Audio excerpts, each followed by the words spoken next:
Welcome to the Nomad Network, your first stop for complete and comprehensive Chicago Bears football coverage. Dive deep into analyses, updates, and all things Bears.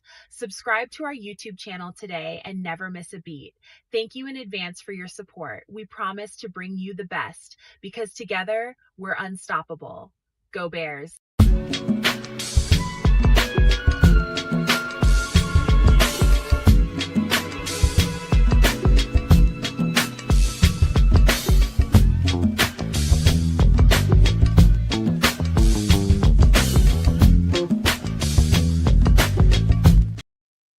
Yo, Nomaniacs. Welcome into another edition of Some Extra Sauce. I'm your host, Nomad. Over there to my right is my other trustee. That's Triple R. We don't know where the Canadian is right now. He's somewhere doing something probably degenerate. That's what he does, man. He's a gambler and probably an alcoholic. No, I'm just kidding. He ain't really an alcoholic. But seriously, man, I had some plans right before the show. I had like about 30, 40 minutes trip right before the show. And I was planning on doing something a little extra for the show. And right when I was getting ready to pull it off, I turn on YouTube, and guess what's on there? What? A brand new Bears 1920 football drive. Oh, nice. I was pissed off, man. That ain't nice. It's not nice, man. When I got shit to do, that is not nice, man. I was literally getting ready to take care of something, but that's okay. We'll save it for next week. But yeah, man, 1920s football drive came on, and I was that nostalgia, man.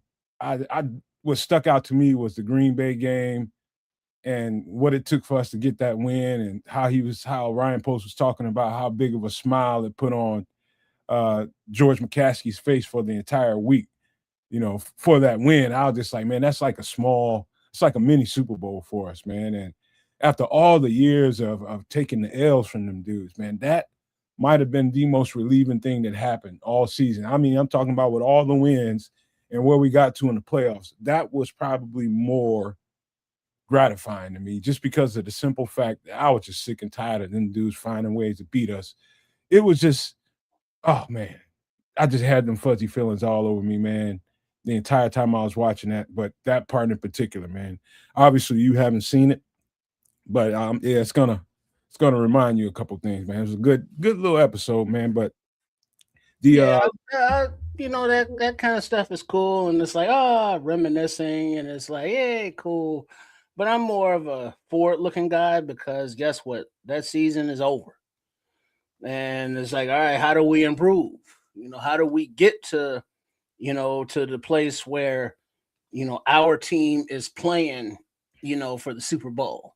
It's like, yay, it was cool. It's a good stepping stone moments, getting over hurdles, and all of that fun stuff.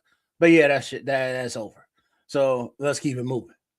Welcome in some new people I'm seeing in here for the first time. Hopefully you guys are subscribed to the channels, all three of them, in fact, the Nomad Network, Kids Canuck, and Sports Chicago Style, man. So shout out to Kasim Baker, who I see here, Benjamin Williams. I think you've been here before. Yeah, definitely. Kenyon Perry.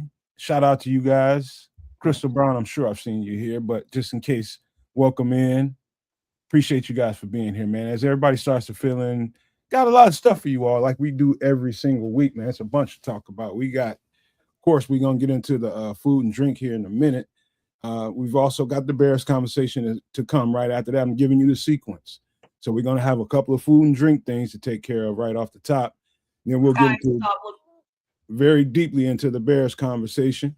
And after that, we're going to get into some doomsday survival, some stuff that I know Trips really enjoys. I enjoy it too, but I know you all will enjoy some of the ideas that we're giving you for that segment of the show. I'm telling you, right now is the time to really, really pay attention to that particular segment of the show. Somewhere down the line, I got a feeling some people might need some of those things that we suggest in that segment. And then right after that, we're going to get into that Philadelphia experiment story that we were supposed to do last week, but we kind of got sidetracked. And so we'll do that. And then at the very end of it, we'll do some movie reviews, some stuff I know Triple R and at least one or two of them I know they're going to like.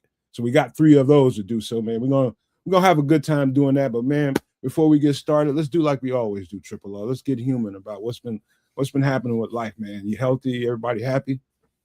Yeah, everything's good. Since Sunday, nothing new, nothing different really. So just getting the content going on the different platforms, if you will, and keeping it moving. Amen to that, man. I've had a weird kind of week, man, because after you and I had the backstage conversation at the not the last show, the show before last, we was talking about, digging into these draft picks and what we're gonna be able to do in the draft. Just talking about some of that stuff. Mm-hmm. I committed myself to really start to dig in, and I did. I dug in pretty good, but not to the level that I could have, man, because my girlfriend had a couple of days off and I forgot about it. And whenever she's in town, whenever she's home, bro, and she's got the whole weekend off coming. So just for the record, I got to squeeze in Thursday and Friday to try to get in as much as I can, because Saturday and Sunday is a wash for anything that I can do in that regard, man, because she definitely dominates the boys' time, man, whenever she's at home, which I don't mind, man. We have a good time together, man. It's great to be in a relationship when you can be cool and friends with a person is, that's great, man, because when you got to cohabitate with somebody and share your space with somebody, it's a good thing to have going on is people like each other. So that's great. You know what I mean? So it's not like a burden whenever she's off. I'm just saying, whenever she's off, is some of the things that I want to do, I cannot do because she's there to dominate that time. Yeah, you make that choice to be in a relationship, you got to do that. What's going on, Commish? What up, Crooked? Ryder P. I'm seeing a lot of people I've never seen here before, but I appreciate you guys for being here. I don't see the regulars. What's going on? Regulars I don't see in the chat. Something's weird, man. But I'll tell you what, man. Let's just jump right on into the food stuff, man. I guess we do that first. Get it going for a minute. Hold on for a second. Let me make sure I got it. Got what I need. Oh, here we go. Get us to the side. Take off. All right, what are we looking at? Country fried steak. And spoiler alert, it's not steak. But all right, ingredients: flour. Wait a minute. How come it ain't? Well, it is, but it's different. Hold on. Still steak. Well, it's hold on. Where are we at? Flour, cornstarch, salt and pepper, eggs, hot sauce, milk, butter, peanut oil, and cube steak. So it is steak because it is cube steak, but it's fried, so it's more like, it looks like a fried chicken breast. So it is steak, but it doesn't look like steak. That's what I meant to say. It looks like chicken, but it's steak. Yeah, there we go. Phrasing, words. Okay. But yeah, it's you pound out and flatten that cube steak, and then you season it and baste it in the dry and the wet, that kind of thing, just like you would fried chicken. And then you fry it in the peanut oil like you would fried chicken. And then when it comes out, you put on the gravy, which is a huge accoutrement to it. It's not like a condiment gravy. I think the gravy is a part of the dish. It's not chicken fried steak if you ain't got the gravy, to go over the steak and the potatoes and your veggies or whatever you're having. Some pepper gravy for sure. Pepper white gravy, as a matter of fact. Yeah, that's why the milk is there. Yeah. So it's a what do you call that? Comfort food dish. It can be made a little bit healthier, by a few substitutions here and there if you don't like the flour, or want to cut back on the flour or the peanut oil, or if you have a lactose intolerance with the milk, you can sub that stuff out. But you can make this dish at home relatively easy, minimal well, not minimal effort, because there is some effort involved, but it's not difficult. It's very flavorful. This is something that is very, I would say, southern. United States. This is something that they just kind of do down there on the regular. So this is something that, yeah, it's delicious. Well, let me give you let me give you a quick little story. I mean, last time I had it out, I'm in Atlanta, and a couple of people I knew invited me out to eat. And when you ain't paying, it's all good. You know what I mean? Somebody brought you to the table, so they suggested that I tried the country fried steak. I was just like, well, cool. I probably wouldn't have ordered that. It's not something I typically would go out and get because it's very, very it's a nice addition to your waistline. I would just say that. It's hearty. I'll It's just say fried. that. Yeah. But here's the thing, I do enjoy it. Now it's got to be cooked right. So I get the steak, it comes out. Man, this shit was so salty, Triple R. It was so salty. I got 2 bites of that thing and it was huge, like the size of your plate, huge. They beat that thing to a pulp and spread it out pretty much all over your plate. Like you see some of your pork tenderloins around certain areas, big old. The steak was kind of like that, but a little bit smaller, but about damn near the size of your plate. And it was so salty. But the seasonings were outside of the salt, perfectly done. Just with somebody back there with a heavy ass hand with the salt shaker, just went crazy back there, and I couldn't eat it. Everybody was just looking at me like, "Dude, when you ain't gonna eat that?" I'm like, "Dog, I can't eat it." I bet you if I looked in the mirror right now, my eyes would be red. That's how strong it was. But anyway, that was a bad experience going out to get it. Since then I've made this 2 or 3 times at the house. So let me go through the procedure right quick. So the people that want to replay this to do this at home yourselves, you know exactly how to go about it. First thing you gotta do is get that steak and get your a cleaver, and you gotta beat that thing down. Not unless if you get the cube steak, it's already pretty much done for you. I gotta do is season it and do your thing with it. But if you go get a cheap piece of steak and you want to make that cheap piece of steak, worth your time, you're gonna have to beat it down quite a bit. It's gonna take you a little bit of time to get that thing thinned out so that you can turn it into a tenderized steak. You take it from there, you season it, put all your seasonings on that thing.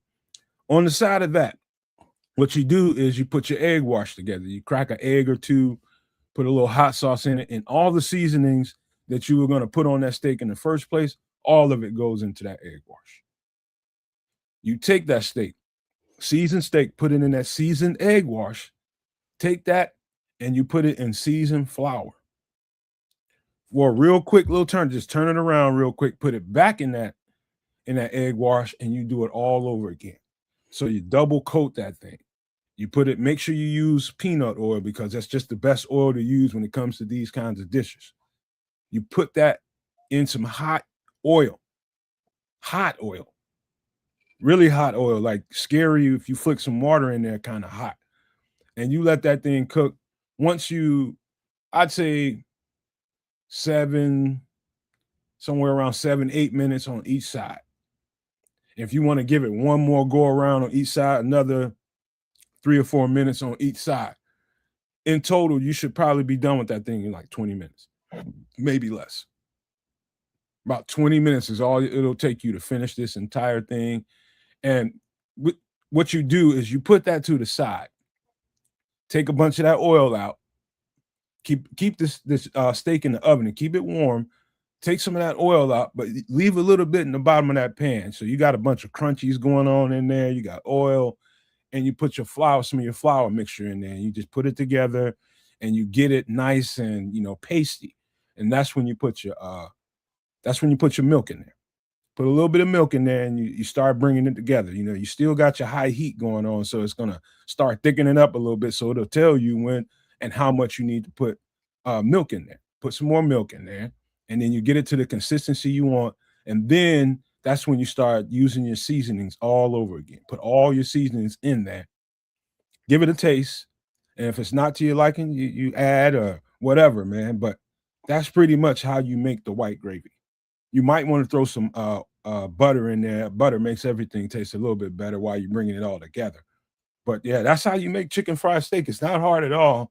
If you're just not lazy and not willing, if you're not willing to go through steps, don't try this because it does take a few. Yeah. What's up, Paul?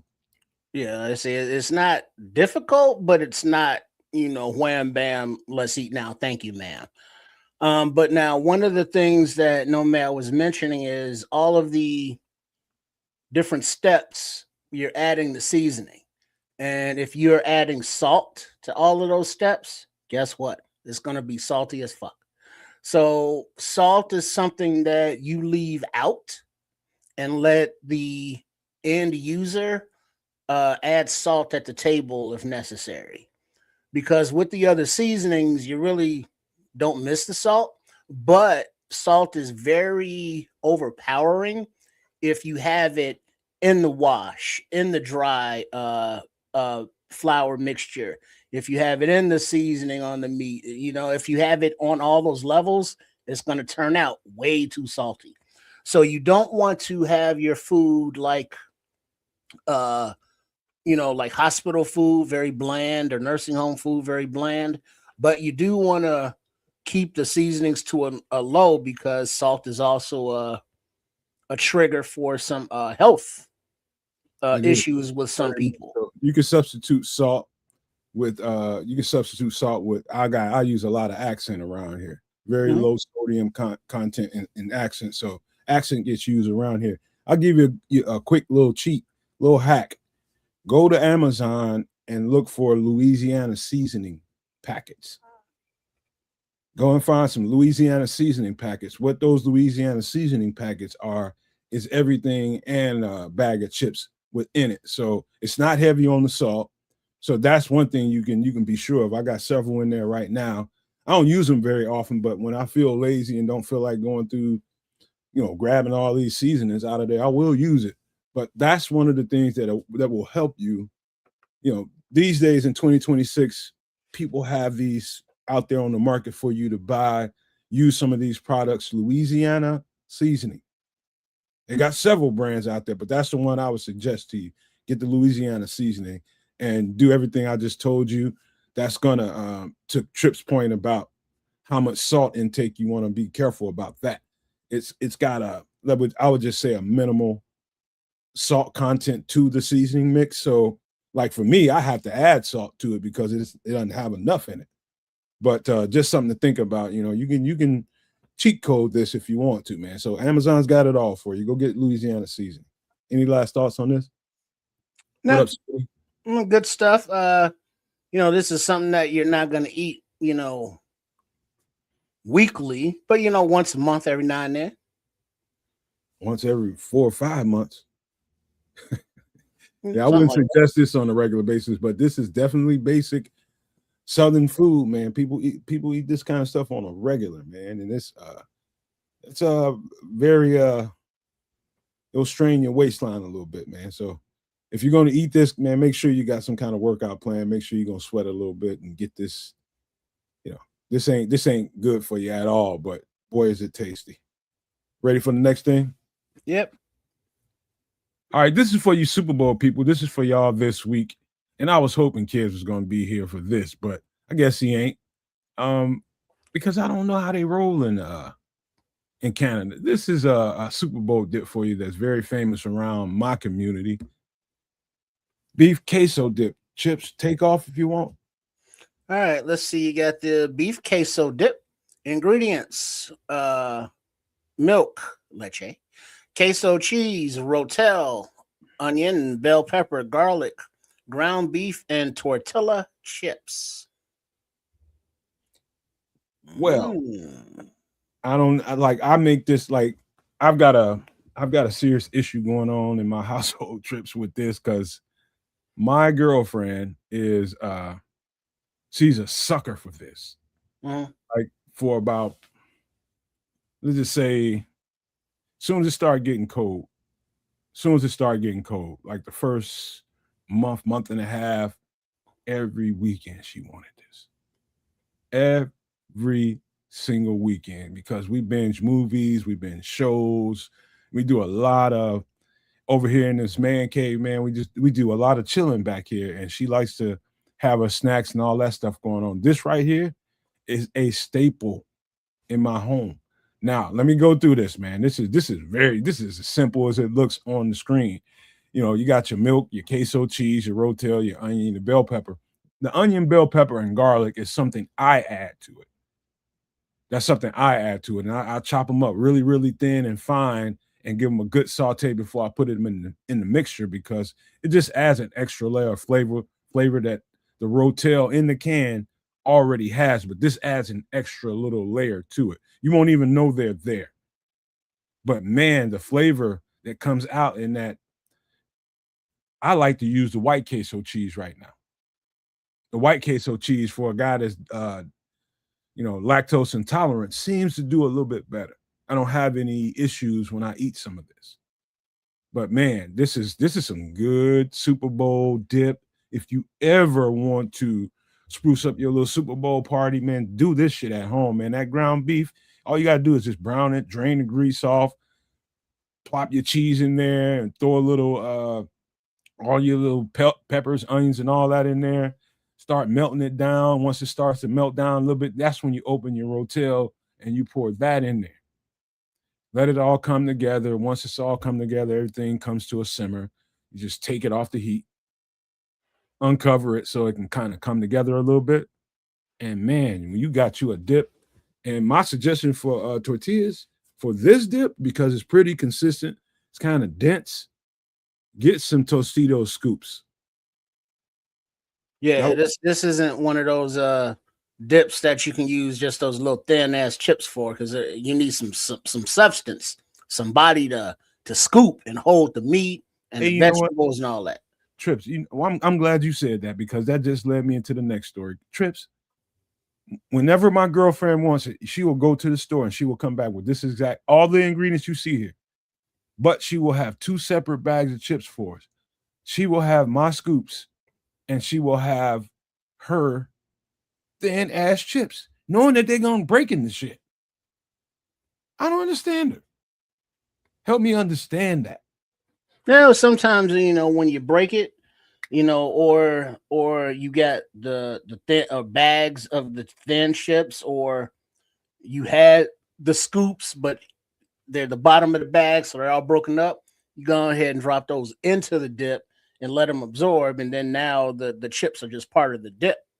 But now also, this is the beef queso dip. Now you can change it up by varying the cheese. Like, this is the queso cheese, so it's that kind of a spicy Mexican just inherently. But if you want to throw in some smoked Gouda, go and throw you in some smoked Gouda. You want to change that ground beef up and make it a little more authentic, and throw some chorizo in there. Throw some chorizo in there. But yeah, this is a very good dip, and I might make it this weekend for the game myself. Now that you bring it up, hey, that can of rotel, I got a feeling that I had a feeling that in Canada, man, people don't probably even mess with something like this, man. But this is very popular around me. Like I can pull a name out of a hat and just decide to go to any one of my people's house for the Super Bowl, and I guarantee you this is going to be there. That's how popular it is around me. Everybody makes this. This is the same stuff people will and that's just another little tip you can do with this. When you make this, you can package it, freeze it, put it away, and reheat it. Like, I know people that have little corner stores around here that will open up bags of Doritos and pour this on it and sell it. Mm-hmm. Yeah, walking tacos. Yeah. If you really want to get jiggy with it, go ahead and slice you up some mushrooms and throw them in there. Now, see, you be doing too much, man. I'm just gonna tell you right now, you do too much. You trying to throw the whole goddamn refrigerator in. Nah, man, I'm putting on some black olives. Don't be putting none of that shit in there. You want to throw some black olives in there? No, you don't need them. It's already enough. Trust me, when you taste the rotel, have you tasted rotel? Yeah. Yeah, but they're not black olives or even green olives. I'm going crazy putting diced up onion, bell pepper, and garlic in here. Now you talking about throwing mushrooms, and ain't nobody gonna eat that shit but you. Nobody. Mushrooms, black olives. So there's some maybe some little bits of the jalapenos. Nah, it's already spicy enough. No seeds, just the green. You know that. I do know people that do serve jalapenos on the side at their get-togethers. They never put it in there. They never. Yeah, you got to have the size. You know, have a little sour cream. You know, because the sour cream is not only tasty, but it helps cool down the peppers. So anytime you have any kind of a peppery thing, have a little sour cream. That's a natural coolant, if you will.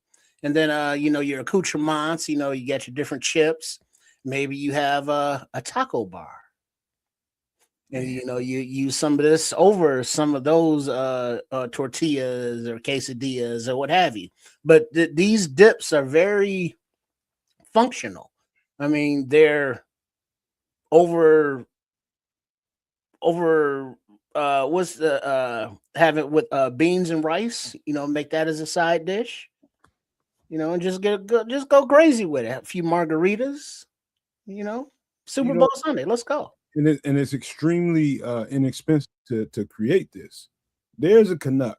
There he is, and you gonna bring your own self into here when you're ready. But we were talking about beef queso dip, and I'm just curious about this. Look at those ingredients on there, kids, and I want you to tell me: are you familiar with everything on here? Never heard of Rotel. I knew it. His life has to suck. What am I missing out on? It's like a can of diced tomatoes and stuff. I knew it. What other stuff? What are we talking about here? Google, just look up Rotel. I mean, it's easier for you to see it, and you probably have something similar. Even Trips, even if he sees it, he has no idea what he's missing because he's like diced tomatoes, basically. Stewed tomatoes, very seasoned.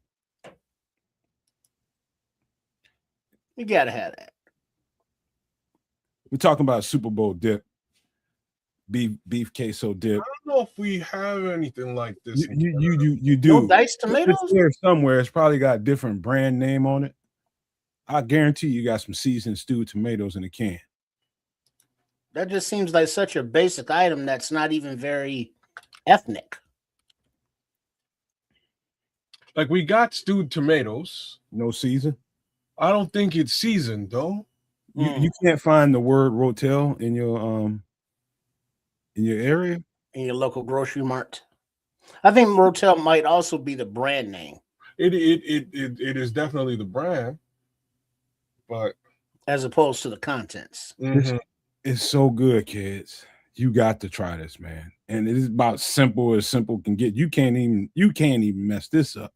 Like your local grocery store might have roasted diced tomatoes, or yeah, we do. Like I'm saying, we got diced tomatoes. Usually, you'll get it. No, I'm kind of seeing it here now. I'm running a search. Okay, hold on. Let me look at this now. You found it. No, it's like it's not the same. You know what I mean? Because like from what you're showing me here,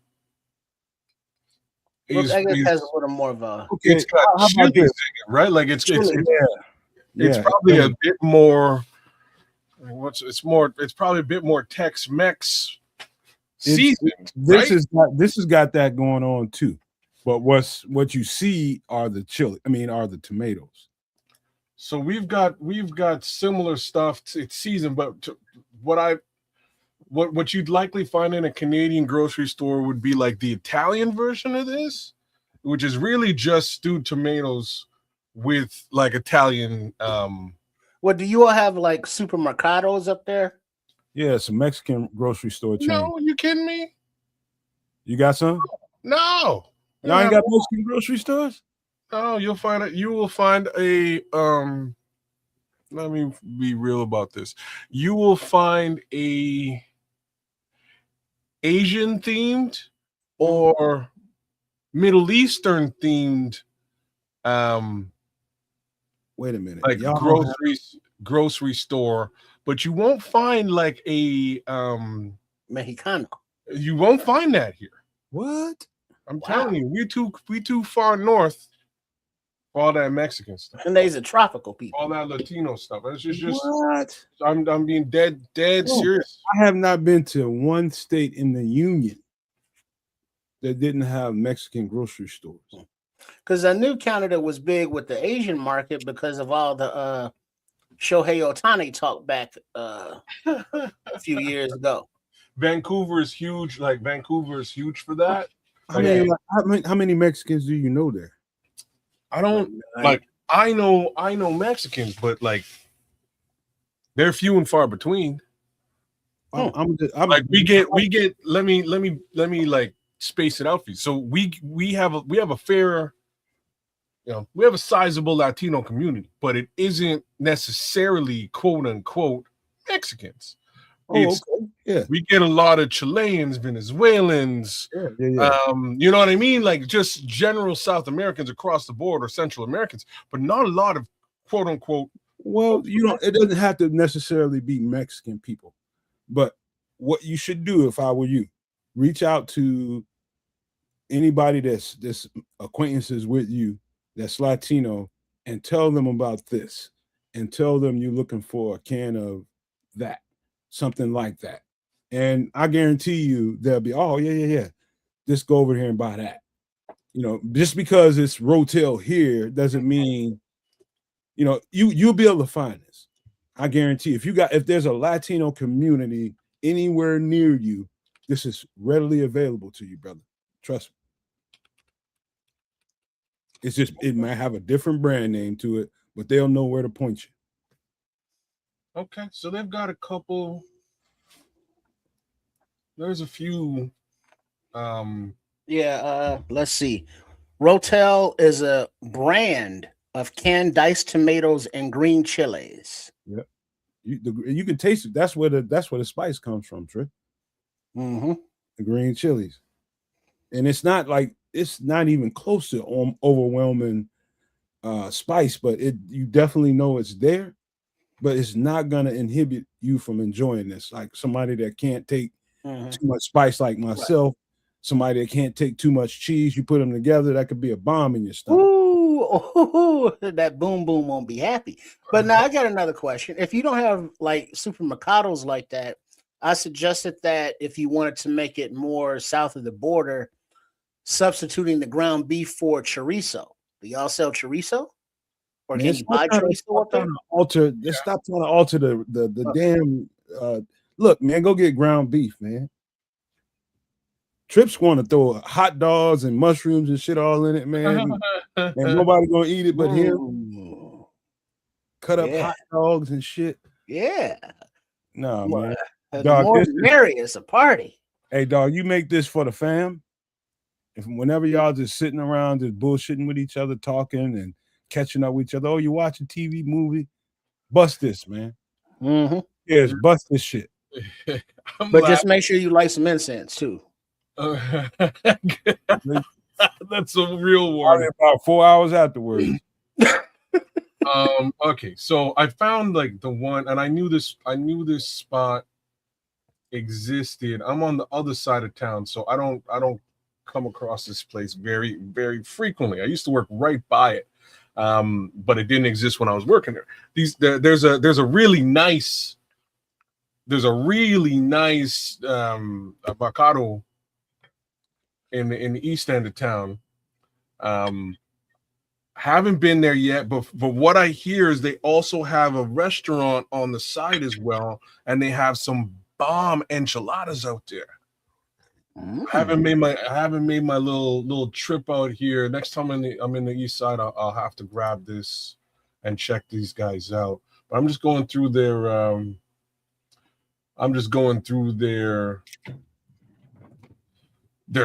grocery store online right now. They've got they've got the tomatoes, but okay. So they got the stewed tomatoes, and they've got like stewed chilies, both seasoned separate. What kinds of chili? Green chilies? Yeah, green chili. You gotta have the green chili. Okay. So get both of them, combine them. I don't think you'll need the entire both cans. I think probably about half. Talking about your immediate family, pour out about half and half of each. Take the rest of that shit out of those cans, put them in a container, and put them up for the next time. But half and half of each with all these ingredients. I'm telling you, man, bust that shit, kids. They'll have you doing it every time they come back to the house.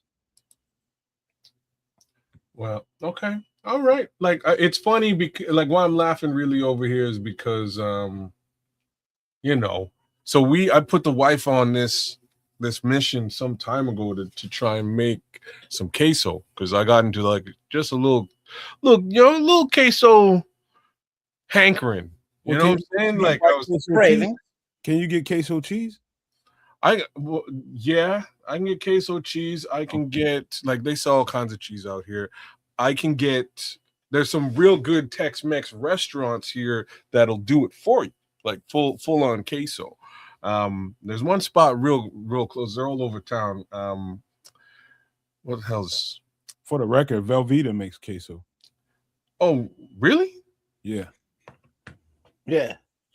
Oh, like I bet you that's like we got Velveeta here, so I bet you that's available. Because it's either named queso or it also can be called spicy Mexican. No, it's Velveeta queso. It's probably queso. It's we have Blanco queso, the white cheese.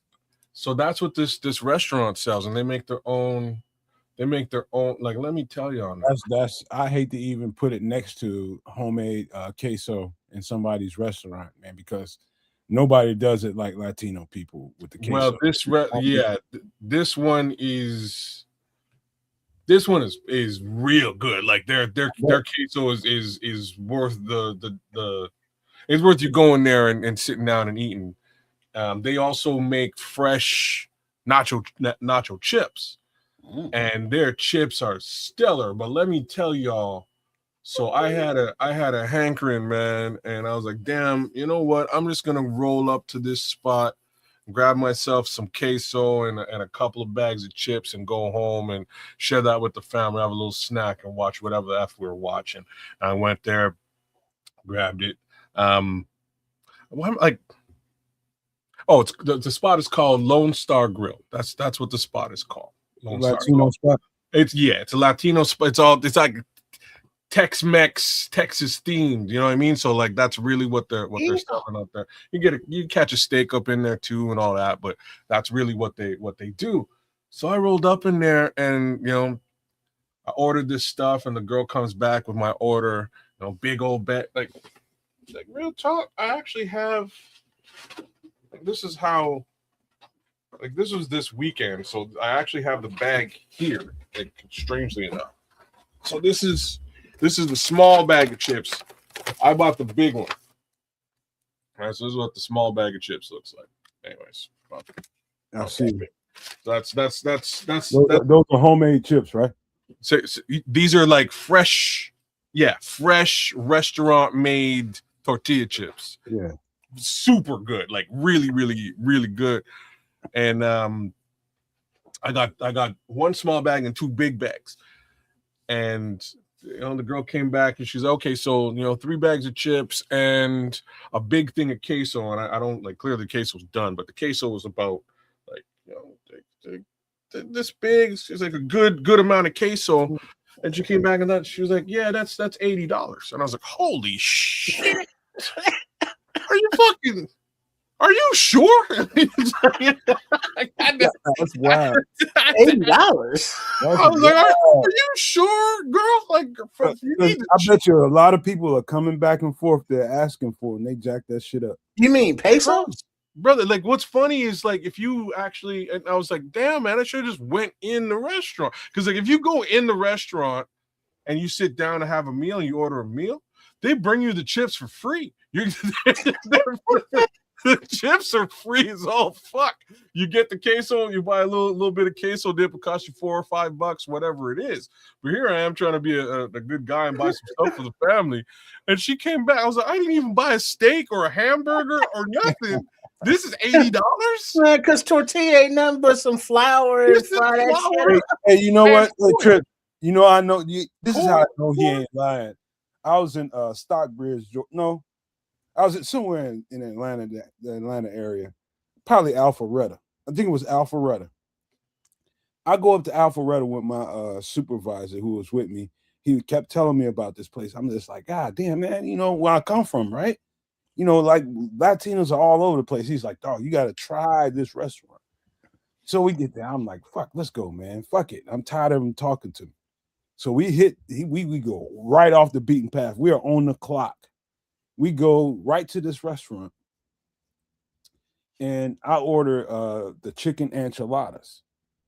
So I know they're gonna be good because I can just tell when I walk up to a Latino restaurant, how good it can be.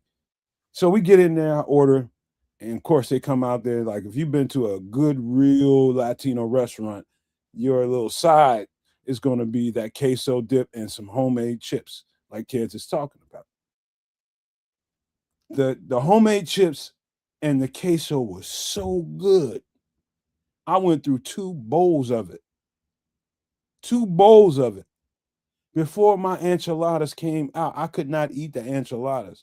And my supervisor was sitting there laughing at me. He says, I told you. I told you.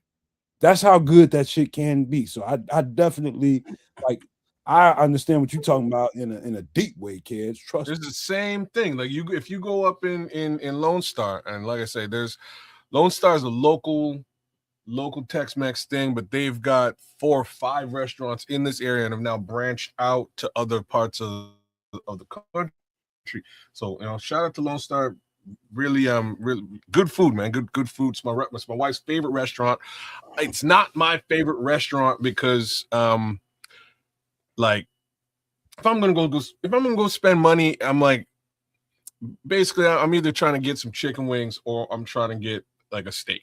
You know what I mean? Like that's kind of what I'm getting at the restaurant, bar none. Might get a hamburger, but in today's world, a hamburger is basically $20 Canadian, just about wherever you go. So I'm like, if I'm gonna go out and eat some, I'm gonna get a steak. And the steak there's pretty pricey, so not really my favorite spot. But just like you're saying, if I go and I sit down, I'm gonna pound back mad chips and queso, and I might not even get through my meal at all. Like you nailed it, bro. I might not. But when she came with that $80 price tag for takeout chips and dip, I was like, this is wild, y'all. Like I could have got just my girlfriend will pay $80 for homemade guacamole dip. I bet she will. And I have to wrestle her ass to the ground so she don't do it. Well, that's the way that they serve it is it's you can get your queso, you get a salsa, and you can get guacamole. So this time we did salsa and queso and the 3 bags of chips, and I was mortified, and it was crazy because I'm in there and this bill comes at me and I bump into my son's old basketball coach, and coincidentally he was also my high school geography teacher like years before, so we got a good rapport. He's a Vikings fan, and we used to mess with each other. Me and this teacher, he taught me in his first year of teaching, so way back when. So we bump into each other, we're just chopping it up. Oh, and he also works with my sister, who's also a teacher, so a really close relationship. And we're just shooting the shit, and this girl comes back with this $80 bill, and I'm asking, and he's behind me laughing, bro. Like, he's like, you didn't expect that, did you? I was like, no, $80 for chips and dip, brother. I could have went to the grocery store and got this $12, like maximum $12. I'd be back home, but the quality difference is stark. Like, it's a very different. You taste the restaurant difference. Oh man, like these chips are well salted, light, crispy. Like the chips are top notch, and the queso you can't beat either, man. Like I don't $80 shit. Yeah, man. Let me tell you something. Some things are worth your money. I don't know if that was really, I don't know, but it was good. It's good. It's good. I've eaten places that I respect the prices on the menu. That is rich. That is extremely rich. No question about that.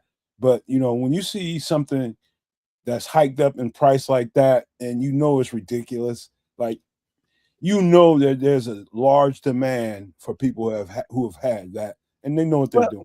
But it's irritating though, Nomad kids, because put it like this. I'll just use Harold's Chicken for example. I mean, it doesn't have to be Harold's, but was a local spot that all the locals knew about. But then the critics and the reviews and the foodies found out about it. Exactly. Blogged about it. Wrote articles about it and such. And now people not from the neighborhood go to the restaurant. So now the restaurant knows that they're popular, then they're marking up the prices. And so the locals who are used to paying, let's say, $5, now go in and they're like, oh yeah, the same shit you used to give for $5, yeah, that's $15 now. And it's like, yo, and it's like, yeah, we're popular. To that point, Trips, I'm going to help you out. So true. That's when at a time in my life you can get a 4 to 6 piece wing at Harold's for like $6-7.99. Man, just like that, and you out the door. A wing dinner. I'm talking about a wing dinner with fries, everything go with it. Coleslaw, bread. You out the door. Now it's what Trips has got through saying. But that's because there's more of a demand for it, because guess what? That's what the company wants. That's what the company needs. They need to make bigger and better sales. So I'm proud of the Harold's franchise and all these other places that are able to raise the prices on it, but that don't mean we finna go in there and pay for it. Well, it's less to do with them and more to do with just like general economy has you're so bang on. What you get for $15 back in the day, Trip, you just can't get for $15 today. Like you can't.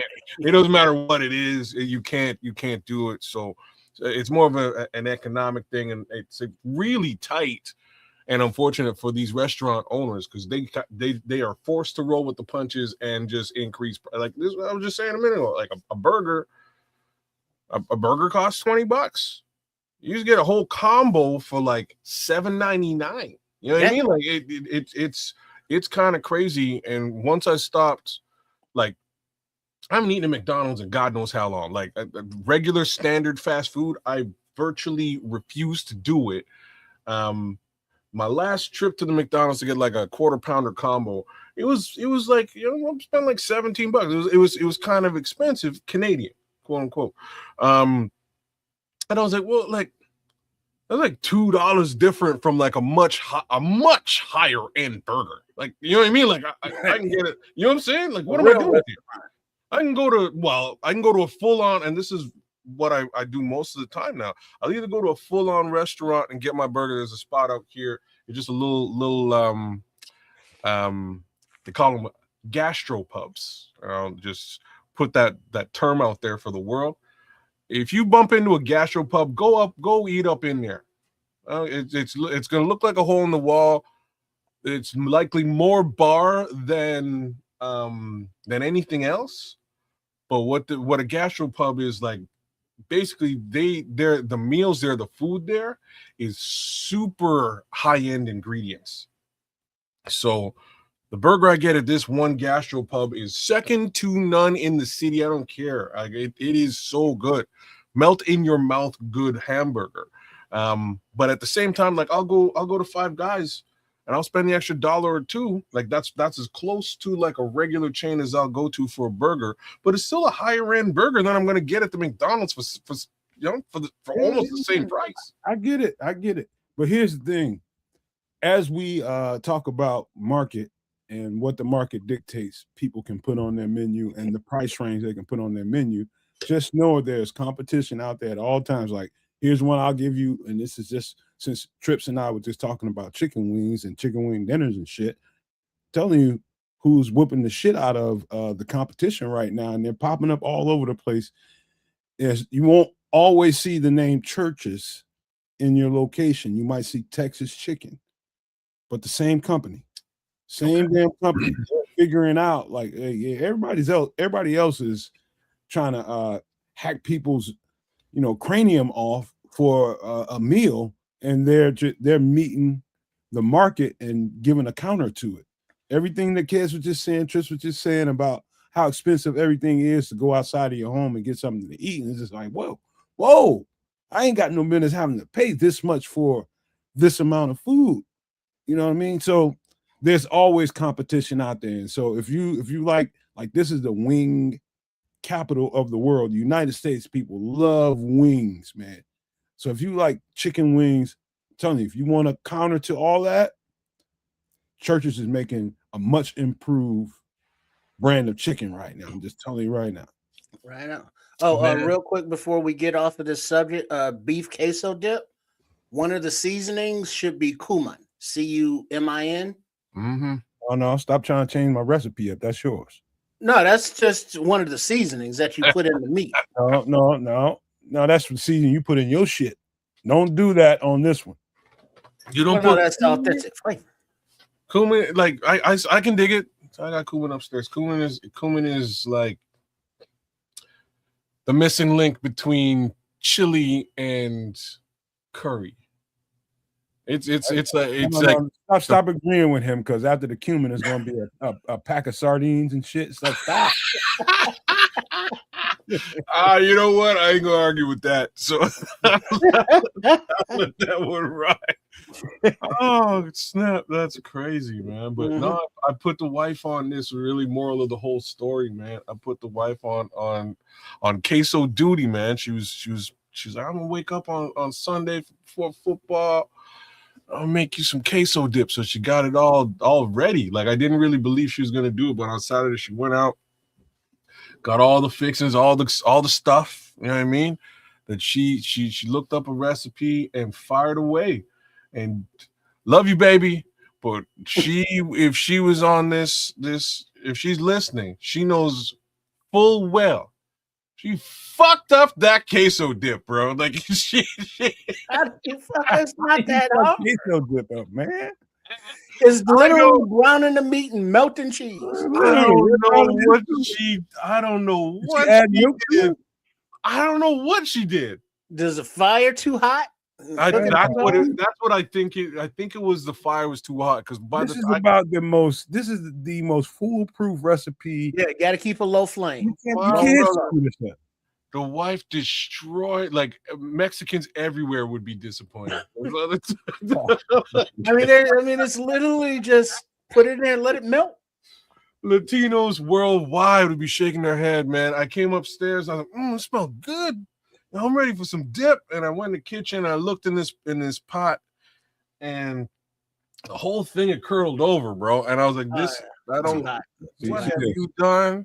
What did you do? He's just inattentive. That's what it sounds like. Oh man, you gotta stir it often. I think she had it in a crock pot, and I think that's what it is. She put it on. Probably had it on high. Put it on high. Yeah, before we get out of here, I wanna make sure that you get a chance to get a quick take on this, because it happened right before you got in here. Mm-hmm. Thoughts on this dish? The chicken fried steak. I've had this country fried steak, chicken's fried steak. I'm like, I had it in the U.S. though. It's the only place I've actually had. They sell it here. I've never had it here. I'm not a big fan. I'll be straight. It was tasty though. It was tasty. I'm like, don't mess with my steak. You know what I mean? Like that's just me. I don't need all that. Give me some salt, pepper, and the steak. I'm kind of with you to you talking about, like, you're like a steak traditionalist. I'm a steak purist. As it's funny. Even my daughter was saying the other day, she was ordering pho, and she's like, I don't want rare steak with my pho. I want well done steak. And I was like, well done steak? What's wrong with you? My daughter's 25. I was like, wait a minute. You're 25. You ever go to the store, like you ever go to the restaurant and order a steak on your own volition? And she was like, no, never. I was like, you see, you're at that point in life where you still think steak sucks because somebody else was buying you, aka me, somebody else was buying you shitty cuts because, like, you're a kid. You know what I mean? You don't know about a steak yet. You haven't had like a good ribeye, you know? And she was like, no, I've never had like my own cut of steak at the restaurant. I was like, yeah, because like, I want a well done steak. What's wrong with you? You know what I'm saying? Like, what the hell are you doing? Well, don't like. Okay, I got to tell you this real quick before we get out of this. I have my little brother. He's not necessarily my little brother technically, but he is my little brother. It's my cousin. He is a carnivore. When I say carnivore, I'm talking about, when I say medium rare, I'm talking about literally you throw that thing on there for like 2 or 3 minutes on one side, 2 or 3 minutes. Flip it good and give it back to me. I'm not bullshitting, man. The entire inside of that steak is just blood. And he's trying to teach his kids that like this is how you're supposed to eat a steak, because he saw the shit on TV. That's the only reason he's doing it like that. And I told him, I was like, dog, stop having these kids eat this. One of these days, your ass gonna get Ebola. It worms. Fucking around. You know what I'm saying? You just might as well just. When I'm cooking his steak, I'm like, he ready to get it off. I'm like, the motherfucker's still moving. What are you doing? So I get the whole traditional, this is the way steak is supposed to be made. I'm medium well. I don't want any red in mine. None whatsoever. I need that thing cooked. I don't need it well done, but I will eat a well done steak. I want it medium well, so it's not just like burnt up. You know what I'm saying? I just want mine still has the heft to it. You know what I mean? Still juicy, and that's what a medium well steak will give you. I can't go any. It's so funny, man, because grilling up, I used to grill it medium well. Like that's basically what I was trying to go for. And I went to a high-end steak restaurant with some dudes from work, man, and the homie ordered it medium rare. And my boy sent back his steak 3 times. And I'd never seen anybody do this before. And like he was like, yo, can you come here? And the server came over and yes, sir. Yeah. Look at this. This ain't a medium rare steak. You need to take this back and get me another steak. And like I'm telling you, 3 times they finally came back and gave him the right steak. And my boy was he was mad, bro. He was like, I'm eating 20 minutes to a half hour after everybody else is eating. Y'all got to stick around and watch me eat my food. You're finished your food. He was losing it. And I was like, for real, over a medium rare steak? He's like, I am not about to sit here and eat no leathery ass steak at the restaurant. And like he went in, this man, Farouk. Big ups to Farouk. I'm mad at him. You want what you want. You paying or whoever's paying. I want medium rare.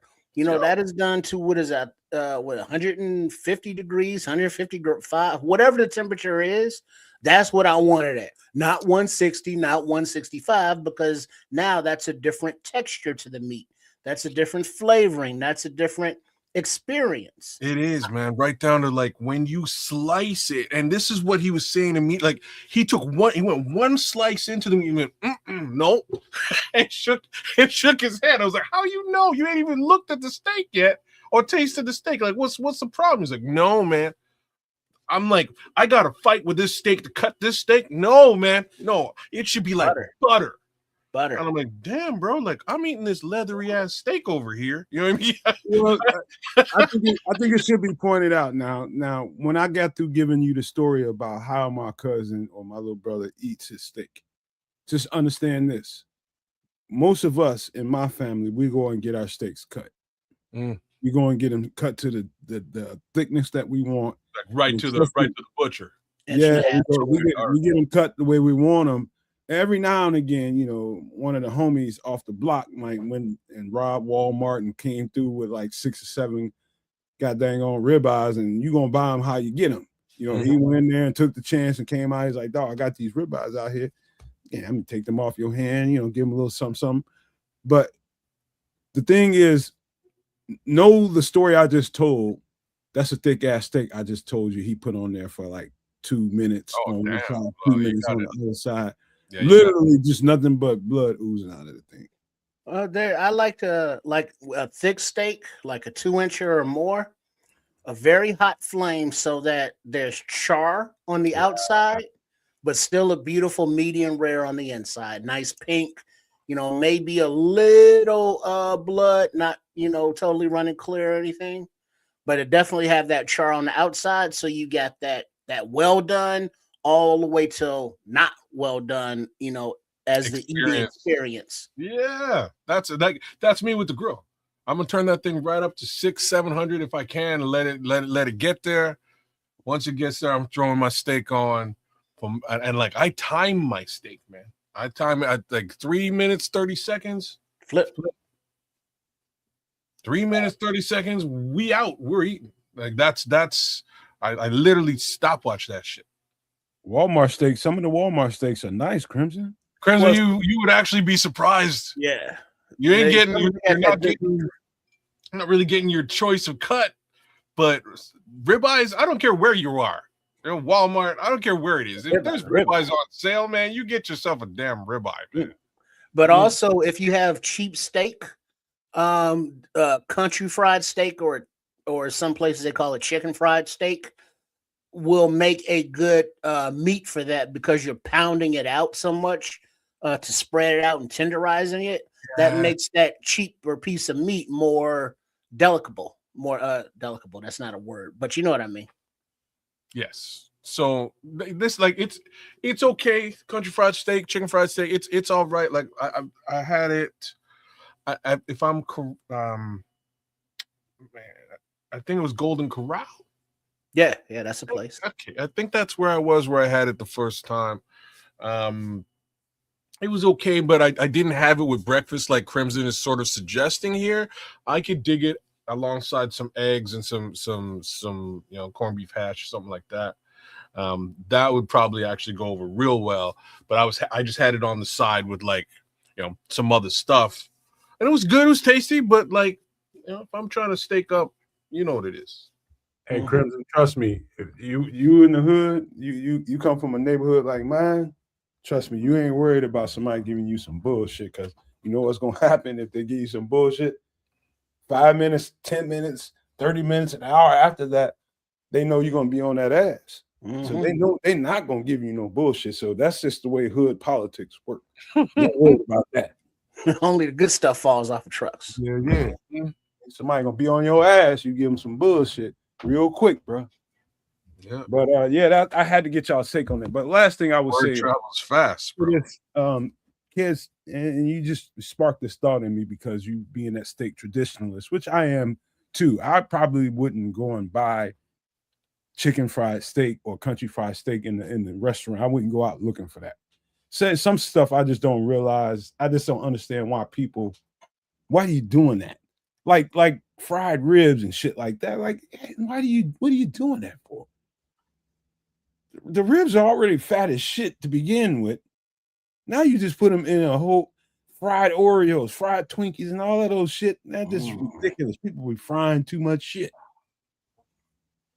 God, I just had to put that out. I was with you for a minute, and then you went into other stuff, bro. You went too far, because, like, that gets me to one of the craziest fried things of them all. I think we may have talked about this once before, and it's dope. Same restaurant though. Since I was bringing up Lone Star, they have a fried ice cream.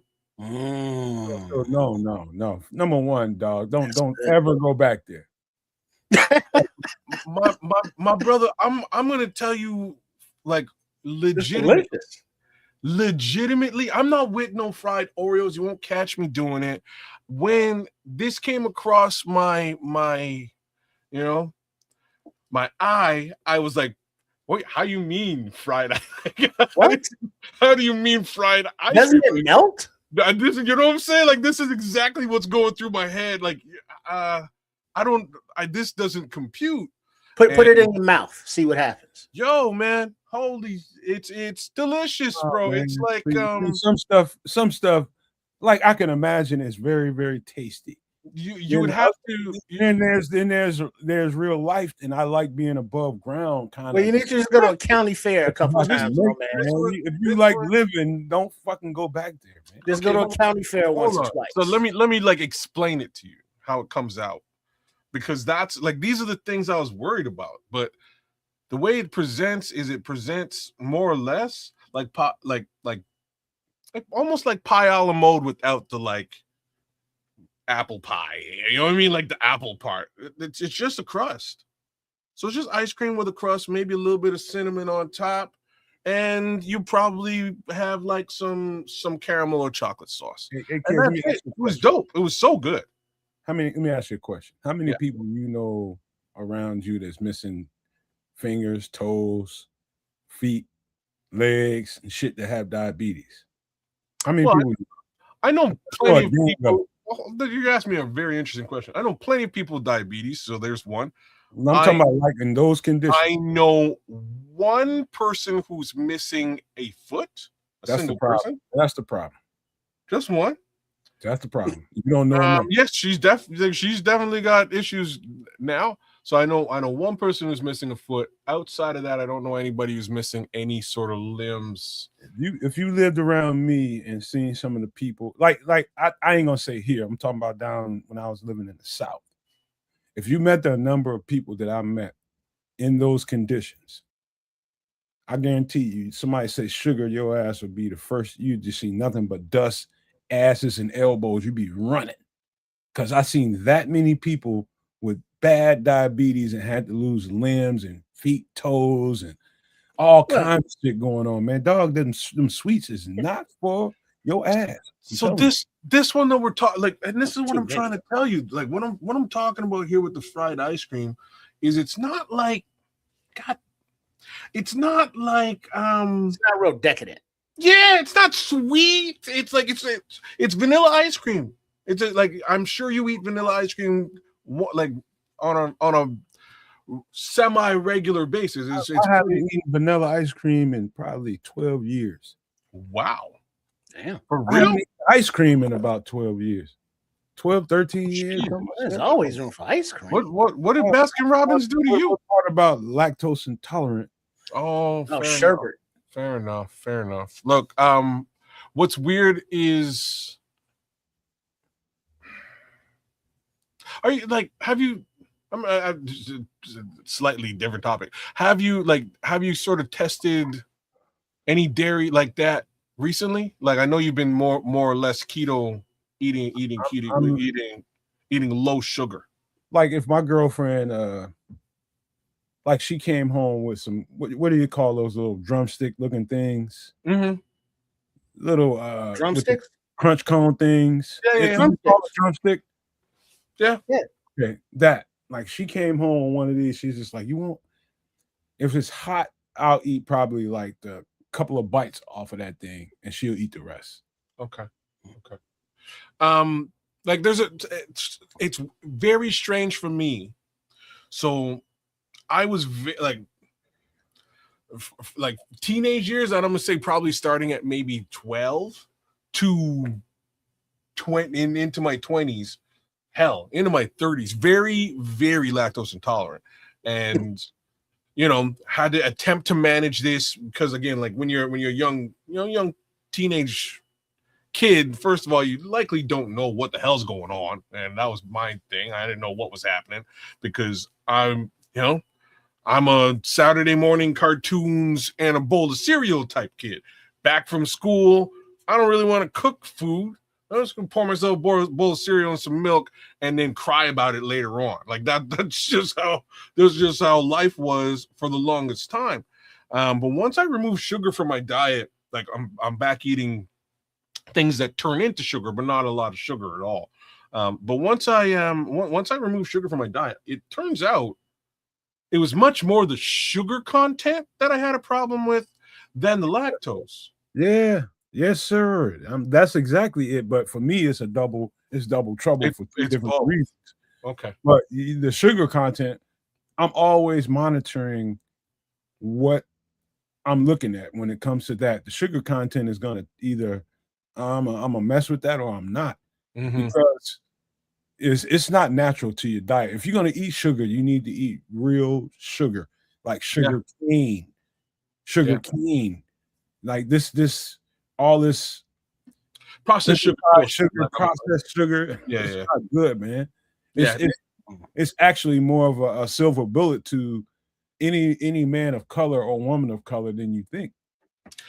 Like I say, it was really bad for my system, and what has sort of transpired is outside of just like straight up milk, I can't drink milk of any kind. I don't care how pasteurized or non-pasteurized it is. Can't drink milk, but cream, I can palate cream, no problem.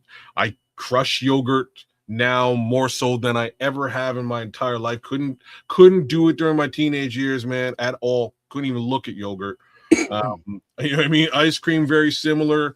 I was on the outs with ice cream. I ain't messing with it. But like I say, once I'd sort of started to really minimize the things that turn into sugar, that your body turns into sugar and or fat,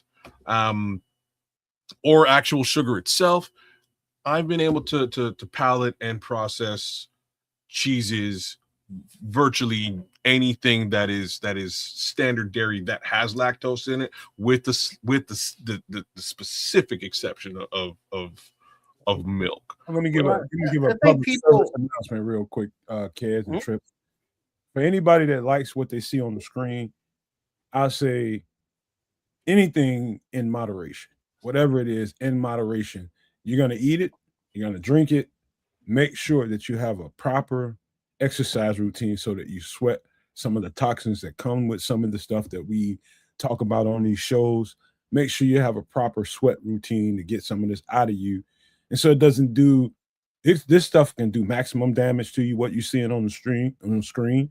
And the sugary products we were just discussing a second ago, it can do real damage to you. Like you don't even know what kind of damage it's doing to you until you know. And so that's just a public service announcement. Be careful what you eat, what you drink. Make sure you have a proper routine behind whatever you eat and drink, and everything will be copacetic. But we got to move on to the next thing, and that is some drinky drink, man. Here we go. We got to do that. And what are we sipping on tonight? This one, Triple R will be able to relate to very well. This is very common around our area.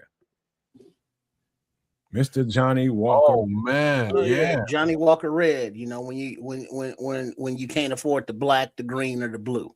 Yeah, you man. know what I'm saying? You sip on a little red, have it there on the rocks in this picture. You have it straight, what have you. But a nice little sipping. What is that? Sipping Scotch whiskey. Yeah, man. This is it's like I'm not a person that's gonna go out in particular and go reach and say, hey, you know what? I want me a bottle of scotch. And I'm not like read in on a bunch of different scotches. I'm pretty sure it's 1,000 other scotches out there that I need to be aware of. But I'm telling you what's down there in my basement. Ain't nothing wrong with that. Like this is good stuff though. Like it's funny because I walked into the liquor store a couple months back, and they sometimes they give you little samples, and the homie was standing there with a bottle of Johnny Walker Green Label, and like peppermint peach schnapps, two different bottles, and I'm walking past. I was like, oh damn! And I looked at the guy. I was like, so what do you think he's like, would you like a sample, sir? I was like, I absolutely damn well do. Like, what do you think I'm drinking here? And he stopped, he looked me dead in the face, grabbed that green bottle and poured it up, man. And I was like, you know what's cracking, brother. You know what's up. Hit that green, it was on sale, man. I was like, damn, this is a great way to enter the liquor store, because now you got my attention. You know what I'm saying? But shoot, there ain't nothing wrong with the red, man. Any of them three, I co-sign on any of them three. That's a good. I think this is an old man drink. I'm an old man now, so there's that. Yeah, I really thought this was an old man drink because I saw some of the more, I guess you call them well-to-do old heads when I was a kid. I just noticed what people drank when I was little, wherever they were, whether they was on Skid Row or whether they was in somebody's house or having a barbecue. I always noticed what people drank. This is definitely something that I noticed, like retired men, black men that I know would drink. And I told you guys, I got like a 60-year-old bottle of this shit down there, uncracked, like 2 of them, uncracked, and they're expensive, man. Yes, they are. They should be. They're very expensive. This stuff is better than one would think. You know, I'm talking about somebody that knows how to sip and appreciate a fine whiskey or scotch or something like that, man. This is better stuff than I would have ever imagined as a kid, man. I'm just like, okay, now I see what them old men were thinking. Yeah, it's very smooth. I mean, it's the black, the green, and the blue are smoother. The black has the red is more smooth. bite, Trips. I don't know about you, but it has a little more bite to me. Think so? Yeah, to me. I just took that as more of a maturity. Man, you guys suck, man. What? Because now I kind of want to get me some green right now, man. I kind of want to get me a bottle of green. The peer pressure. Yeah, bro. It's real. It was that little shot I had was so good. I was like, man, like I'm just hitting. I just came in there to grab like a couple of beers. You know what I mean? I grabbed like a case of beer. Me and the homies were hanging out. I was like, damn, like, you know, not today. You know what I mean? And I enjoyed it, and I grabbed my beer, and got the hell out of there. Not today. But you know, it's another day today, man. I think I deserve some green. Yeah, you know, sip on some green and like Smitty Q saying, have mellow out with some nice cigar, nice blunt, you know, whatever. Yeah. Beautiful sativa. Yeah, man. Hey, this Foster. Don't say it. I know I got you, Foster. Oh yeah.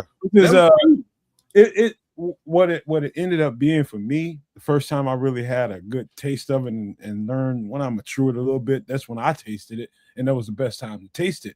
As you're starting to grow up a little bit and learning how to appreciate some things in life. This ended up being, it's almost like a marijuana buzz to me. Well, this is when you learn how to sip. Mm-hmm. It's great. Yeah, man. You put that on the rocks, so you have a nice couple of minutes. You know what I mean? You take your time with that. Yeah. I'm gonna tell you how how nursing it is sipping. Mm-hmm. I'll tell you how it was introduced to me. My former superintendent for the district, I got to know a few of those guys. You know, I used to look up to them when I was a kid. You know, they regulated school for us. And as I got more mature, it's like, hey, man, it's time for you to come over here and, you know, come over to the house, man. I'm having some people over there, blah, blah, blah, blah, blah. So he's on the grill. It's all these people I grew up with teachers, principals, and all these people around. And I'm around all these adults that I used to look up to, and they looking at me like a peer, and I'm a peer, you know? And I'm like, so he starts pouring out Johnny Walker. And so this is pre-meal. You got the cigars going, you got, you know, other stuff going on around there as well. But man, this like a I never understood why people drink right before they ate. But I understood it after that. They get nice. I never understood that, but I noticed it. But I never understood it whatsoever. But I understood it 110% after that. Get you a nice little buzz going on. Get you something to eat.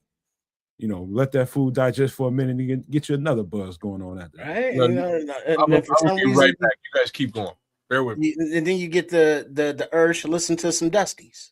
Oh yeah, it was nice, man. We had a good ass time over there listening to some Stevie, some Earth, Wind, and Fire. You know what I mean? And the Nomad pushing up on some teacher that you remember from back in the day that was like, hey. Right before my girlfriend came through. Shit. Right before my girlfriend came through. I see you, Slim Boogie. We about to get into that in just a few minutes. Don't go nowhere, Slimbo. Big up Smitty Q. Smitty Q, real quick question. And you're out on the road. I'm shouting out to FFG, but go ahead, Trip. Oh yeah, I was just asking Smitty Q, really. But since he's on the road as a trucker, be safe out there. Do they still have Shoney's out there? Because I missed their breakfast bar. Kez brought up Golden Corral, and then Shoney's popped in my head, and then it's like I just been thinking about Shoney's. But go ahead. But yeah, sip on if you imbibe. You know, do it safely. Don't be out there messing around, drinking and driving. But get down to someplace safe. And Johnny Walker Red Label is a nice little, bottom shelf, economical sipping little whiskey that'll get you where you need to go. All right, man. I know everybody y'all ready for the Bears content. We're gonna get right to that, but we got one more drinky drink to talk about first. And this is absolutely, let me tell y'all something. It might be another 1,000 or so cognacs out there, but this is by freaking far, my favorite cognac of them all. Give me a second to pull it up. Oh. My favorite cognac. This is the shit. Speak on it, Trips, if you want to. Well, I know this is Remy Martin, but I had a experience with Crevassier, which is basically Remy Martin, and it was one of those where you're supposed to be sipping on this stuff, but I was taking it to the head like it was a 40. And let's just say that I'm not a fan of cognacs anymore. Anytime I see it, anytime I smell it, makes me just want to go puke. Yeah, so we are aligned. How long ago was it? About 30 years. Yeah, you gotta re-up your resume now. No, I'm good. No, you ain't. You missing a lot of great cognacs right now. My brother, we are in lockstep, sir. I can't do this. I cannot do this, and I'll never forget my first and last cognac experience. There's me and my homeboy were at this girl's house, man. And this girl invited us over, and we're chilling, we're rolling up, and she was like, "Oh, you guys want something to drink?" I was like, "Yeah, sure, you can give me a ginger ale." And she was like, "No, like I have a fully stocked bar." And I was like, "Oh snap!" You know what I mean? Like I didn't see that coming. Turn up those party lights. I was just like, "Okay, you bring me whatever you want to bring me." So she brought up a couple of bottles, some shot glasses and glasses, just like what you're seeing here. And I was like, "Oh snap! I've never hit the Crevassier. Let's do that." So we start drinking Crevassier, man. And let me tell you, I didn't really drink all that much because I was trying to hit on this girl. So I didn't really, you know what I mean? Like I didn't get drunk or nothing even remotely close to drunk. But the level of regurgitation, these are great words, that occurred after drinking this stuff for the next 48 hours, bro. I refuse. I will never, like I was throwing up stuff. Like there was absolutely nothing in my system and things were still coming out. They were saying, "What have you done to your body?" So after that, man, me and the Crevassier are cool. No, thank you. I hit up Henny Loke thinking maybe I can handle the Henny Loke. No, sir, couldn't handle the Henny Loke. And I've been offered Remy Martin many a time, but I can't do it. I like one smell of that, and it's like, no, your body knows. Well, you've done some. I would just say, depending on who you are and what your life track has been, you might have had some adverse reactions to something you drank. Most people have something that they drank that is like, oh, never again. And if it's cognac, I understand. I'm just saying I've never had that reaction to it. This is probably your fruitiest of your cognacs, of your liquors or your whiskeys, that genre of liquor. You talking about whiskey, you talking about scotch, talking about cognac, all those things. This is the fruitiest tasting of them. Remy Martin is the smoothest I've ever put down my palate. It is easily the best cognac I've ever tasted. And I put Crevassier somewhere in the neighborhood, but I had a couple of nights with that, and that's just because I wasn't proactive with my body before I drank it. And hanging out with my brother who I told y'all stories about him. He can go and go and go and go. Rolling out with him, and I wasn't hydrated well, and I think that was the key to why I was going through what I went through with the Cavassier.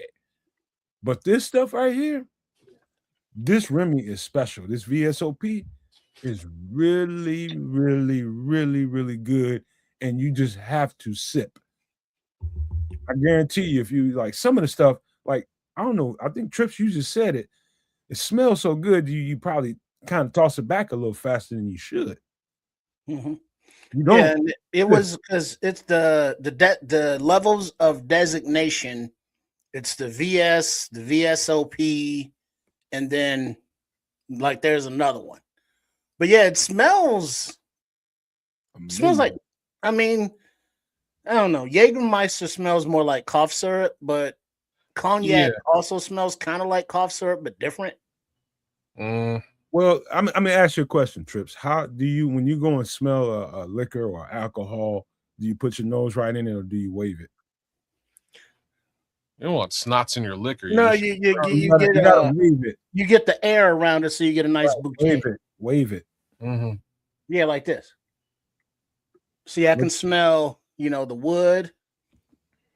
I can smell the notes, the tones of what's in there. But it's just cognacs is It's just something that I don't react well to. Maybe it's just automatically that flashback of praying to the porcelain god for so long, and promising that I'll never do that shit again, I swear. And I haven't. Man, one of my little bros, man, the one he lost his mom. He lost his mom a few years back, and he was going through it. I like basically I had to get physical with him because he was that beside himself. And I won't go into too many details, but I had to put my hands on him. Like I didn't beat him up, but I had to snatch him up a little bit to get so that he can like feel me and get control. You know what I mean? And sometimes when people go through things, you just never know how they're going to react to a major event like that in their lives. And guess what happened after that? This came into play. This Remy came into play, and Lord, it smoothed everything out. It smoothed everything out. And because it's so smooth, like he basically he poured that whole thing pretty much, but it was over time. It was like over a couple, 3.5 hours, just on the rocks again, just sipping. And we're both, and I'm talking to him, trying to bring some trying to bring him back down to earth. You know what I mean? After all of that, it was important that I did that and helped him through that. But that Remy was there the whole time. That was our little side piece to do it. But I'm fond of it, not for only that reason, but just because of the taste. But but let me ask you something though, Matt. You were sitting there with him and y'all was able to sip on this cognac. Yeah. But somebody, who is that? Slim Bo Boogie, saying shots of tequila. I think if you all were sitting there having that same conversation over shots of tequila, probably would have turned out different because of the nature of the alcohol. What do you mean by different? You go. I think the tequila would have gotten him more amped up, more up in his feelings, to whereas the cognac was more of a let him sit down, mellow out, and get in his thoughts and not have his thoughts get into him. You know what, Trips? I think it is all about body chemistry. It's about body chemistry and how you react to certain things. Like knowing him like I know him, it would have been more like gin. Like if gin, like be honest with you, anything white liquor would have probably done that. What you talking about? So he's referring, I think, more to the fact that tequila is actually an upper, whereas just about every other alcohol is a downer. That is just kind of how things work out. Tequila is something that I like. Man, I've had some crazy, like, I have some crazy tequila stories, but Tequila put you on swole, bruh. Yo, end of the day, as an adult, sipping on some tequila, it's a bit of a different experience. It is one of the better things to just cool out, sip on. You get a nice little buzz. You're good to go. You know, you're in it. You know, I have to throw it at some tequila, man. But I cannot co-sign on the I can't co-sign on this, man. I can't. It's unfortunate. I'm right there with Triple R on this one. I'm just not. I'm not looking for a cosigner. I'm just explaining how good this is to people that appreciate cognacs. That's all. Mm-hmm. You ain't gotta appreciate it. If you don't like it, you don't like it. But Can't do it. You know what is that, Cohiba? You know, I'll puff on one of them with you. Yeah, but I'm right there with you. I'll do the puff, but I'll probably be sipping on some Johnny Walker, man, or some, some, you know, that's or just like me. Dante Mad Dog. Mad Dog's not really a sipper. Mad Dog is standing around the trash can that's on fire, singing neighborhood tunes, passing around in a brown paper bag. And I love how y'all just got through describing what cognac and that does to you. That's the way I feel about brandy. I will unless somebody came up with a brandy. I'm never gonna say I will never do that again. But my plan is to never touch brandy again. But if somebody came with a really, really good brandy and convinced me, like, just try this, man, I'm not gonna be, just because of my adverse effects to an experience I had, just shut down.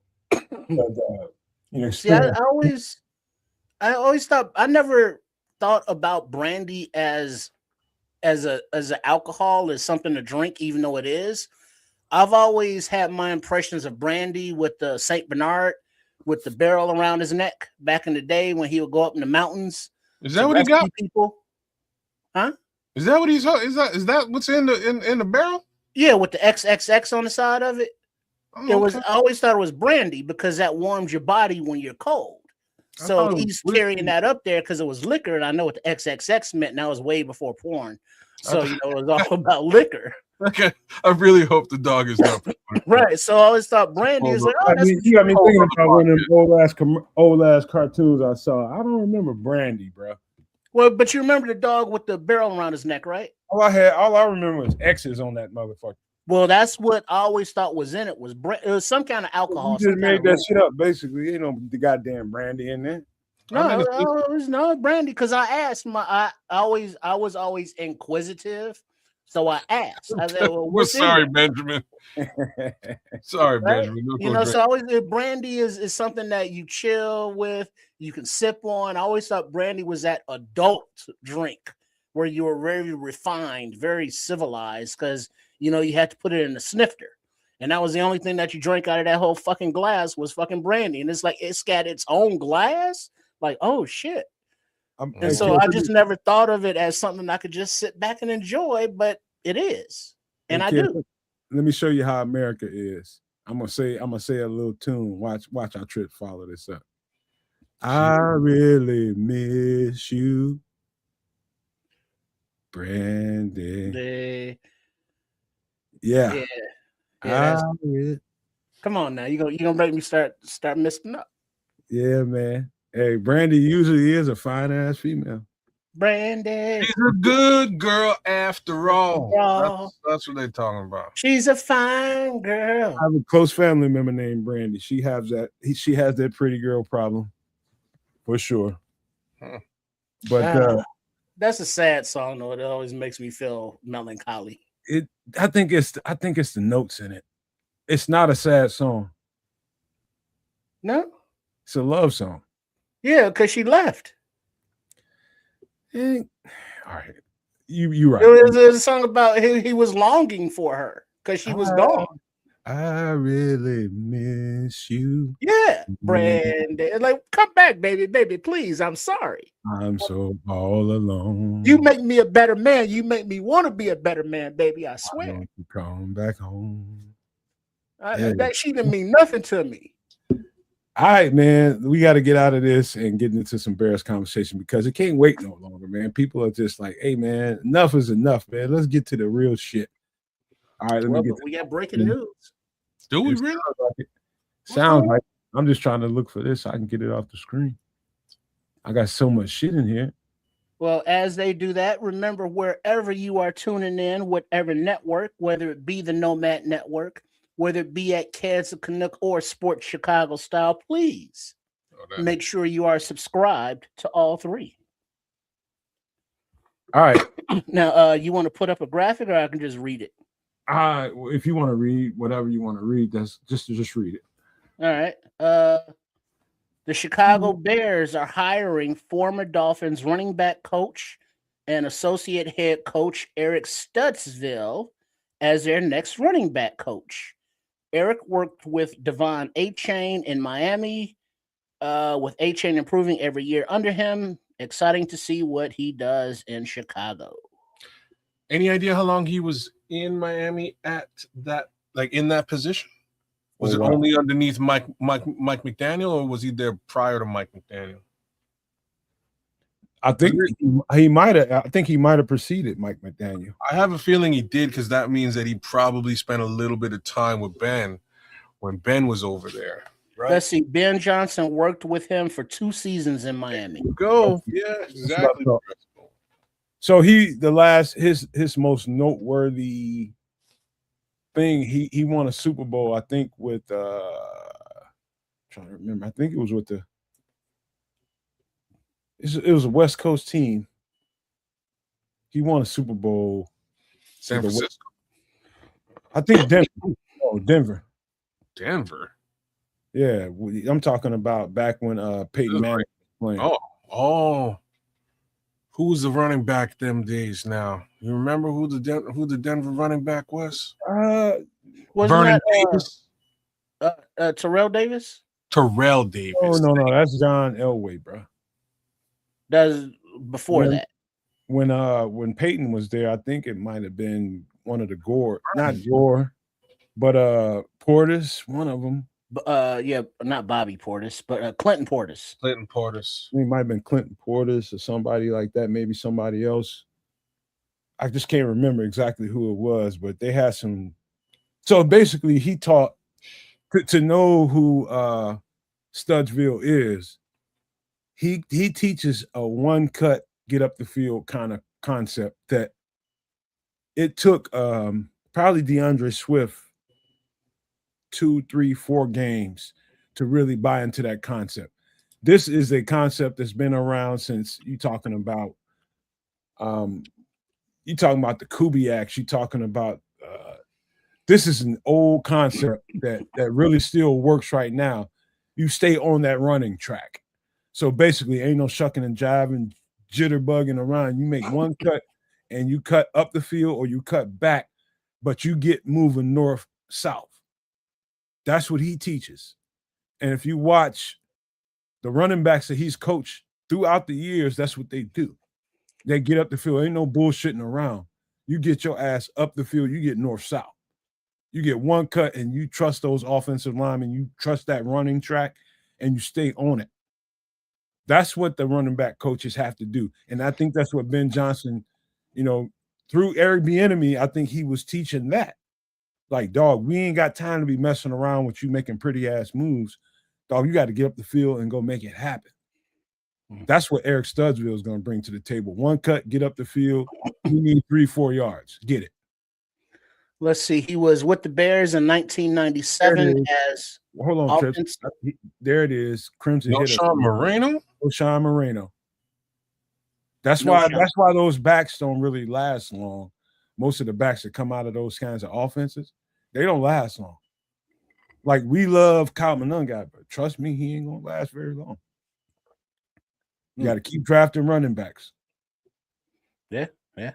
Let's see. In 97, he was with the Bears as an offensive quality control coach and offensive assistant, then wide receivers coach and assistant special teams coach in 1998. Interim head coach with the Broncos in 2010 and co-offensive coordinator and running backs coach in 2021 before getting the associate head coach title in 2022. Guys, excuse me, running backs that he's led to 1,000-yard seasons: Tiki Barber, Willis McGahee, Marshawn Lynch, Fred Jackson, Noshawn Marino, Raheem Mostert, and Devon Achane. He's done good stuff with the backs that he's had thus far, so I'm confident in this move. To be honest with you, I think this will be a good move. I think just given the running backs that are there today, I think Eric Bieniemy's done his job. You know what I mean? I'm sure he gave a good earful to both of those running backs all season last season. I think they'll remember each and every word that was spoken or yelled or screamed. That being the case, we move on to next and new things. And I think this guy's done great things with Devon Achane out there in Miami. And I will double down on that with the Raheem Mostert case scenario. Raheem,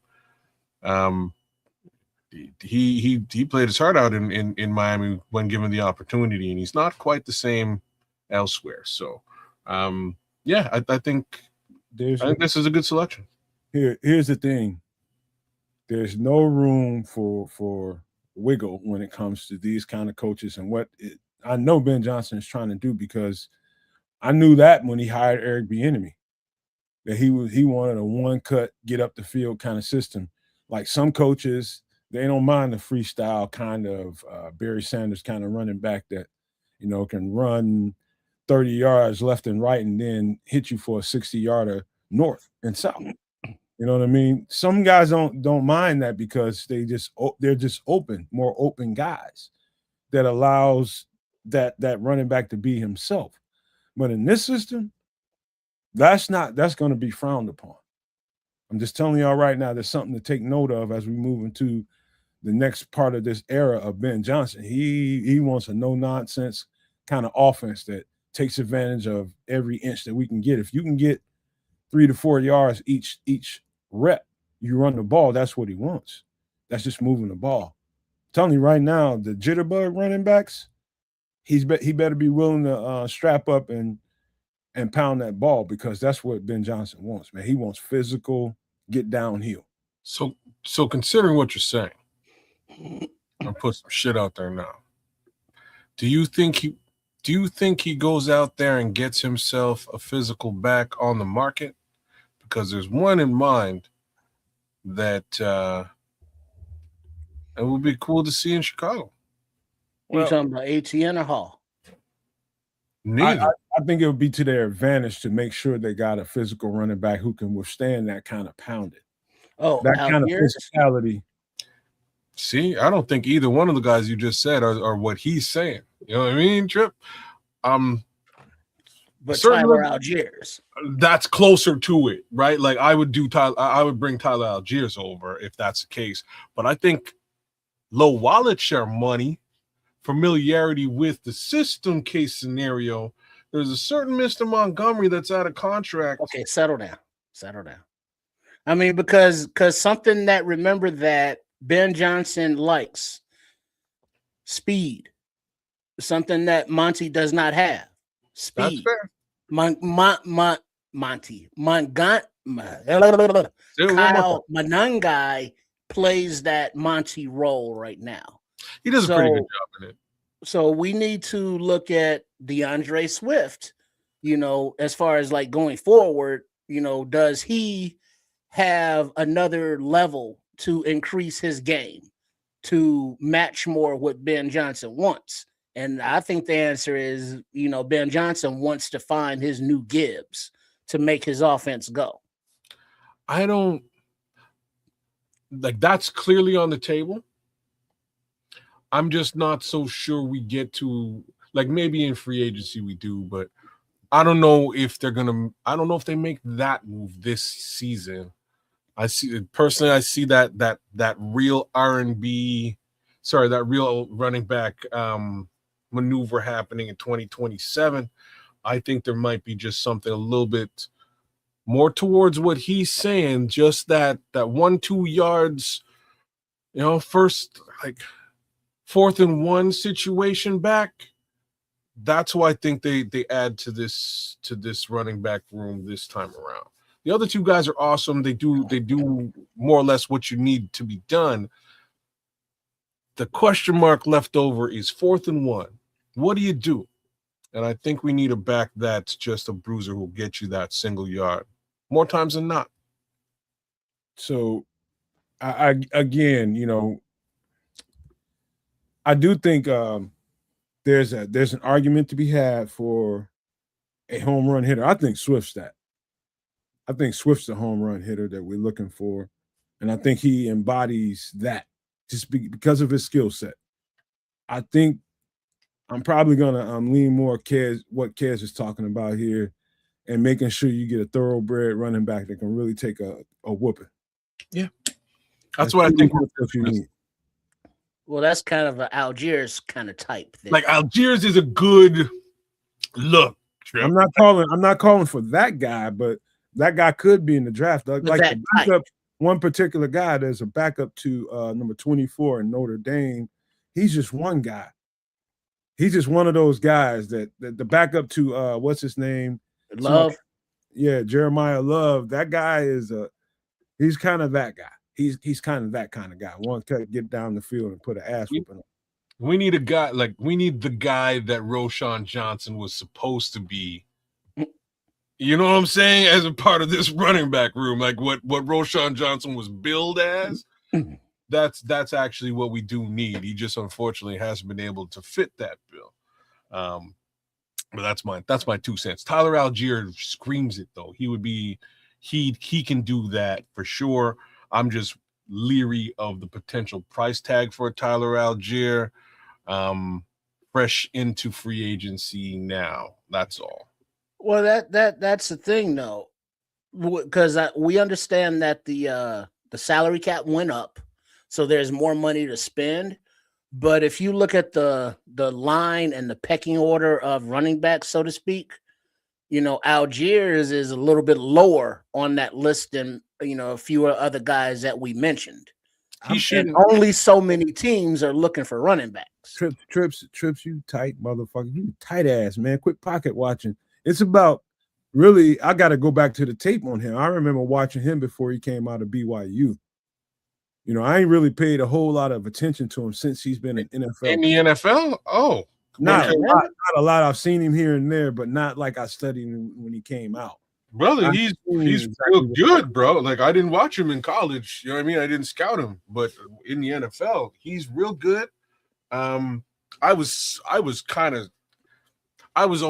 almost shocked that Atlanta went and got Bijan Robinson when he did, when they did, because of how well Algiers was playing. It kind of put him on the back burner, and that's where his stock is. Outside of them just sort of shelving him for Mr. Robinson, he is a high caliber running back. He could be a three down bell cow if you really wanted him to be that. But in this room, if you need him to be the bruiser, he can handle those responsibilities quite easily, to be frank with you. And it probably wouldn't cost very much. You know what somebody in free agency would want to hear? What? You talking about, okay, I can go anywhere I want to. You got to think about it this way, kids. Now, in reference to what you're saying, think about it in this context. I can pretty much go anywhere I want to. This team is offering me this. This team is offering me that. They not that much difference in what they're offering me. So I have to make a sound choice about what's best for my future. You're trying to get somebody to come to Tripp's point, dog pay his ass, cheap ass money to be a third down, basically a third running back. So you got to talk somebody into playing the third role here. Understand what you mean when you say that. To me, that player, you can get a guy like that in free agency, which I think that's a hard sell. Somebody can somebody, you can get somebody to come in and be a backup and say you're going to share carries with the guy, and a third running back. That guy, you have to draft that guy, kids. So basically, a third running back is Travis Homer. You have to draft that guy. He's like a fifth running back. Well, but I mean, on this roster, he rarely got any carries in the offense, but he is a special teams guy. So if you're looking at just say a Swift, Monangai, and an Algiers, just say, you know, where's Algiers getting those reps? Is he taking it from Monangai? Is he taking it from Swift? Or is he strictly your third down guy and playing special teams? Did what I just say to you? Did what I just say to you make sense? Like, yes, it makes what you're saying makes sense. The thing is, that's unfortunately been his lot in life. You know what I mean? Over the course of the last 3 years. So year one, he got a pretty thick running back trio. I'm saying year one for Algiers, he was basically gangbusters all by himself, leading that running back room in Atlanta. Years 2 and 3, he's behind Bijan Robinson. So there's really nothing, you know. Unfortunately, he's doing backup duty. Being back in backup duty now is not a crazy call, especially given what backs are sort of going to be in front of him in free agency. Breece Hall. Here's your help. Here's your help, kids. The only way you sell that to a Tyler Algier is knowing that DeAndre Swift is on the last year of his contract. Okay. So you got to sell him for 2 years, and you got to sell him saying, yeah, when we don't re-sign Swift, Monangai is going to evolve to the number one back, and you're going to be right behind him. So basically, you're going to sell him that pretty much we're going to pay you for a year this amount of money for nothing, but to play on the practice squad, get on special teams and shit like that. That's what I would layer on one additional selling feature, and that is look how deep this team went into the playoffs this year. We are pushing for the chip. So if you want to come over here and be a part of a winning squad, that man's coming off a rookie contract. He don't give no fuck about no Super Bowl. He's trying to get the most money he can get. Well, I'd like to think he might want a Super Bowl because that would enhance his ability to get money. As much as I love football, that's a stupid motherfucking way to think about it. I don't know. That's you're a Super Bowl winning back. What if he scores 2-3 touchdowns in the Super Bowl just on 1 yard carries? You live in a capitalistic society where most people end up getting well over their skis as far as their expenses and income is in contrast. Most people have more expenses than most of their income can handle. You know what I'm saying? It's like, you know, as much as you love a game, you can't be ham-headed and be like, okay, I'm just trying to get a Super Bowl because I want to win. Fuck that. You get all the money you can. No, you free agents who have made their money, who've gotten their second contracts and are like on their third contract, then they can ring chase. You know, now he's in a position to where he's trying to get paid, you know, like Nashawn Wright. You know, he's in that position to maximize his earning potential right now because, you know, the future isn't guaranteed. And yeah, Super Bowl rings are nice, but it's the difference between generational money for your family or chasing a ring, which could lead to generational money, but not as guaranteed. How much can I pawn this Super Bowl ring for if my bills get thick? I think it was 70,000. That's the going rate. OJ Simpson would know. At the end of the day, is that Super Bowl ring gonna get you out your debt? Versus, you know, clearly not. I guess OJ. No, I guess not. Snap. Do you go for the salesman of the year, kids, and go for the trophy, or do you go for the bonus of $10 million? It's you got to think big. You got to think like a big boy when it comes to this. Get your money, my boy. I feel what you're saying. At the same time, I'm just not sure if he is. I don't know if he's in a position to command that type of respect, if you know what I'm saying. You know what I mean? Cass, before you finish that, let me tell you, I got a partner whose son is coming out of his first contract. He's in the Sussex, Virginia area. I'll just say that. Playing in the league right now, I ain't gonna say no names, but he's in a particular situation where he's coming out of that rookie contract and similar. Let's just say that. And I got the call from Daddy. Daddy was just like, hey, man, I was just like, dog, I just laid out everything I just told you. I was like, how much you going to get in the pawn for your goddamn Super Bowl ring? Versus the contract you're going to get for an entire year. You got an entire year, 2 years, 3 years, or whatever you sign for money salary. Then you're going to get at least 2 years guaranteed. You're going to get at least 2 years guaranteed. Get that goddamn money. Is that Super Bowl ring guaranteed? That's it. That's how you got to think, man. So Tyler Algier, I love that guy to come here, man. But that's a hard sell. This is the best thing I can tell you, kid. I'm so like I fully respect what you're saying, and it's facts. I'm just gonna say, like he might be the 30th back out of 53. So he ain't getting paid a lot. That are available that would be coming up in free agency. So like I just don't know if he specifically this time around in free agency is going to be able to command that kind of respect, man. And that's really why I think he would fit that role and that bill and that price tag. Like price tag for him, I'm on Spot Track. Here, let me just share with y'all. Well, you don't have to, man. I think it'll take. Go ahead. Don't do it, kids. It's gonna slow us down. Don't do it. Okay. No, it's gonna slow us down, man. I know you like the guy, but we can get into. Matter of fact, we can round back around to it. But let me check some boxes about some of the stuff that we need to talk about here. And what's on the thumbnail is this word, and I think it's qualified rumors that Dennis Allen is pounding the table for Trey Hendrickson. And rightfully so. I don't blame him for that. And I also heard as a counter to that, like someone asked somebody, whether it was a GM or basically Ryan Pohl's story. Okay, if you had a choice what to do between Max Crosby and Trey Hendrickson, if it's a choice if Max Crosby became available, I think Ryan Post wants to go after Max Crosby. And I think there's a counter. I think what Dennis Allen is doing is trying to rein in Ryan Post because Max Crosby is so attractive that why give up them picks when you can get a really, really quality football player that can give you the same thing and you don't have to lose picks.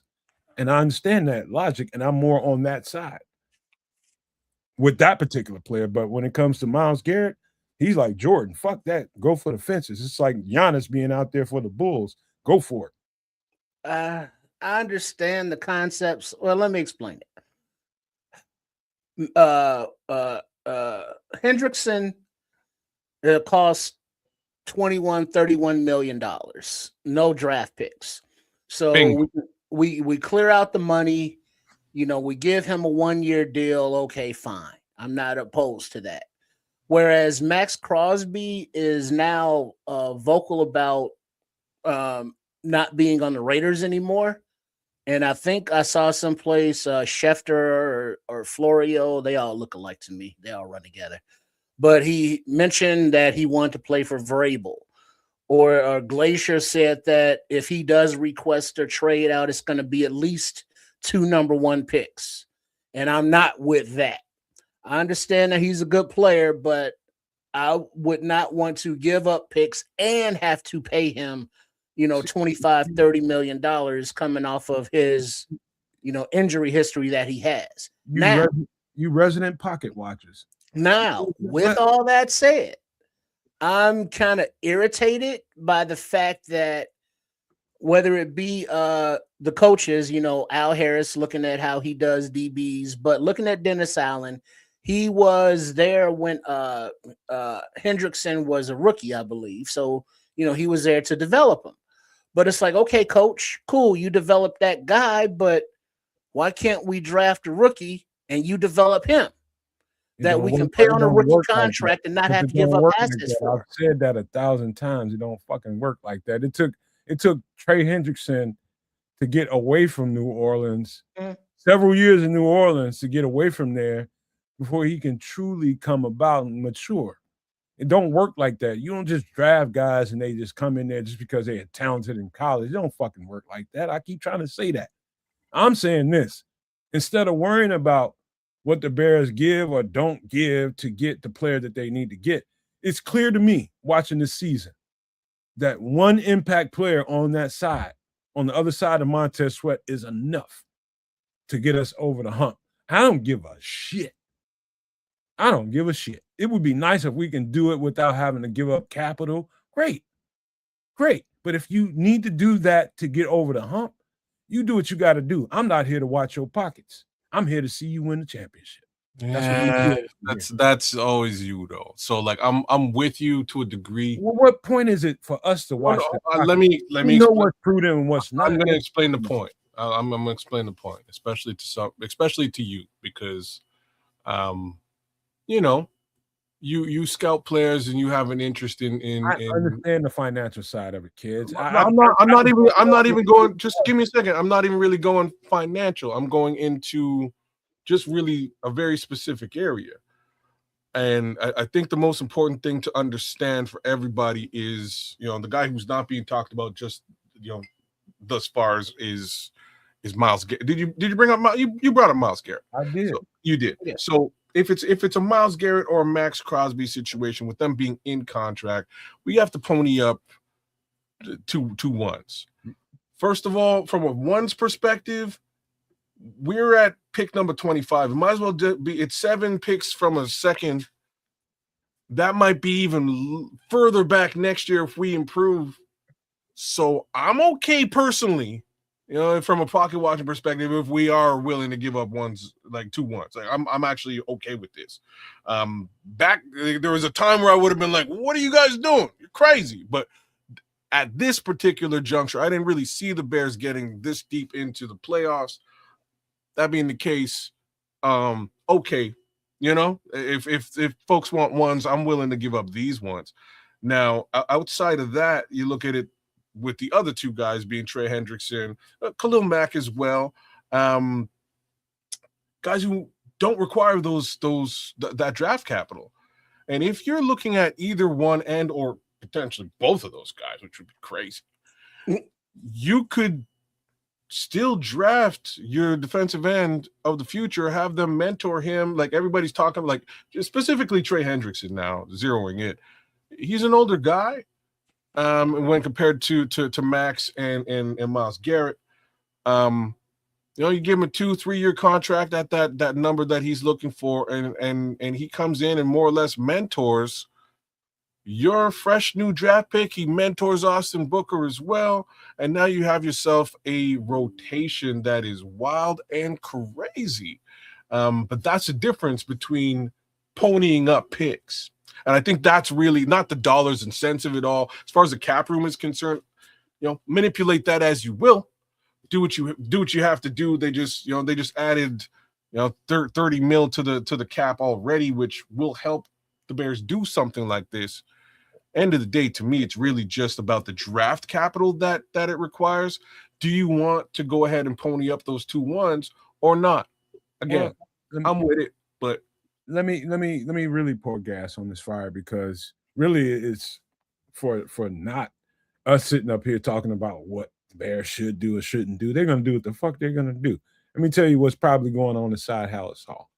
Every option on the table, every last one of those guys we're talking about, whether it's Trey Hendrickson, whether it's Max Crosby, whether it's even Myles Garrett. I'm going to tell you why I think you swing entirely for the fences. In a GM's tenure, you might run into, and I'm gonna stray off the reservation for a second. Y'all just work with me. The Bulls are in a particular situation right now with that. I think, people seeing them swinging wild, it looks like a total breakdown. But what I think they're doing is accumulating capital to kind of pony up so that they can get the big dog. The big dog is Giannis whatever his last name is. Antetokounmpo. Say that 3 times fast. I cannot. Antetokounmpo. And when you feel like, and put the Bulls to the side for a second, for a GM's tenure, trust me, what do you call him? AK in Chicago with the Bulls, he knows he's only going to see a Giannis probably once in his lifetime. Same thing could be said for Myles Garrett. In Ryan Poles' tenure, he's only going to see that guy once in a lifetime. Once in a lifetime, when you just got this close to getting your ass to the Super Bowl and getting yourself a chance to get that ultimate trophy. What you do is you strain every resource you have. And whatever you got to do, if you can get him into Chicago, first thing you do is to get him in here. And he's going to want to come here because of a simple fact that he wants to, at this point, get a ring. He's already made a couple $100 million. So you can talk about that with a guy like that. He's already made $200-300 million. He's going to want to get that trophy and get that legacy solidified. First thing you do if you get Myles Garrett in here is you get him to rework his contract so that it's a more team-friendly deal. You're still going to pay, but you're going to still pay it in sections so that it doesn't cost you so much here, doesn't cost you so much there. That's what a restructure is. So for a guy like that, I think the conversations inside House Hall are probably very much argumentative when it comes to Dennis Allen, when it comes to Ben Johnson, when it comes to Ryan Poles. Ryan Poles may really want to make that swing. Dennis Allen may really want to make that swing. But the default to all of it is you don't give up anything and you just go ahead and give Trey Hendrickson, basically you're buying him for a year and giving him an option for an extension behind it. That's pretty much the weak ass way to get out of this. But I think you should go after something that can put you over the top for sure. And that is Myles Garrett. You go for it. Go for it. You better pick up the fucking phone. Well, you see the hesitation I have is like understandably injuries happen. It's a physical game. I get it. But you look at the situation of Packers when they went for it, and it was like, oh, Micah Parsons, 2 number ones. Go and take these damn number ones. We don't give a shit about these. Come on, Micah. And now Micah's out for the year, and they lost, and they're done. So, I mean, you're just putting a lot of eggs into that basket, hoping that they pay off this year.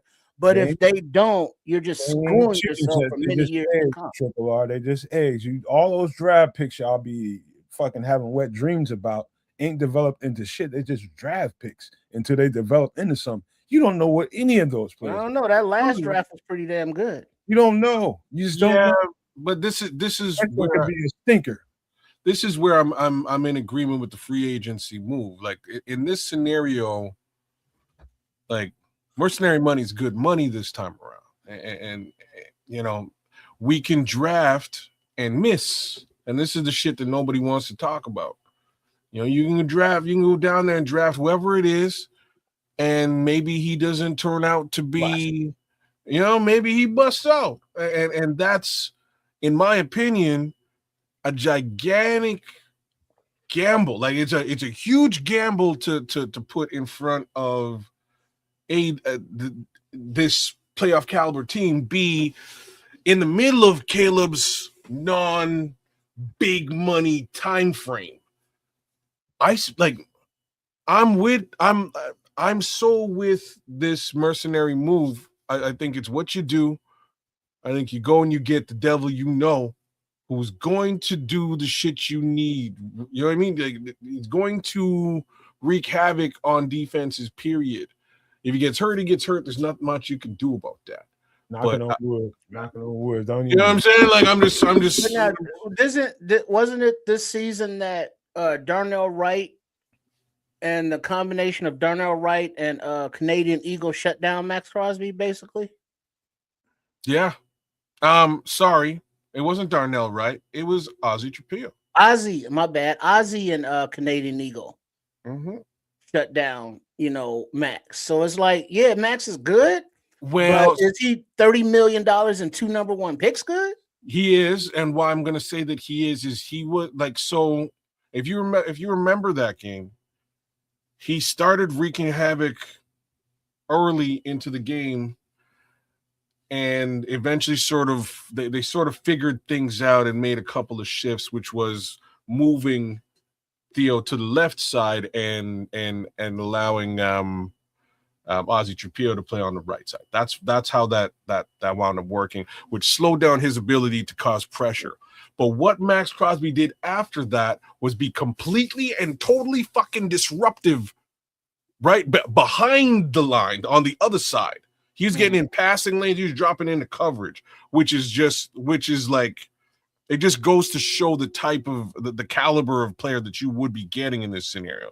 The kid, like, even if he ain't getting QB pressure, he's making his impression felt. One of the things, and I'm just going to ask myself a question for y'all. If I was one of y'all, I'd say, no matter, based on the stuff that you've seen so far, do you see an edge rusher in the draft that is that kind of problem? And I would tell you, I'm going to answer my own question. I would tell you I've seen one that is that kind of problem. And the thing about that guy is, I'll tell you his name in just a second. I don't know that he necessarily fits. I know he can play here and be effective here, but if you're going to draft a guy as high as you're going to need to draft this particular player, then that guy needs to be a starter. And I don't know that he has the size and the weight to do it. And that would be Cassius Marsh from Texas A&M. This guy is going to be a problem. Like I haven't seen them all, but from the bunch that I've seen, this guy, I can tell you right now, has certain kinds of traits to him that I know is going to be translatable right away to the next level. He is going to be a problem. It's about whether or not the Bears are in a situation where they can draft a guy that you can use specifically for pass rushing purposes. I don't think we're there yet. I told y'all this a week or so ago. I don't know if we're that rich yet. I don't think we can just draft a pass rusher only. So what you're saying is potentially, like, first things first. I thought when you said Cassius Marsh, I thought you were talking about the homie who did the karate kick and bumped into the referee and cost us the game against Pittsburgh a couple years ago. Different Marsh. Different Cassius Marsh. Okay, fair enough. So what you're saying is, though, basically, if we were to that might cost us another first round pick to jump up there and get access to a Cassius Marsh. He may not be ready years 1 and maybe potentially 2. We got to build and develop him up. So there go 2 more years of Caleb Williams. We are now signing Caleb Williams. My bad, kids. It's not Cassius. It's not Marsh. It's Cassius Howell. Okay. See? My bad. I had to go back in the tank. I got you. Okay. All right. Cool. So, like, what the? In any event, we would have to develop this player as really where you're going, and that's where things become challenging. We have 2 more years, and let's just be straight up on this. There's 2 more years on Caleb Williams, and they can extend it for a 5th year. All right, so potentially 3 years where the dollars and cents isn't crazy for Caleb at the quarterback position. You kind of have to spend that money on the edge rusher right effing now. Like, you need to do it now. Front load as much of it as you can so that these 2 things don't necessarily conflict when you have to pay Caleb. Draft picks be damned. So, like, I'm kind of right there with you. If it's Myles Garrett, yeah, he's definitely worth the 2 ones. If it's Max Crosby, I'd wheel and deal and try to get some cap relief. I'm not going to say who I would wheel and or deal because it doesn't matter. But definitely I would also try to get out of some level of that capital, that draft capital deal with the Raiders in this scenario. Like, imagine we gave these guys 2 first round picks a couple of years back and ain't nobody on that team anymore. That's crazy. I'll say this too, man, and this is just in context of what we're talking about. I'm thinking while Kids is talking and while we're having this conversation about what to do at the edge spot, what to do in free agency with these edge rushers. watching the 1920 football draft, I'm taking notes of little things that I'm hearing, just any kind of little tell that I can get about where they want to go. And two things happen in that documentary, you want to call it. They want to continue to draft young. They want to continue to add young, get young players on the roster. And at the same time, they want to continue to bring in leaders. So that tells me that whatever they're doing, they want to keep young talent coming in here. So to the point of the edge rusher in the draft, now Trips, this could be very crucial to what they do. You have to believe in Austin Booker. You know what you got in Montez Sweat. You have to believe in Austin Booker and what he can bring to the table. And if you think he can be a starter at 250 pounds and keep you through the season, he's got to be that first and second down edge rusher that can hold down the run. And on third down, that's when you bring in a Cassius Howell. That is a problem. That if you think about it that way, there's room to get Cassius Howell. On the flip side of it, it's about whether or not you think this team is right there at the precipice of getting a Super Bowl championship. And if you feel like all we need is this edge rusher to put us over the top, then you go and get it. But inside Halas Hall, guess what, fellas? It could be a completely different conversation. They might think they can get that guy from the inside. It might be a D tackle they may go spend a whole bunch of money on. You don't know. Well, that's the thing. I mean, as every one of us, all the nomaniacs, everybody tuning in, kids, Canuck, everybody sports the Chicago style or Triple R SCS has our own ideas on how to improve the team, how to make it better, on what players should go or come. Pause. But looking at the needs, many are like, yeah, we need that edge guy to set us over the top. We can buy one of those on the market and draft a defensive tackle to get that inside pressure because our rookie or free agent safeties, or cornerbacks, whoever is healthy enough to play the position, will be helped by the defensive line rush. True. But then there's also that line of thought. It's like, hey, granted, we had an offense that was doing its thing. Ozzy's injury is quote unquote career threatening. Let's use that first round pick and get a left tackle and solidify the whole thing, and then go the rest of the defense with the draft. Do you go left tackle? Do you go edge? Do you go defensive tackle? Do you go safety? Do you go cornerback? We don't know, and we have our own thoughts. And I'm sure that even inside Halas Hall, everybody has their own individual thoughts. And they're going to work it out as a team, without Ian Cunningham or those damn third-round picks. NFL, that's for you. But by the time draft day gets here, they will have a plan on positions, on players, on all the information. Because right now, all we know is this draft is good for safeties, I think good for cornerbacks, kind of suspect for edges, but better for defensive tackles, the numbers wise. But you can find talent, obviously, if you search. But we don't know what they're going to do. And so we got, 3 months to hash out all the options and alternatives and different sides. And so it's like, yeah, but it's not going to be easy. I got good news, Trip. I got great news. What that? In that 1920 football drive, it turned out to be, remember we had all these conversations. This is when me and Kez was having back and forth about who we should blame for how bad the Bears are looking and, decision making and all this kind of stuff. And this is when I was trying to make the point of healthy relationships between coaches and the GM. Coaches are the top of the hierarchy when it comes to selecting players and getting talent into the building. You know why? Because they're the ones that have to coach them. And that's the healthiest relationship you can have in the NFL, is that kind of hierarchy. And that came through clear as day on this 1920 football drive. You can hear Ryan Poles say it with his mouth. He's basically saying, yes, I'm the GM, but I am accumulating what Ben is telling me.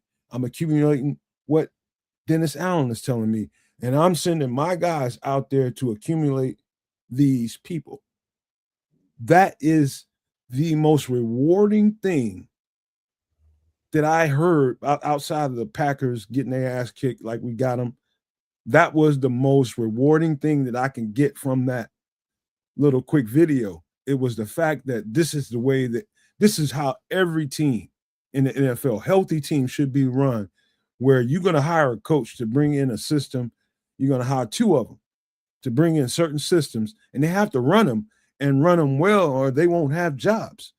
Guess what the GM needs to do? Make sure that they have everything that they need per their requirements.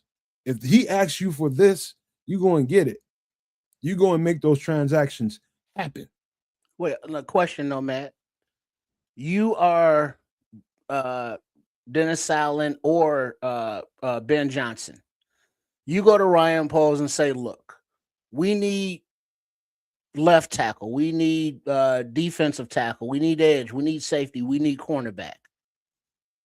These teams, XYZ, have new coaching staffs and new schemes. They have young talent that we want that will fit our schemes. You spent a 4th round pick on Joe Thuney and a 6th round pick on Jonah Jackson. We want you to do that this offseason with younger talents that don't fit on other teams. What do you think the odds of that are something that Ryan Poles can pull off? Very, very high. Expand. We're talking about offense or defense? Both, either or. Defensively, there's plenty of guys that can. You got. Look at what they did right after those guys got there. They got at the last second. They got Grady Jarrett, who had an injury-riddled season that didn't really represent the Grady Jarrett that was in Atlanta. You got that. Remember, we got 2 systems that's being created right now, that's being installed in this building. And it's a learning curve that comes with that. And how do we shorten that curve? We get some veterans in here to help do that. They struck gold definitely on the offensive side of the ball. I don't think much heft is required this next time around on the offensive side of the ball. I think most people would agree with that. Okay, yeah. Okay, on the defensive side of the ball, it's probably where most of the resources and most of the time is going to get spent to try to upgrade that. And so, yes, do I think there are several guys in the free agent market, whether they're high end or low end, that can really help that out and shorten that curve? Yeah, man. Absolutely. I can get the name and names, but we doing the show right now. We'll seclude a conversation just for that. And I'll make sure you guys get images and information about those guys. But yeah, hell yeah. We can hurry up and turn that shit around in one free agent offseason. Okay. Does that answer what you're trying to say? Well, yeah, free agent, but I'm talking about trades. Yeah, there's opportunities. But Thuney and Jackson were veterans. I get that. And so, yes, those guys that don't fit the system, but I'm, even thinking about any place that changed their GM and schemes that drafted somebody last season that Ben Johnson or Dennis Allen would want in their system too. That's particularly why it's more advantageous to us, because I don't know if I've ever seen this much head coaching turnover in one season. There's like 9 teams. Yeah, even if they keep the same GM, I don't give a shit who drafted those people. If the system changes, that means like who is that? San Francisco, for example. They've been in a traditional 4-3 front like we've been in for the last 4 years. That's a 4-3 front. And those guys that fit that front line on the defensive line need to be a certain size, shape, all that. that's going on right now. They're about to change over to Raheem Morris' system. Mm. That's a 3-4. So they're going to have to definitely change their edge rushers. Bring in the conversation about Joey Bosa. Not Joey Bosa, but what's the other one? TJ Watt? No, he's saying Nick Bosa. Nick Bosa. Nick Bosa. Won't necessarily fit what they do. That does not play to his strengths. Even though and he's been injured for the better part of the last couple of seasons, and he's like anybody is trading for him or wants to trade for him, bet not pay much for it. So that's going to change over. So you got multiple teams that are going from this front to that front. Some of those guys won't fit what they've been doing. Even some of the young guys that they just drafted might not fit those systems. So this is probably one of the more advantageous off seasons for GM, coaches, and the like to have a chance at some opportunities that you didn't see coming. So they're scuttling through all that stuff behind closed doors as we talking like, hey, they just changed to a 3-4 here. They just went to a 4-3 there. Might be some opportunities we offer them a trade for this. They need to change out their personnel. So absolutely right, Trips. This is a real good offseason for us as far as opportunity goes. Interesting. Be right back, fellas. I got to let my cat out. All right. So we're looking at a decent free agency period coming up because of all of the head coach carousel in the NFL. That should be interesting stuff to look at as we move forward. I don't know who's going to sort of be on the chopping block or lose favor where at this present time. It's very, very, very tough to say, but there could be some interesting calls made and some interesting trades proposed that we don't see really happening under normal pretenses. So interesting stuff there. Outside of the trade market, I think we got two areas on the offense that we could address. Maybe one more being just general special teams returner case scenario. I think we can find all that potentially in free agency without really having to worry about the draft, with the exception of that left tackle. Either we find a stopgap in free agency or we get a later round left tackle. I wouldn't be looking at first or second round this time around, just because you have a second rounder coming and you don't really want that conflict. You want competition, but not conflict, right? So, I'm thinking more enough competition that if you take the job and he wins, the job is his. But then there's also the suggestion of bringing back Braxton Jones on a 1-year deal, so he can increase his value and all that as a stopgap. I'm not with that because this team already basically said he's not it. I think it's a great idea. You would for sure, because you. See, I only want to say it this way, and maybe if I say it this way, you'll understand where I'm coming from. There's a different thing when you have somebody that's gone through your system for a year and is at least capable of being exactly what Triple R just said, a stopgap. You know exactly what he's going to be. He's not a long-term solution, and you're only going to sign him for maybe a year, and you want to give him a nice little chunk of money for a year. I don't think it's a bad plan instead of looking outside your doors to somebody that has to come in here and learn everything all over again. There's value to product knowledge. You know what I'm saying? So look at that lens. I can respect that. I still hate it. I don't like it as much either, but I respect if they did that, I can respect it. Yeah, it's like the options. For me, it has everything to do with how he performed on the field this season. Not good enough. You know what I mean? Like if he showed promise this season in the role, first of all, we wouldn't even be having this effing conversation. But second of all, I would be look at it on the curve now, kids. Now we got to give him a little bit of grace because he was just coming off of a surgery that I don't think he had full time to rehab from. Not like everybody else. You know what? Like that's actually super fair. That is actually super fair. And in that respect, maybe you do kind of have to give him the benefit of the doubt.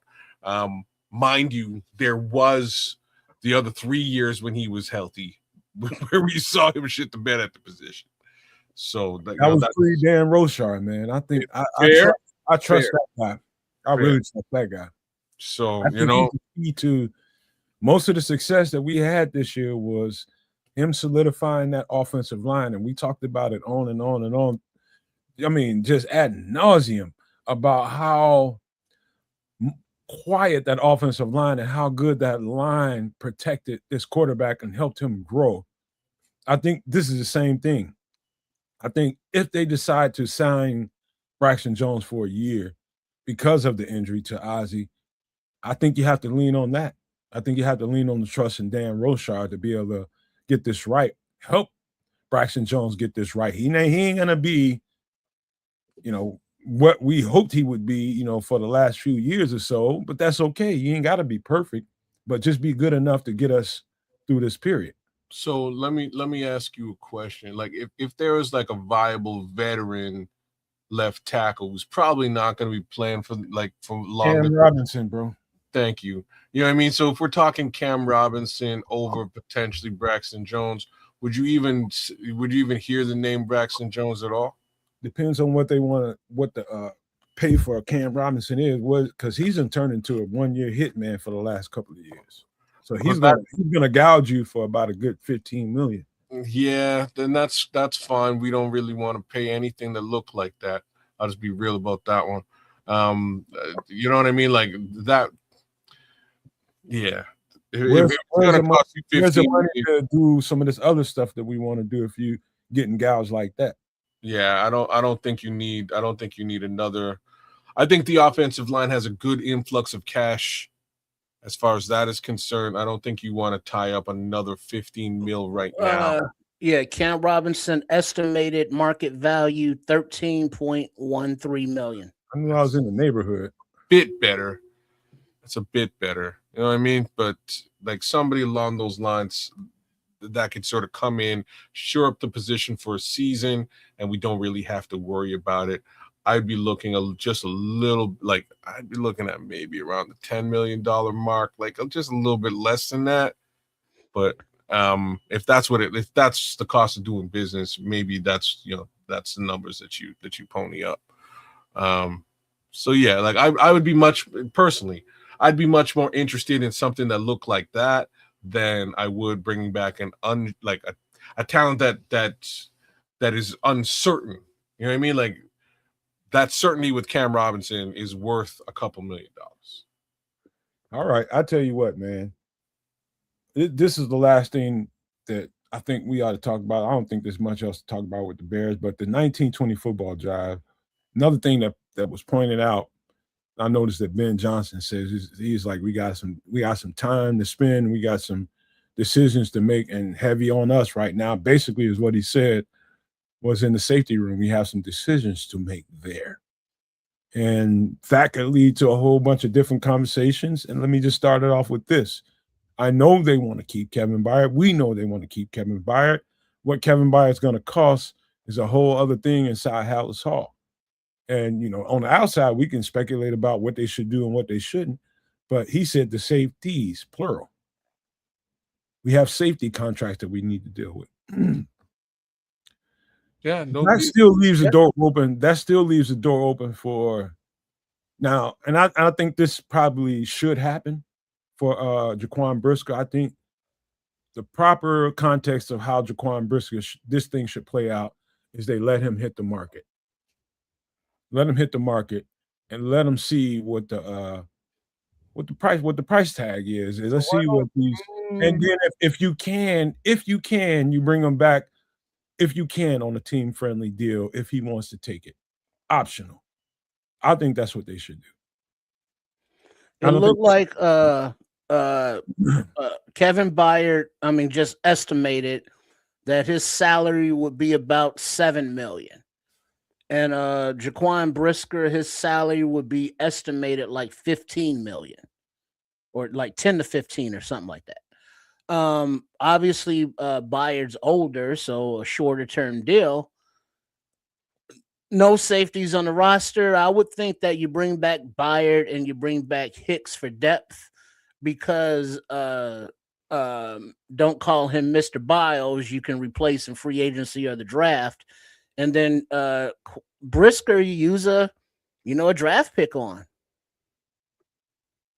Well, I try to avoid what I telling people what I think and what I think they should do, and I wouldn't do this or I wouldn't do that. Nobody gives a fuck about what I would do.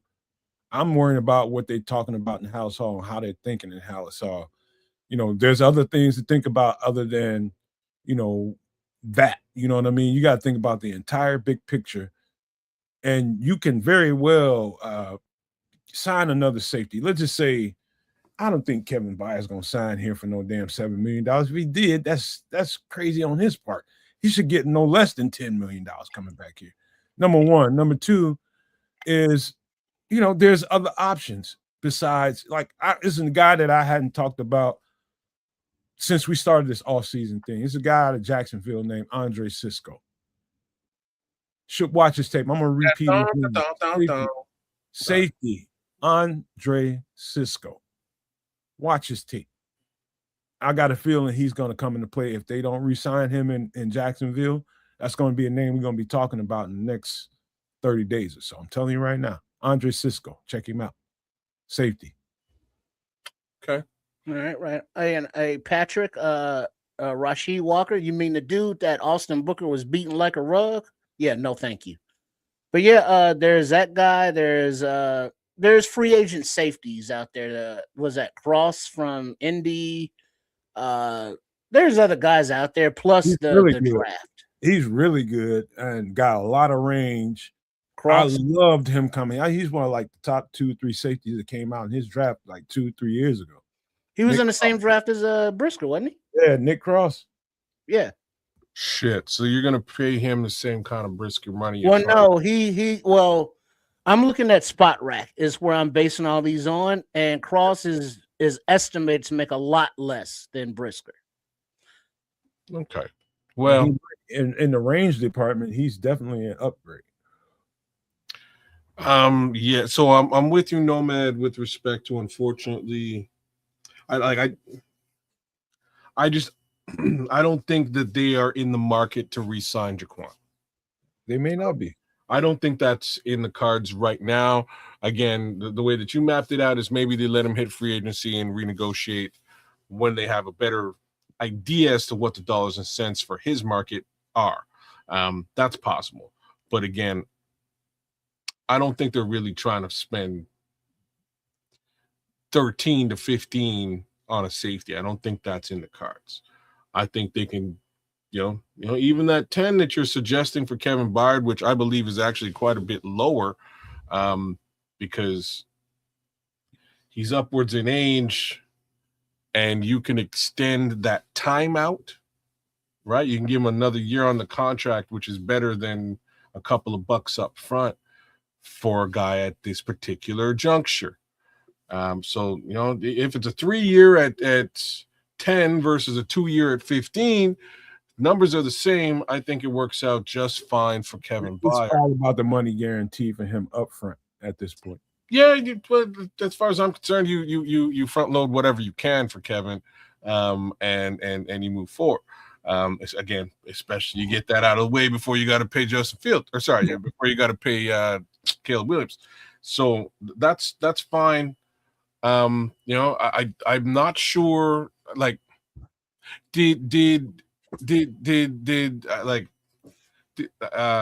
it Jonathan Owens? Did he get a lot of snaps this season? Special teams. Jonathan Owens is insignificant in terms of this conversation. This is what I'm trying to sort of say. So I have a strange feeling. We as much as cute as I think his wife is, I'm not so sure he's going to be around for very much longer. I also don't think Elijah Hicks will be around for much longer. I think they completely retrofit this safety room, and it starts with Kevin Byard being re-signed, And secondarily, I think it starts with the extension of CJ Gardner-Johnson, because the impression that he made on this team this time around, I think, man, like, listen to what I'm saying. I don't like CJ Gardner-Johnson, but he came in here and he made an impression on Bears fans, on the team itself, and on the field. And I think he could take over that, that strong safety role. He ain't the fastest guy in the world. That's the thing, though. I mean, because he is what he is, and at the time, what we needed, he was good for that. But we saw his shortcomings when he had to cover, a wide receiver going a drag route or a crossing route. He doesn't have the foot speed to keep up. So it's like, thank you for filling in where you needed to do. Push on. I cannot let that one slide, man, because the context of how you just said that was talking about his foot speed. And there's a difference here. He's playing a different position. He's playing a slot corner. So you're playing probably the fastest guy on the offense. Yeah. Slot corner.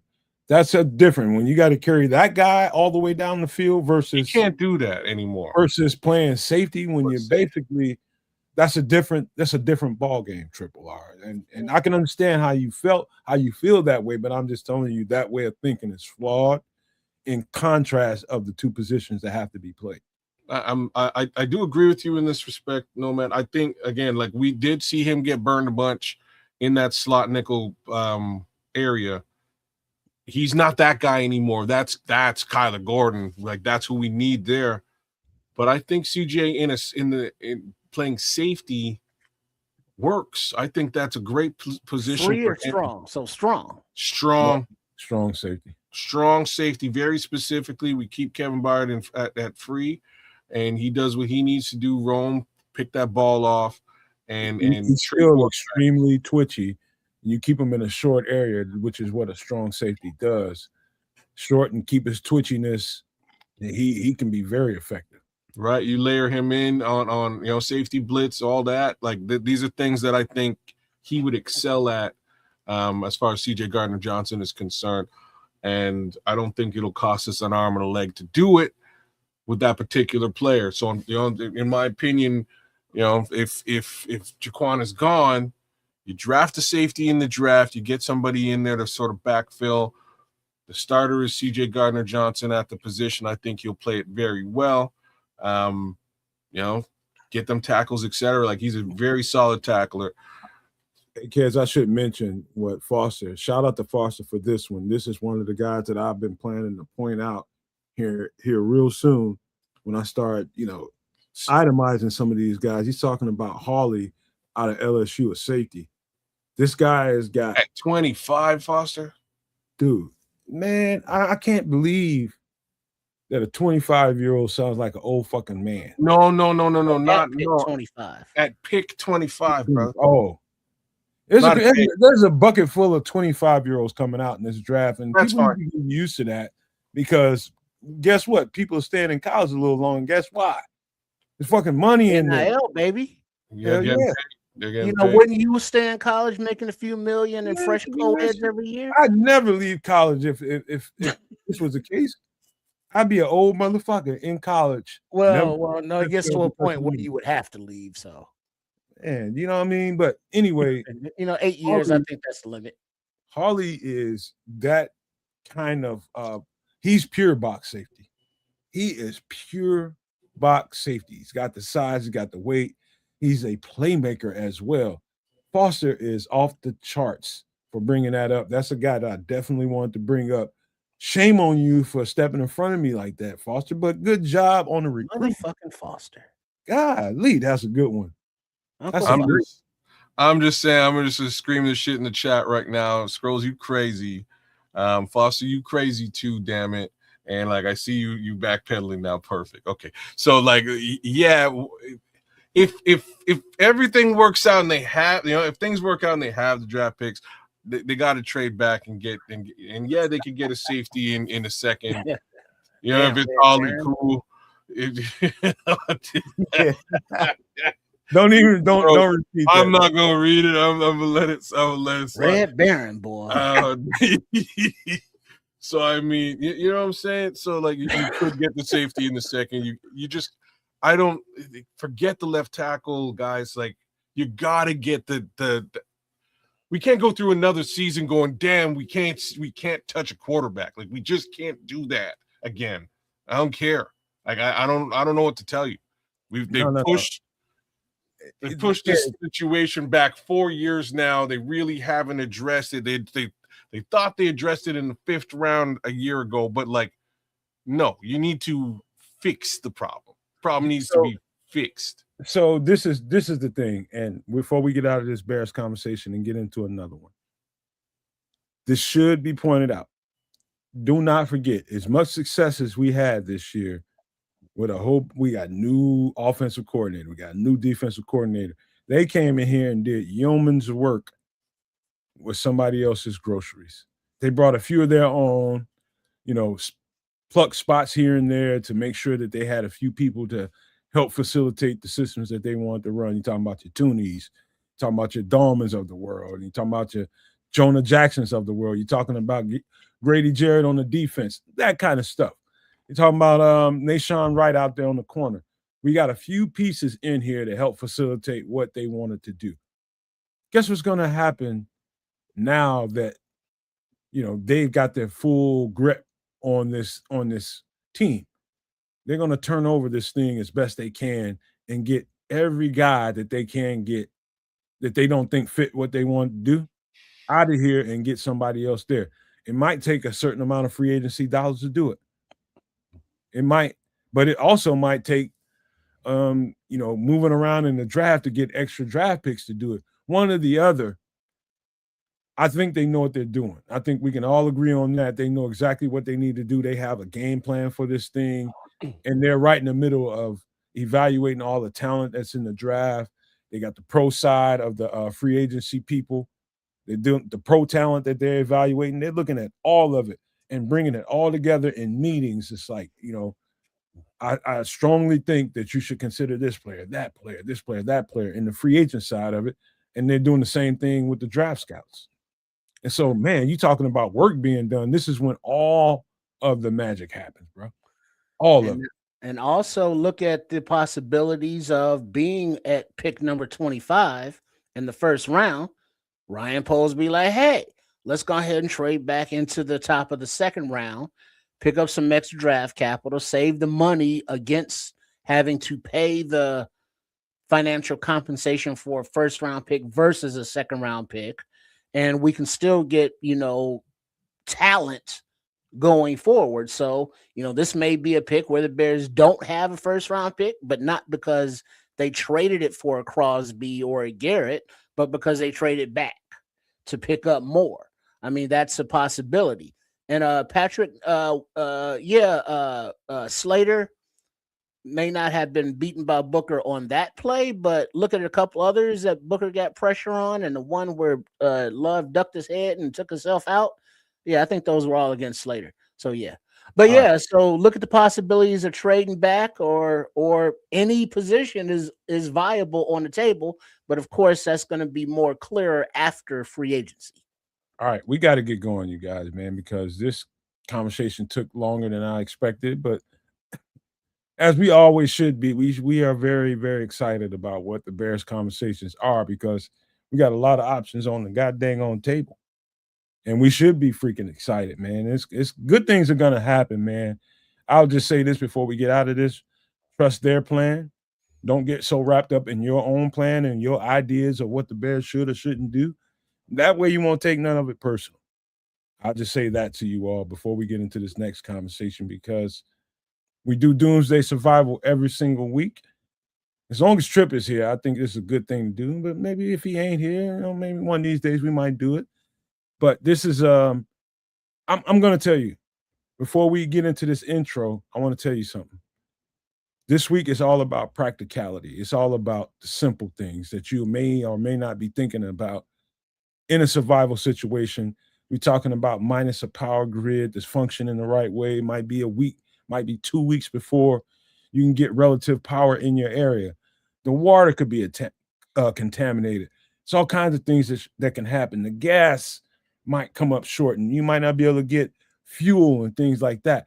These are reasons why we do this stuff. It's not about trying to entertain you. It's about you being practical. And what we have for you this week, I think, is doing exactly that, answering the practicality. But here we go.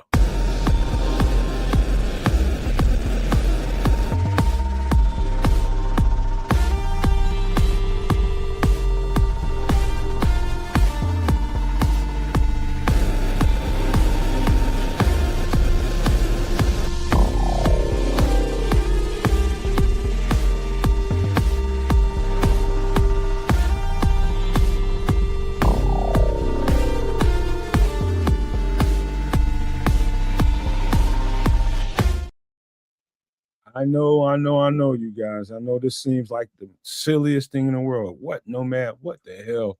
What are you showing us a barbecue pit for? Remember the context of the conversation. We don't have a functional power grid right now. We don't have good electricity. We don't have good fuel coming in and out of communities. And so if you are one of those people with one of them fancy ass freaking electric grills out there, freaking gas grills out there, whatever grill you use, guess what? You suspect. And I don't like you. I'm just telling you, this is practical. This is something that you could use in any given situation where the power grid may or may not be available to us. We're spoiled, where some countries around the world don't have a consistent power grid. And so, nothing is given forever. And this is the practicality of that. This is how you sustain yourself. This is a grill that I have several in my backyard right now, but for sure, this is one of mine right here. I got this exact grill in the back of my yard. It's a little older, and I need to probably do something to supplement the bottom of it because it rusts out a little bit. But yeah, this is if you're gonna get a grill like this, make sure you get a waterproof topper to go over that so you can sustain it for a decent amount of time, because if you don't, it's gonna rust out the bottom. But go ahead. Yeah, we're looking at a charcoal barbecue pit. It's a grill, and you got the basic grill, and then you got a chamber to the left. It looks like you're smoking some kind of a fowl in there, bird or turkey. So a little smoke box to the side. Yeah, this is something that you definitely could use if you have an off-grid spot, but be aware that you will need fuel. You will need charcoal to burn it. And if you can't go to the local Menards or Home Depot or wherever you buy your charcoal from, guess what? You can make it with wood and fire. There's methods to do that. You can look it up, or we'll cover it a different way, but you can make your own charcoal. But the issue is security because of the barbecue pit. If you are in a situation where you're eating, but a lot of people ain't, and they hungry, they're going to smell your food and they're going to come a-looking.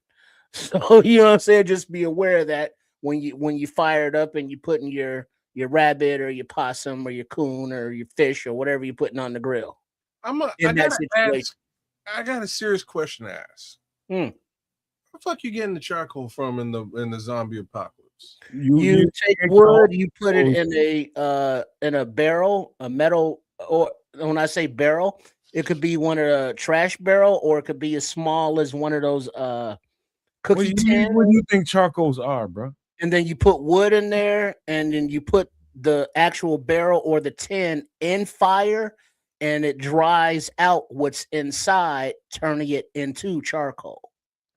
Okay. So charcoal is basically just dried out wood, and then it will burn longer. Before you go on, kids, let me express this to everybody. So this is a side by side. This is a dual purpose barbecue pit. One side, where you see the bird there on the left hand side, that's usually where you feed. You can do pellet and all that kind of stuff. You can do all that kind of stuff there in that part of the grill. But what I use it for is I use it for direct heat.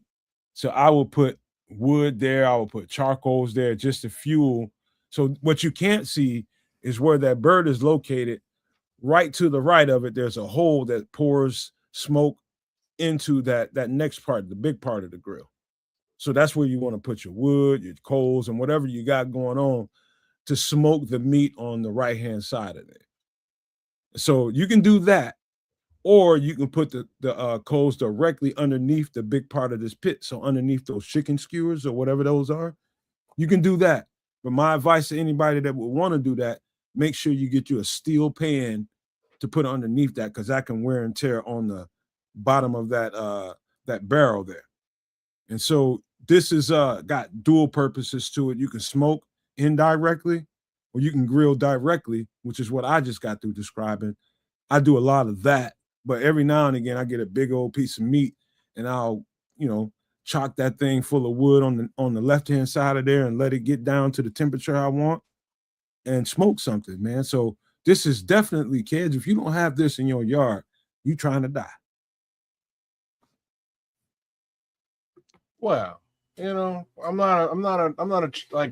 of them suspect guys you talk about. I got a fucking gas grill. It's dope as all sin, and I love it. I'm not a charcoal guy at all, because it's such an under. It's funny. I watch my neighbor's from Philly, man, and he does the whole thing. He gets his grill ready to go. I'm outside and inside within 12 minutes. You should probably just say it, kids. You lazy. Well, you lazy shit. You don't want to do the work. Bro, I don't. In every situation, if there's an additional layer of work for me to do, if I can throw $1 at that shit and make it so that I don't have to do that work, I'm gonna find that $1. I'll go work for the $1. Thing is, the convenience that you are accepting for the gas grill, you're giving up in flavor from the charcoal. Yeah, because the woods, the charcoal, the woods, whatever kind of wood it is, that flavor is gonna seep into your food. He can't undersay that, man. Like you can know, because you can, man. Like, you don't understand, man. I don't really give a shit about the flavor that I'm getting from the wood, because I'm marinating up my food. I'm spicing it up. Like, my food is flavorful. I don't really need a fucking different layers, baby. Edamames. Say what now? Edamames, different layers of flavor. Oh, okay, there you go. I will make you never want a steak on a gas grill again, bro.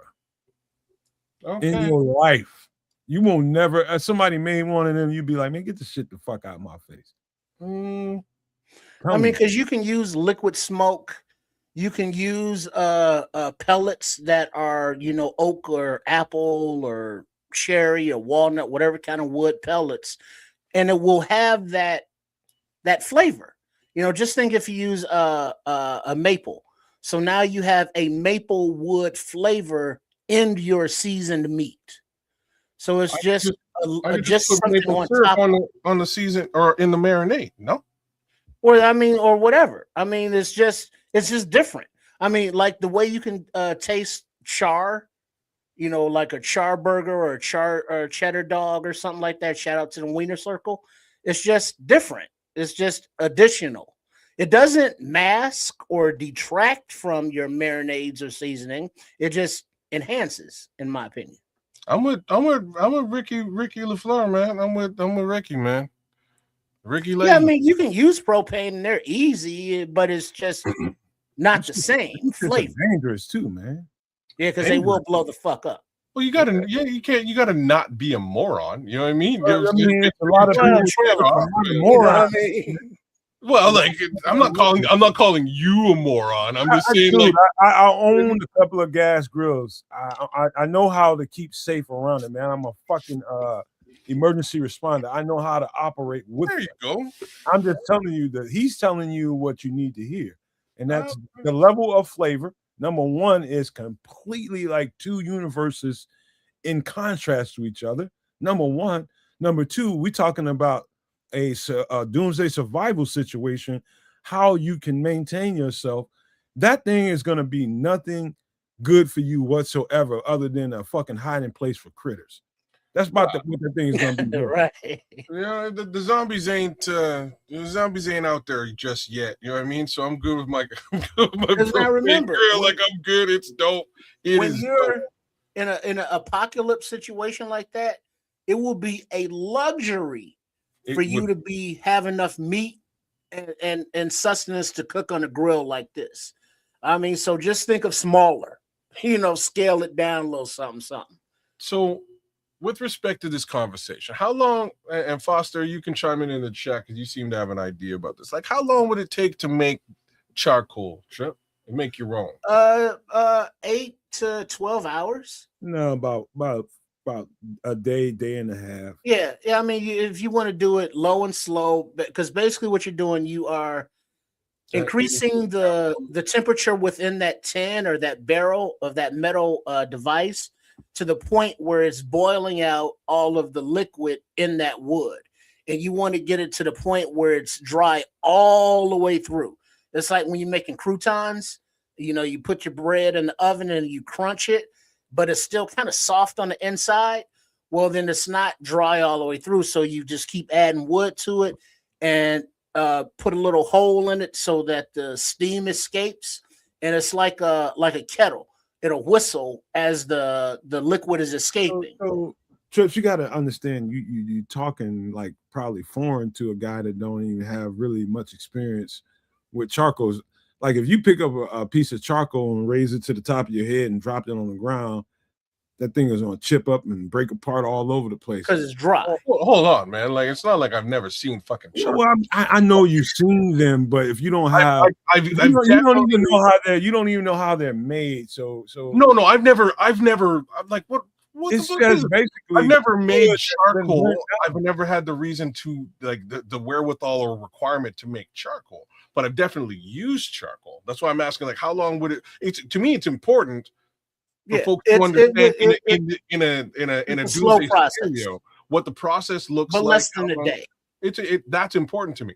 But like, don't for any moment don't think I haven't used. I've definitely owned and utilized the charcoal. Intelligence. Don't take it that way. But he's talking about the physical properties and how it becomes what it is. Okay. Yeah, and how to make it. Because he said, how do you make it in a situation where you can't go to the store? Basically, you find 2-inch diameter trees and you chop them up into manageable, even slices so it all dries out approximately the same time. And then you stuff it in there as much as you can. And then you just keep feeding that flame until there's no more steam coming out. And then you let it cool down a little bit. And then you open it up. You should have, good to go charcoal. Now you can use the big barrels or you can use like the small tin. And like if you're traveling in a doomsday scenario, you can travel with the small tin and you put it in your backpack and then you just put enough wood in there. And that's why I'm saying the scale of the pit of your cooking space will be much smaller. And maybe you make a Dakota fire hole in the ground and, so you have less smoke and less flame to draw attention. But you can make your own charcoal. You can catch your game, your meats, or your fishes to put on there. So, barbecuing and charcoal is a good skill and tools to have, to go forward when you can't, go out and just buy fuel or meat. Okay. Well, let me just tell you this. And again, let's get back to the survival conversation. Talking about charcoals. Good luck. Ain't nobody's gonna spend too much time trying to make charcoal in a survival situation. You know what you're gonna deal with? You're gonna deal with the woods and what kind of woods are good to burn and flavor meat. Here's the one wood that I will tell you from experience that is not good to burn. Not in a cooking scenario, not in your home scenario, in your fireplace or whatever you use to keep yourself warm. Do not get pine. Mm-hmm.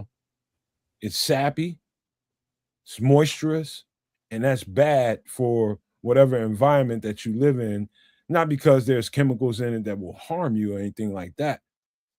It is just a bad. It will screw up your the taste of your meat. Number one, but definitely in your home, you don't want to burn that in your fireplace. Don't burn pine. So almost any other. Like basically, kids, if you're in Canada and you're looking for something Oh, we burn pine here all the time, but like not indoors and not for food. No. You know what I mean? Like we'll burn it outside in a fire pit because it's so readily available. You know what I'm saying? Like it's everywhere. Yeah. But you're bang on. That's not what you want. You don't want to use that wood for your food if you can avoid it. So when it comes to your food and grilling and trying to maintain something, you look for your basics, your oak. If you can get oak, oak is most available in the northern part of the this hemisphere. You can find oak. If you can't find that, look for your berry trees. That's your best wood. The flavor of it. The flavor. Any berry tree you can find. Anything that grows fruit, find that tree. If it's old and if it's leaning, get that tree. But another thing about when it comes to that, it's also about conservation. And if you're going to take down something like that, like a fruit tree or something like that, something that bears fruit, rule of thumb is to take branches off of it, take a really healthy branch off of it and plant another one in its place. And don't go messing with that area no more. Move on. That's how you go about that. But that's a whole other conversation about conservation that we probably should have. But we're talking about survival and hardwoods. That's what you want, hardwoods. Use that grill. Keep using that grill that you use to make your burgers and your steaks and all that. But make sure you have this side supplement. Get your pick. And if you want to start a fire, birch bark or pine cones are good fire starters. You went full Ranger Smith on us there for a second, though, man. But I'm with you. Did I? What'd I say? No, with the conservation and shit. Replanting trees and stuff. You know what I'm saying? I can just see Yogi Bear shaking his head somewhere in America. I'm for real about that. But yeah, man. Yeah, this is cool. You know, folks in the chat are saying they're giving some good stuff. Like you can just dig a hole in the ground. You know what I mean? And do and take care of some of, you know what I mean, and do some of what we're talking about. This is better to have. It's much cleaner and more reusable and things along those lines. But if shit hits the fan, you got to do what you got to do.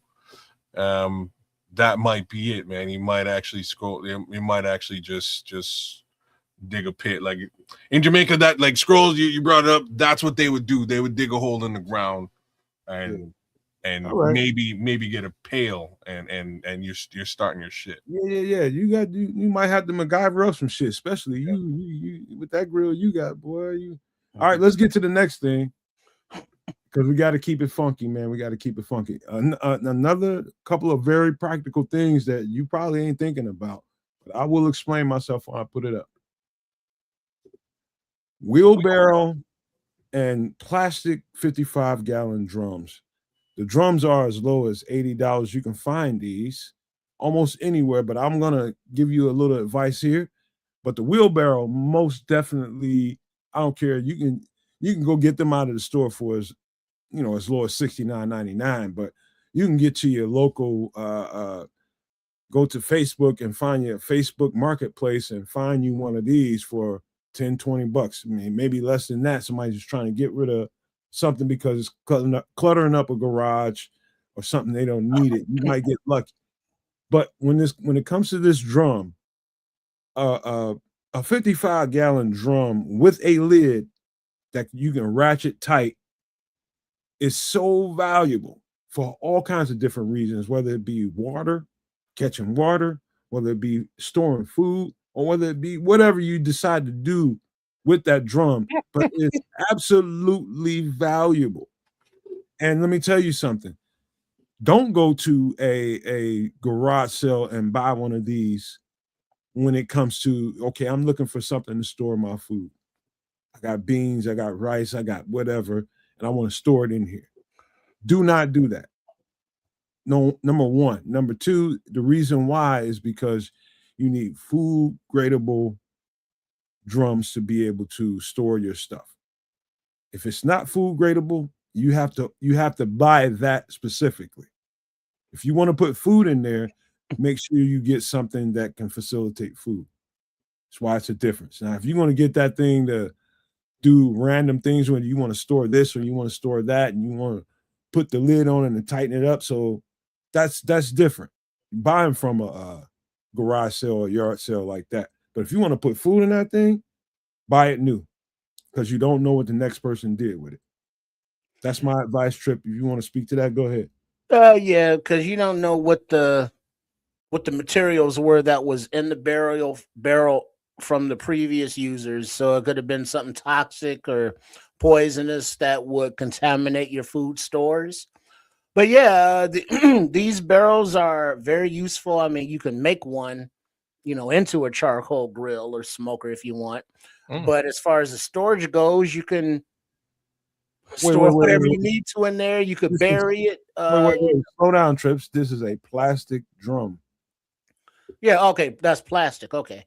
Yeah, so I mean, whatever you're gonna store in there, you can bury it, you can keep it in your basement. The wheelbarrow is always useful, just for carrying shit, transporting it. You put it in there, you pick it up. They're very mechanically easy to repair, and the most ones that you will find are, usually just rusty or, something that needs a little maintenance, a little TLC, and it's just a bucket, with a wheel and a couple braces that you can make if necessary. Trips, if you don't mind, I'll tell you where this comes in handy. Let's say you're the Canuck in Canada, and he's maybe a half mile, maybe a mile, maybe a few miles away from a water supply. The water supply is not steady, and we're not getting things coming through the faucet to help us out, but we need water. And we don't have gas either. We don't have any kind of fuel coming in. So it's been like that for a while, and we don't know when the fuck we're going to get fuel again. Guess what? You need to get water.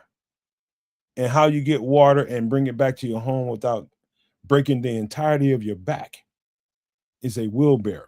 You get your container, you get down to the river, you get down to the stream, you fill up your containers, put it in this wheelbarrow, and trust me, your back is going to want to make love to you because of it. Because you have this wheelbarrow. That's where it comes in handy. Where you can't move from A to B in a vehicle, this can get you down to that stream, this can get you down to that river and back and fill up your water containers and you back home safe. The idea, if I were to give you some advice here, if you live in a home that has more than one person, so if it's you and your lady, or it's you and a couple kids, whatever it is, get two if you can. Get two, so that's going to limit your workload. So if two people can go down there and fill up water containers instead of one, guess what? Less you had to go down there and get shit. Oh right? Man, now you gotta listen to the wife carrying a lot. Like imagine that. Imagine listening to the wife while pushing that wheelbarrow from the. I mean, water, firewood, laundry, potting stuff for your garden, toiletry, whatever. It's a useful conveyance to transport stuff. As long as you have it's not leaking, you can transport the water. And no, you cannot use those barrels for those Breaking Bad type things because they're plastic.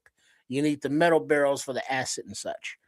But yeah, these are things that you would have in your house because you would use, these items regularly in the summer, in the winter, in the fall, if you have a garden, if you have a garage, if you have a handyman business or whatever. These are just practical items. If you have a secure location that you are out at and you need to transport stuff, yeah, wheelbarrows are the way to go. And the barrels are good for storage, and you can stack them, and whatever's in there is there in there. That's your business. I ain't in that. But the wheelbarrow, $70 new, or $20 used on OfferUp or something. The new plastic barrel as low as $80, and yeah, you want to keep to new on that. So I mean, not expensive, but very, very practical. Remember the word food gradable, food grade material when it comes to drums. If you want to get a plastic drum with the lid and you want to store food in it, do not buy it used, because the person that's selling it to you, even if you mention the fact that you want to put food in, they're going to lie to you just to get rid of it. They ain't going to tell you the truth. They just want to get rid of it. That's why people have sales, yard sales, and garage sales. They want it gone. So if you want to put food in something like this, buy it new. You just don't know, and they sell it specifically for food, so that materials that they make the thing with can be food gradable. I know this from just experience of doing the emergency response and things that you have to do to prepare for certain things that we have to encounter. That's the only reason I know this kind of stuff, the difference between just going out and picking up you a barrel. You know what I mean? It's a difference. You don't want to buy anything that you're going to put food in from somebody else, bro. Trust me. Well, yeah, these are both good suggestions. I highly tout them both. All we're missing is like some chloroform and some zip ties, and this would make for an episode of Dexter. Oh, as well as a shovel.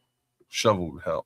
All right, let's get out of here before it gets silly, man. Y'all gonna you know me, I'm a silly motherfucker, but at the end of the day, these are actually very, very viable and useful tools in a doomsday scenario.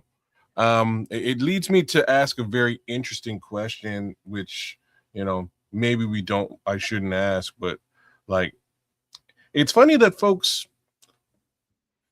can't store just like rainwater in barrels anymore. It's a weird thing in North America. It would really offset the general costing household on household that they're paying to the grid for water. Like there's precipitation every season. We could be storing up a bunch of this and reusing it. And I'm not saying drink it or bathe in it, but like, for other things, we use water for all types of things.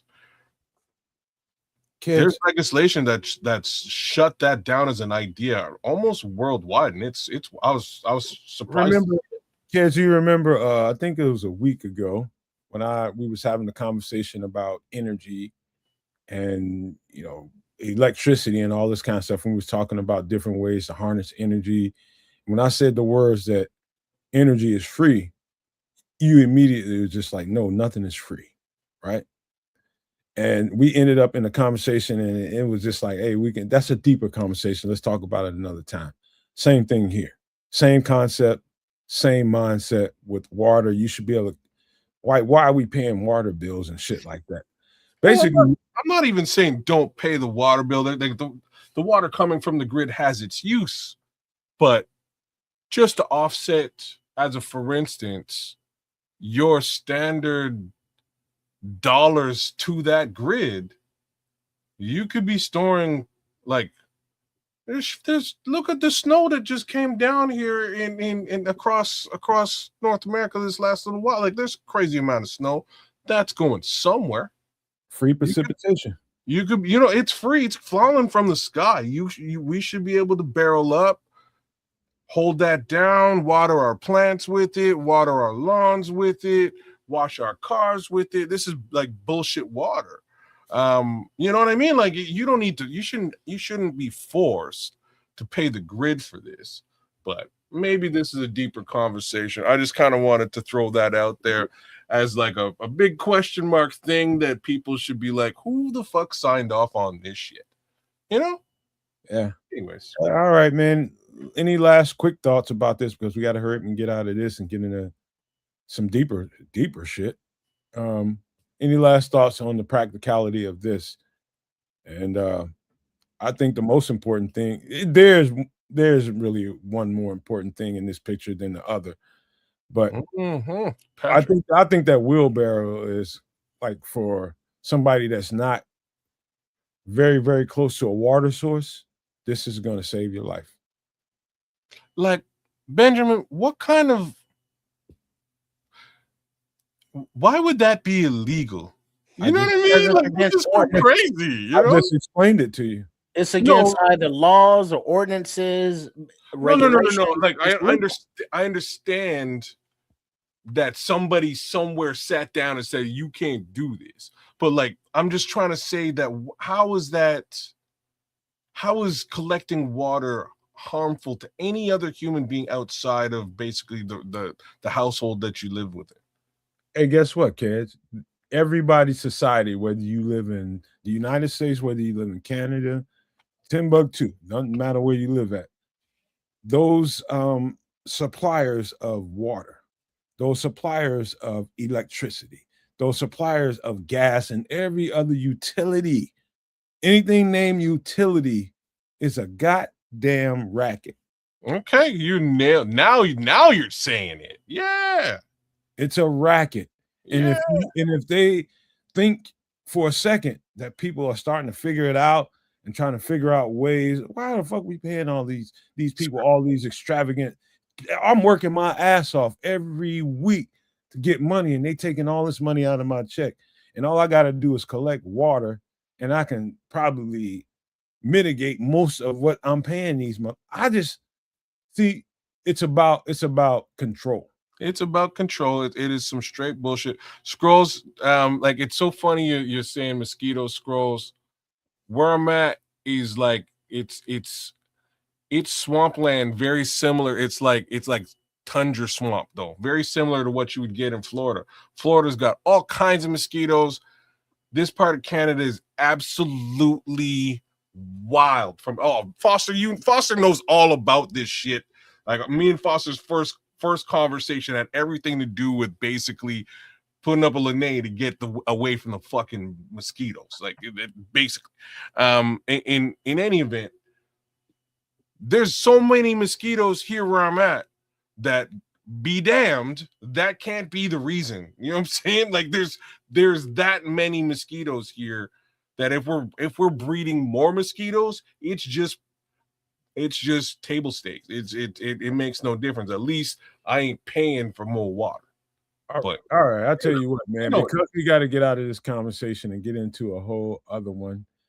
I can keep talking about this for a while, but fellas, we do have another thing to talk about, and that is this whole conversation about the Philadelphia experiment. It's a hell of a conversation, and I can't wait to get into it. So let's just rock this, man. Let's just rock this intro, and we'll talk about it in just a second. All right. Give me a minute.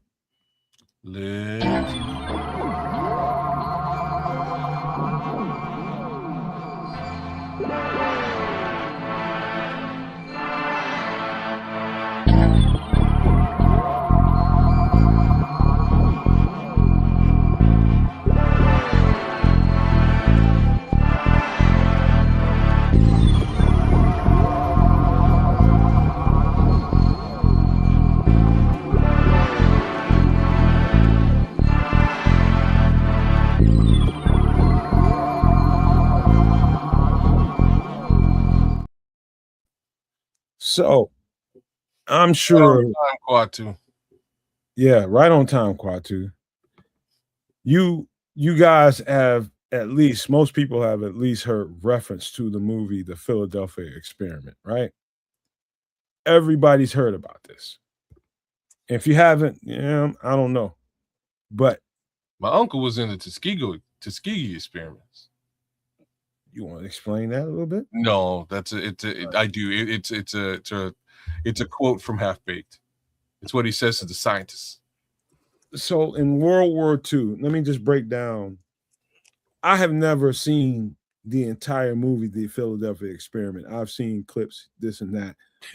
I don't even think, from what I've seen, does accurate representation of what I have heard and what I've researched and found out about this event.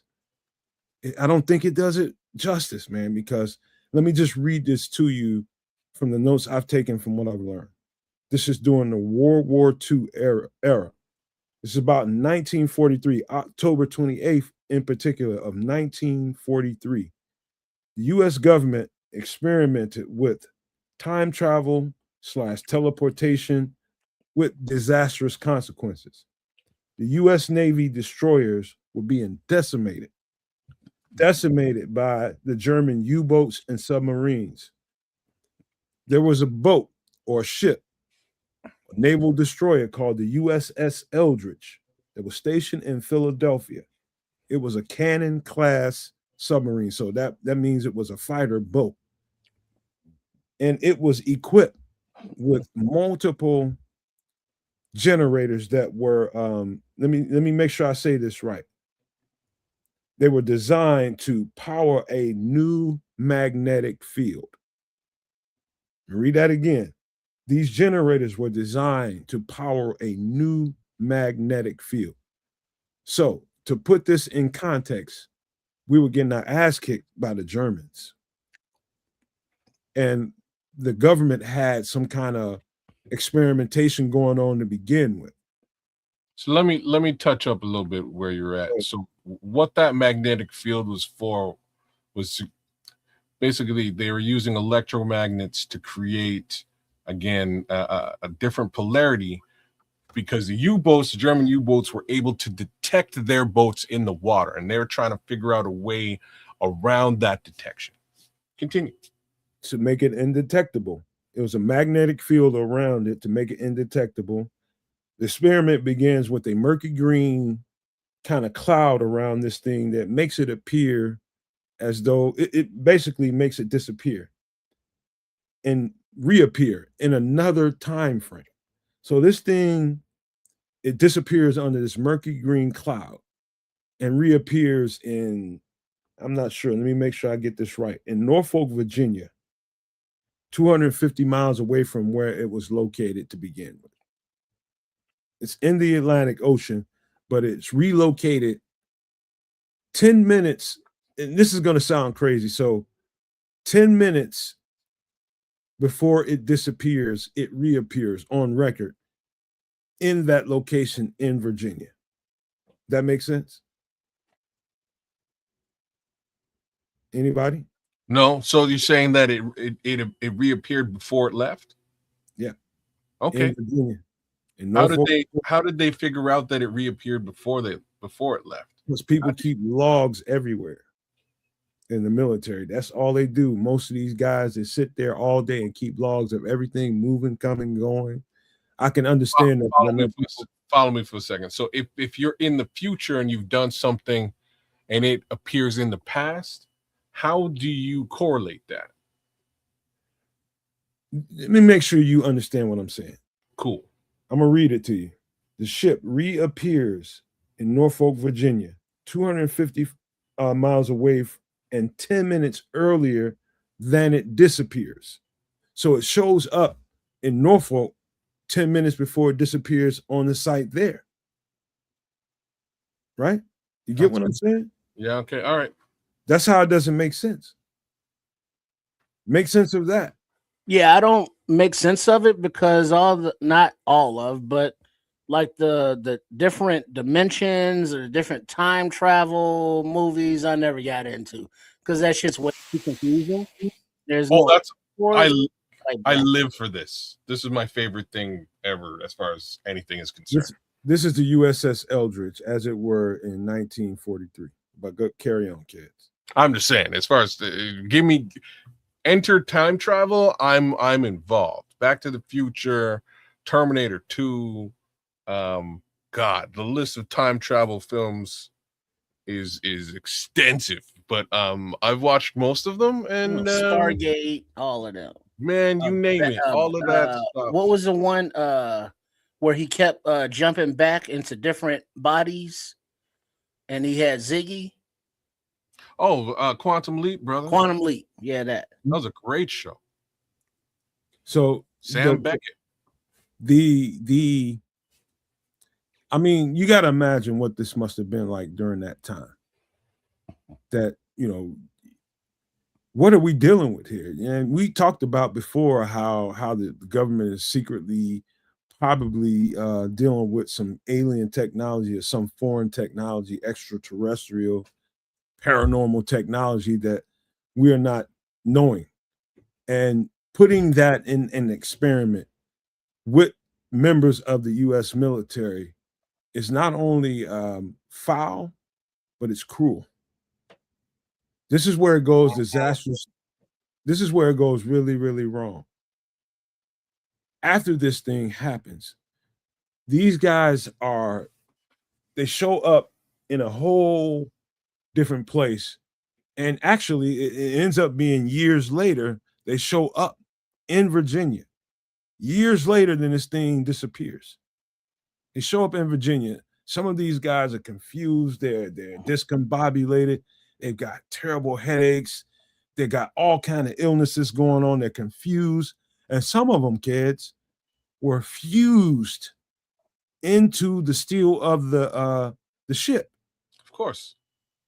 And so they're moving and they're doing whatever they're doing. And next thing you know, they are literally part of the ship.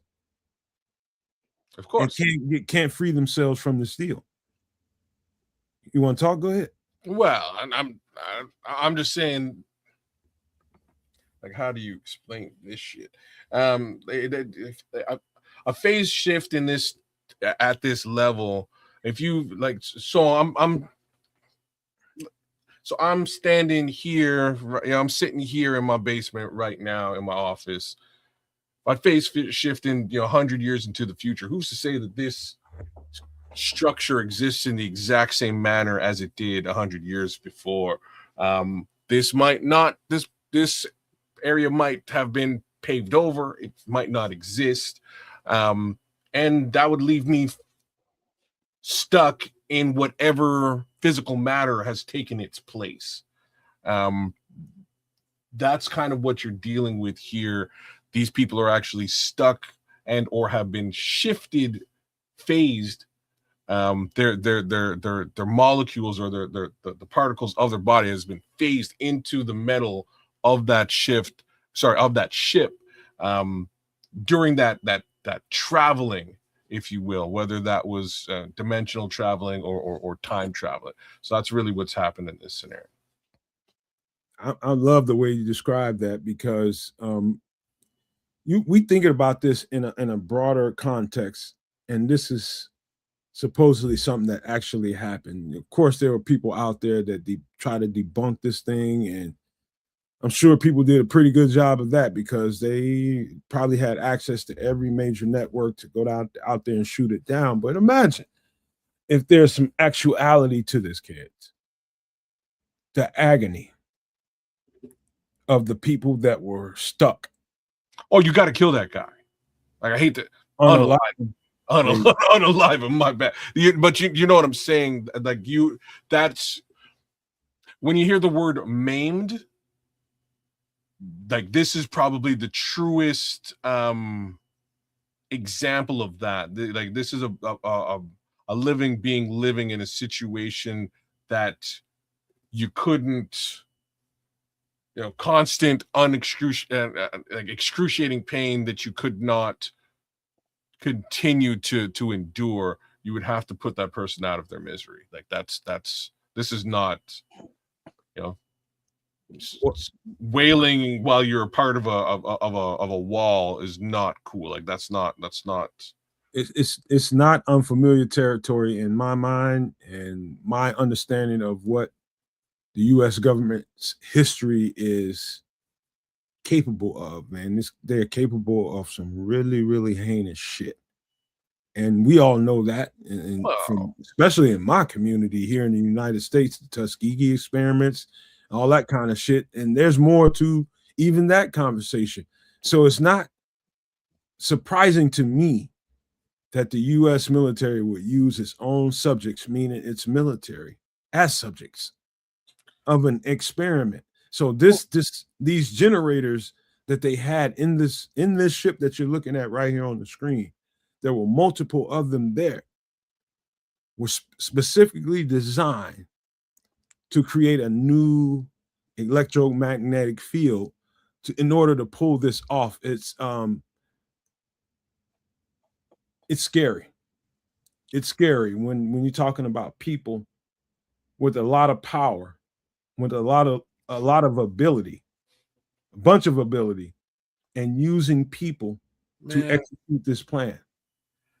I'm not even sure what animals being used with this. Well, here's the thing. If you kind of take the position that it's like, yeah, the government of whatever country you're a resident of is probably lying to you because they have their own motivations and things that they got going on that's got nothing to do with me or you, but it does because we have to live under it. But having the thought, it's like, does the government, or the military have top secret stuff or knowledge or information about aliens or time travel or about subterranean Earth life? Is like, yeah, probably. But it's like we don't know for sure, and I just can't get worked up about it. But the technology aspect of it, I can see them experimenting. It's like, well, what if we did this? Or what if we found this technology and we're trying to back test it to see what happens? So, all of that is totally feasible in my opinion. It's not a conspiracy theory and it's not a reach because that's just kind of what governments do. And I think it's kind of understood. I'm gonna double down on what you're saying, and y'all gonna hate what I'm about to say, but and who better to do this to than people who are in conscripted service to the government? You're soldiers. You know what I mean? Like you already signed up. You're working for us. We're just testing this thing out. You're gonna be on the ship anyway, so let's see how this thing works. Sir, you're deemed expendable. You like 1,000,000,000%. And again, that's part of that conscripted service. It sucks to think that this is. Yeah. I don't know if you guys remember this, but I think I told you guys this. One of my uncles, who is like my big brother, he is my big brother. He came back from the military after doing 4 years of service. Now, we had pretty much I ain't gonna say my entire family, but we had a bunch of us there at O'Hare to welcome him back from his 4 years of service. Y'all might remember as I get close to it, but you did tell us this one. Huh? You have told us this. I know where you're going. Remember what I told you he said to me? Yeah, I do. Tell it. You said, he looked at you and picked you out and said something to the effect of, whatever you do, do not join the service. Do not join the army or whatever, or the Air Force or whatever it was he was coming back from. Furious Styles. He singled you out and heavily gave that Furious Styles. The most important thing that he said was the U.S. military ain't no place for the black man. Yeah. That's what he told me. Now, since then, I never really had a thought of going to the military. I'm in football. But I'm still a little bitty boy. I'm like 4 or 5 years old when that happens. Still, I'm a little boy. He came and grabbed me up by my collar, and he walked right up to me with all those family members there. You know why he did that? He did that because he knew I looked up to him. And he did not want me to go through what he just experienced for 4 years. Yeah. Again, it's move away from that piece a little bit. You know what I mean? Like to each his own, do what you will. And again, if you have served, I've got nothing but respect for your service. And I'm saying that as a Canadian. Shout out to the Canadian soldiers as well. In situations like what we're describing here, you've signed up to be an agent for the government, and if the government is running tests, they might say something to you like, sign off here, we give you a couple extra bucks and everything is cool if you help us with this project. Project. Okay, you know what I'm saying? Project. America. You know what I'm saying? Next thing you know, you got the super soldier serum and you're busting ass clean across the 7 seas, or you wind up phase shifted into the side of a ship. So it's hit or miss, if you will, I guess. So, and to wrap this up, now let me make sure I get this up here. I think it's important to point this out. How this whole thing with the U.S. military and that experiment became a thing took about, let's say, about 8 to 10 years before it hit the mainstream, before people were really this is your first Bill Cooper. This is your first Bill Cooper. This is Morris Jessup. He's got a master's degree in astronomy, and he's an author.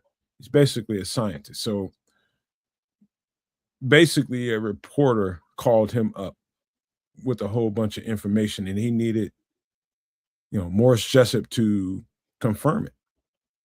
Long story short, this guy got that information. I'm talking about detailed, classified information, and it made him lose his mind for that time period. That's what they said it did to him. This book right here that you see is called what is it? Unidentified Flying Objects. This is like your first UFO book. Yeah, I'm sure it might have been one or two more before him, but this is the first known. This would be your Behold the Pale Horse at that time, kids. This is that during 1953. This guy not only dedicated the rest of his life to this that he learned about the Philadelphia experiment. People say it got him unalived. Morris Jessup is a story that I cannot get into fully on this show because it's just a lot. You should just research Morris Jessup and see where it takes you. But holy crap, this has been going on for a long time. Long time.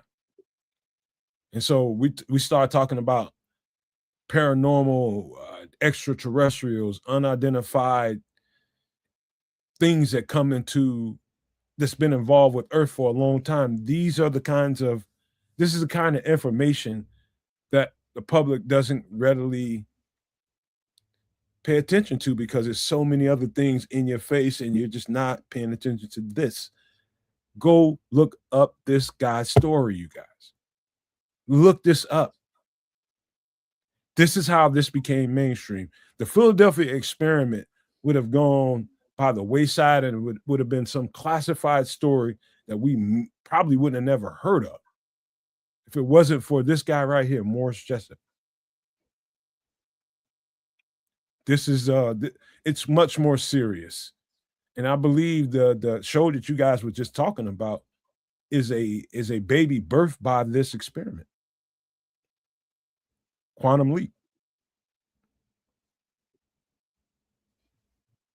I would look at it from the different aspects.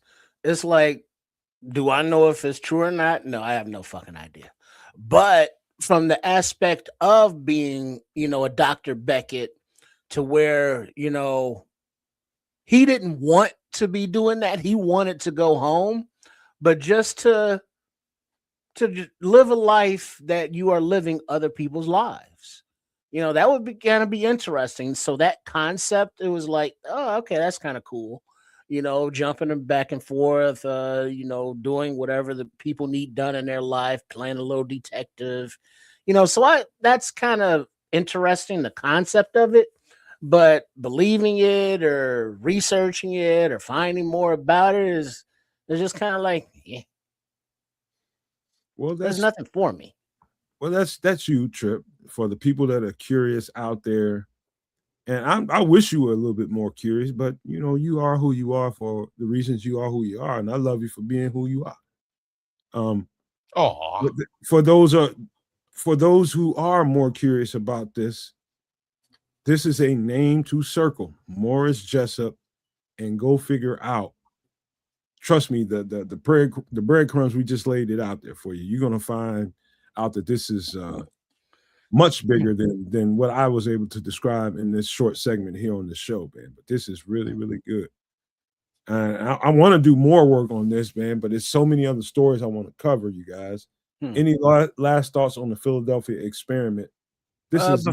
Well, before you go, kids, I would say that this is like maybe the original work in this niche, in this category, but I'm more of a anarchist cookbook kind of guy. Oh, damn. You're cooking it up. We ain't even supposed to talk about that. I thought they shut that. Didn't I tell you this guy really has a mind and he wants to have a purge? If you I don't say I want to have a purge. I'm just saying I know how to survive in one. Yes, you do. You want to see total destruction. Well, I read that No, one there's too. a difference between knowing how to survive in it You know what I'm and wanting saying? to see it. That's exactly what I was about to say. Like I read that one too back in the days, and it'll give you that je ne sais quoi, that end of the end times zombie apocalypse je ne sais quoi that you need to really get your survival on. But I will say that there's probably like somebody should, whoever wrote that should come out with like a 2025 version, because there's some new tech, new things you could really beef that baby up with. In any event, stuff like this always piques my interest. I'll round it out with this.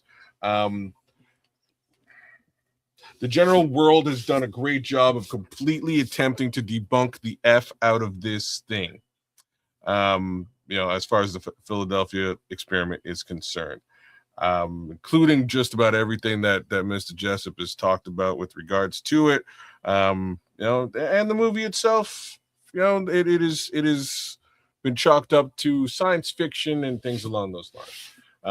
Things to note, though, just considering what we've talked about here, the odds that, a governmental entity has not attempted to do some of these things or harness these technologies / powers, features, whatever you want to call it, it's pretty damn slim. You know what I mean?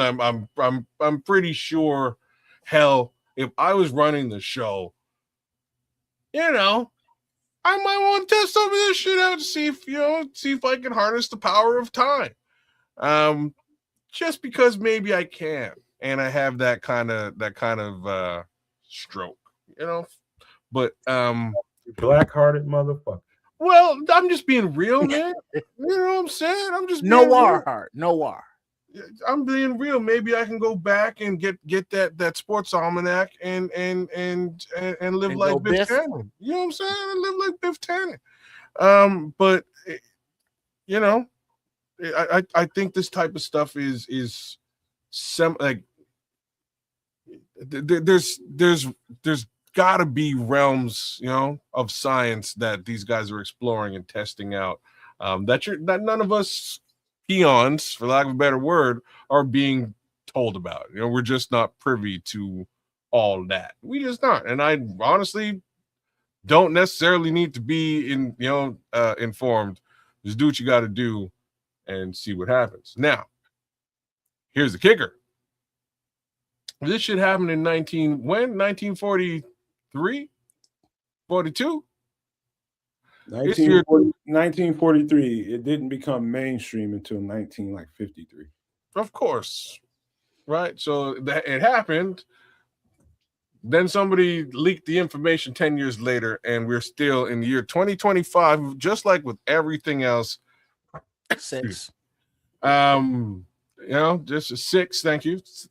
Right. And we have 0 answers or real proof or full understanding of these things. So stuff is suppressed. I'm not surprised that folks would test this stuff out. I think they should. But where I'm going to is, it's almost been 100 years since this went down. It's been 80, just under 80 years. Who's to say they haven't fully harnessed this power already? They've had 80 years to really shut down that original experiment, find a nice, quiet location where they can really test it out on rats. Sorry, rats. And maybe, send rats into the future to take over the world. All right. Let me say this to you, man. Kid, you despicable creature.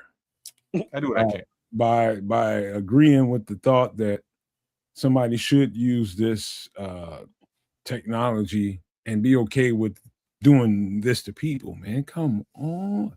No way. No way I'm ever gonna test this theory on a human being that didn't deserve it. You gotta be a despicable human being for me to put you in this experiment, because the way it can go wrong. Good. You don't want bad. You want good. Let me just close this out, man. Let me get my final thoughts, because we got to move on. We got other stuff to deal with. This is crazy. This is despicable by the people who actually pulled this off. Let's just not There's no sugarcoating that. Somebody that actually did that, and I know what you guys said. Somebody signed up for the U.S. military. You made yourself susceptible to a chance that this might happen to you. Maybe, I don't know, but guess Hey, what? man, I'm not doing that to a human being that didn't deserve it. No way. To put you on the front lines of a war. No. I mean, these are the people that are making the decisions, man. Somebody like yourself, Trip, or whoever else ain't has shit to do with nothing. These people are just basically executing plans that somebody else decided to make because they're getting their ass kicked by the U-boats of Germany, the submarines in Germany. You know what I mean? They didn't need something to have a reprieve, and this was their decision. Like, we're going to try something we ain't tried before. Your ass is in it. We're going to pull the trigger on that. Bam. And this is what happened to you. You stuck in metal screaming for your life. Good luck being that person. But since you ain't, it's easy to talk about it. So I just wanted to say that, man, the despicable of our own government is probably not reported. And the little dribs and drabs that we get in these stories right here, man, this country didn't become the epitome of the world. And everybody looks at this country as this great beacon. Man, this country is not that. I'm just telling you. I love this country. I live here. But man, some of the stuff we've done to people is flabbergasting to me. But that's for a whole other conversation. That's for a whole other conversation. But guess what? You know what's more flabbergasting? Some of the movies I've seen, man. Let's get to that in just a second. Give me a second to pull it up. Hold on. What's the expression? It is better to be a warrior in a garden than a gardener in a war, according to Bruce Lee, Little Dragon. I can hear that.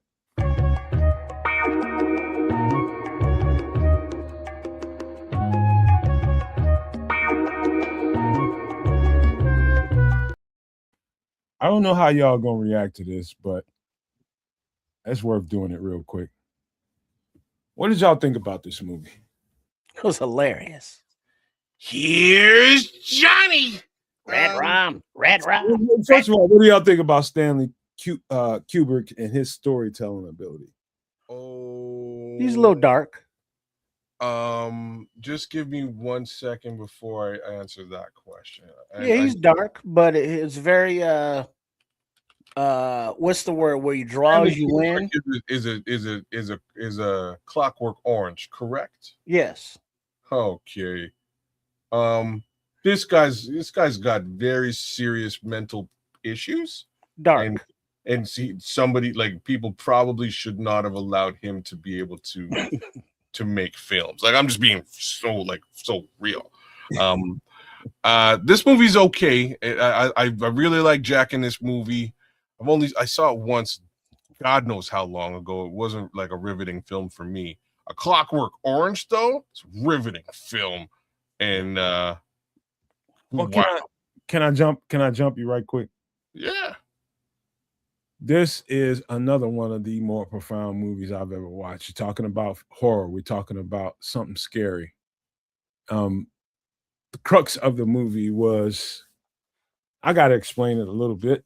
This writer who's got a wife and a son is asked to come and be a caretaker of a hotel, right? Ski resort. Out in the Aspen Mountains, right? And was that Colorado somewhere, right? That's where Aspen is at, something like that. Yeah. And he gets there, and he's trying to write his book.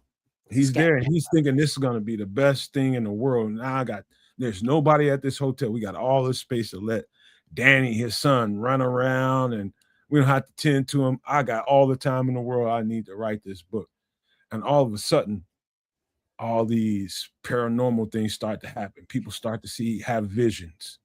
His son starts to go a little nuts, and he's seeing all these things. And this his kids call him mentally ill person starts to react to it. And it ain't good. And that's where I think, to close it out, was the most important thing for me. Do you guys remember what happened in the very end of the No, movie? it's been a very long Where he time. was in the maze. No, after that. Well, in the picture. Yeah. All right. Well, spoiler alert. Movie's over 50 years old. So, but basically, Jack Nicholson here is having a mental breakdown, a psychosis, and in the time that he spent alone doing his writing, the kid is running around upstairs and the wife is upstairs. So it kind of delves into, yes, Jack is having a thing mentally, but the actual location, the property, is haunted or possessed, or give it a name, because the kid, his son, is seeing the twins that were there. His wife is seeing things that were there, but the actual physical manifestation of that psychosis, when he gets physical, because his reality's twisted and warped, and he thinks that he's doing the right thing or the wrong thing. But to Nomad's point, once they escape the terror of him, and there's a slow pan in close to a picture that was on the wall behind the bar there, that was from like years ago, like decades ago, and Jack Nicholson, his character, is in the damn picture. So it's like, is he reincarnated, or what the hell's going on? And it just kind of ends there. So it's that psychological thriller for back in the day that I was like, oh shit. It's kind of one of those. And a shout out to Scatman Crothers. And Kes, to that point of I went back and watched a show we did a couple 2 or 3 weeks ago, probably about 2 weeks ago, and we were talking about this stuff and the kind of movies we like and why we like those kinds of movies and what it does to your curiosity, your mentality, and why you're attracted to certain stuff, right? One of the things that you said was having a story within a story, right? Mm-hmm. And the end of it was the story in the story. What Trip just got through describing, the movie fades out and it shows this character that you see right here, Jack Nicholson, all the stuff that was going on during that movie, all the stuff that he was experiencing, all the stuff that his wife was experiencing, his son, ended up being like, dude, you were here in this hotel when it burned down and everybody got unalived. I don't think it burned down. I think people got unalived in that hotel. Something happened. It was I think it was somebody went on a rampage. Something. So I think you're right, Trips.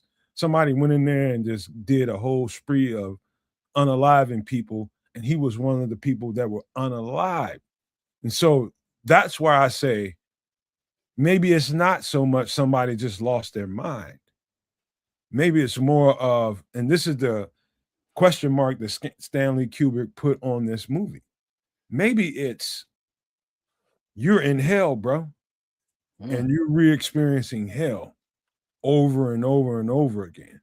This is what hell is like. You're gonna re-experience this. This is what you're gonna go through. That's to me what I took from it. I don't know if that even makes sense to people.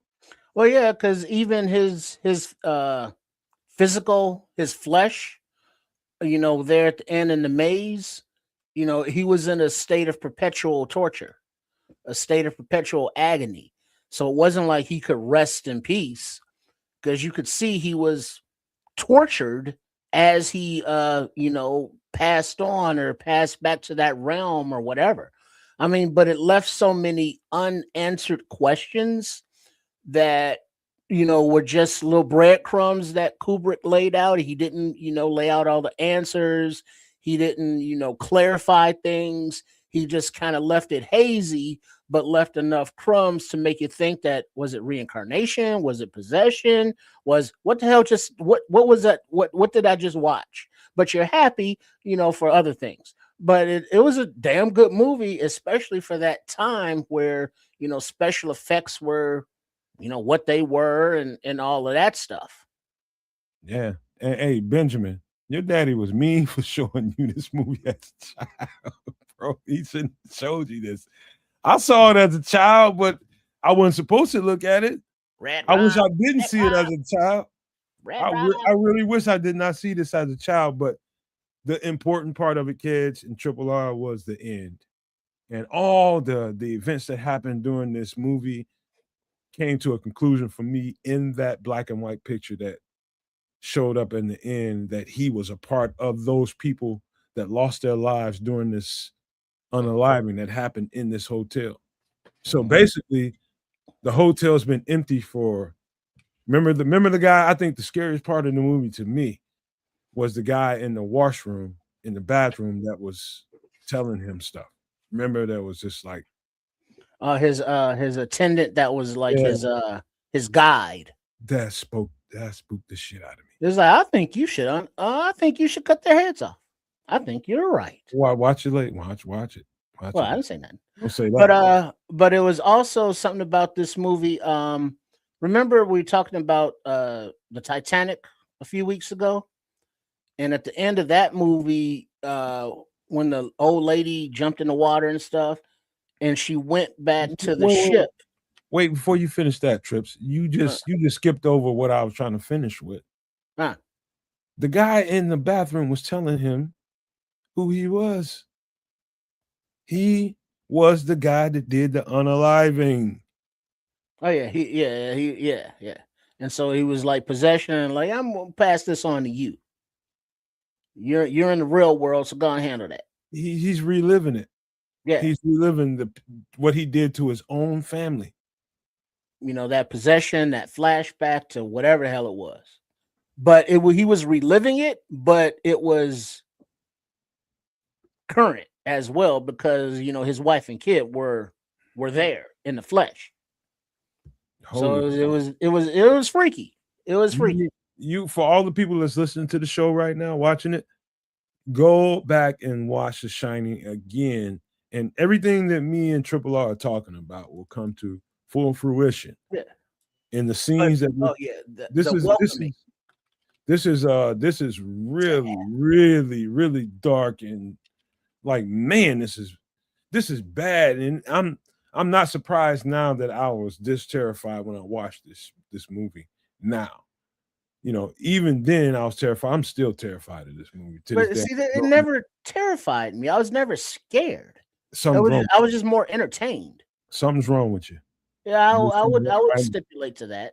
You know, because it was kind of like, red rob, and there's like the flood is like, you know, I kind of giggled and chuckled at movies like this, but that's just I'm scared of your ass. But that's The Shining, man. Most probably in the top 25 movies that were ever made. I'd put my flag on this. I stamp my flag in the ground and say this is one of the top 25 best movies ever made. Probably I go top 10, and this is really, really good. Interesting. But you got anything before we get out of here? Yeah, I got all kinds of stuff. So, like I said, it's been a very, very, very long time since I've seen this. So I'm gonna have to actually watch this one again. You should, kid. You really should. There's a reason. So I'm paying attention to the chat. Shout out to Ben Williams, man. Benjamin Williams, 18, who's out there. Why I'm giving him a big shout out is he's talking about, and somebody else might have mentioned it in the chat too, Dr. Sleep. So Dr. Sleep is apparently part 2 to this. So it would kind of be cool. Dr. Sleep came out in like 2019. It would be cool for me to go back and watch The Shining and then watch Dr. Sleep sort of together to see how they roll up. Apparently the little boy in The Shining is all grown up in Dr. Sleep, and that's basically what Dr. Sleep is based upon. So cool little tidbits to note there. Other things as far as Kubrick is concerned, huge, like, and how do I approach where I'm going here? So back in the day, there's like this guy picked up and he left Hollywood. He's one of the few guys to pick up and do that at that time. And there was a lot of speculation as to why he did. I'm going to be a good human and say that the general public view and or speculation is not stuff that I'm going to get into today. So there's that. The flip side of this is that general speculation might have been absolute BS, because hot on the heels of him leaving, he does A Clockwork Orange. And A Clockwork Orange is one of the weirdest films. It was weird. It's weird as all hell, but it's dope. I think as long as you're an adult, you should watch that movie. Like, if you're saying this is top 25, the Clockwork Orange is much higher on that list. You should definitely watch it and experience it for what it's worth. The rest of Stanley Kubrick's list of films are very eclectic and interesting, and end with Eyes Wide Shut, as is mentioned in the chat. Some freaky shit right there. That's a swan song, bro. So we got a couple more. Full Metal Jacket, come on. We got a couple more to get to. So let's. Anything else, kids? I'm just gonna tie up what I'm saying. Like, long story short, you may want to watch some of these Stanley Kubrick movies to get an idea of where his headspace was as a director. And I think it might have, like, in retrospect, I think it might have been in a very poignant place for today's world. I would just say this, man. You're right, kids. Maybe there's a reason why he got to that headspace, and it might fit well in this day and time. True. But I think he's trying to tell the world something. And that's what I'm trying to say without really saying what that might kind of have been or looked like. If you cross-reference A Clockwork Orange and then Eyes Wide Shut, and from the year 2026 and looking backwards, I think it'd be a pretty eye-opening situation. Like, oh shit. Yo, damn. Okay. Yeah. I can speak to that, man. Eyes Wide Shut is something else, but yeah, I think you guys will enjoy this on a lighter note, talking about some of the best things I've ever seen produced. This is one of the ones for sure. You will choke yourself. What'd you guys think about this one? Oh, what is that? Lord of the Rings? Wasn't it like one of the best trilogies I've ever seen in my life? Yeah, trilogy. There's 3 of them. Now, this came out in the generation that I would take my son to the movies, and I swear to God, as soon as like this started, I was taking a nap. I wake up for some of the fight scenes, and then I was like, yeah, cool. And then I go back to sleep. It's like my Precious and the midgets and the hobbits, and it's like, what are we doing here? And it's like, okay, fantasy, yay, cool. Okay, let me jump you, Trips, man, because you really pissing on the parade here, and I gotta help out the situation. I cannot let that ride, man. This is one of the best fantasy trilogies. Now, you gotta remember, this thing is set in the medieval times, and this is when medieval times is called medieval times. And when you think of the word medieval, two words, medieval times, you start thinking of barbaric stuff that was happening during that times. You start adding in dragons, you start adding in, what do you call it, wizards and all that kind of stuff, and you got you something. What's curious to me is how long it must have taken to, in all these different locations, to pull off the scenes that they pulled off in here. The imagery, the technology that was put together in this movie was absolutely epic. Epic. Whoever spent the money to do this and had the pockets to do this thing was the bomb. To this day, this is probably the best trilogy of a movie that I've ever seen, fantasy movie that I've ever seen. This is like epic, and this would make somebody like Kez love what is it? What's the series that you love so much? Game of Thrones. Game of Thrones. Things like this. So if you don't like this genre, Trips, just be quiet, man. Let me. Let me. Well, you asked. I thought about it. He did. So, do you like Star Wars at all, Trip? Star Wars. Wait, is that the one with Luke or is that the one with Captain Kirk? Star Wars is with Luke Skywalker. Yeah, the first one was all right. Then they kind of lost me with all the back and forth and all that bullshit. So like first three movies were decent, right? Yeah, they're all right. Okay, all right. So it's just a time frame thing. The general idea of Star Wars came from two properties, and the first one would be Dune. The second one would be The Lord of the Rings. Much of what George Lucas was trying to do was to beat Dune to the box office, but also Tripio, C-3PO. Like there's so many layers of influence in the Star Wars trilogy that are direct results of Tolkien, right? So big ups to this particular version of Lord of the Rings. There have been others.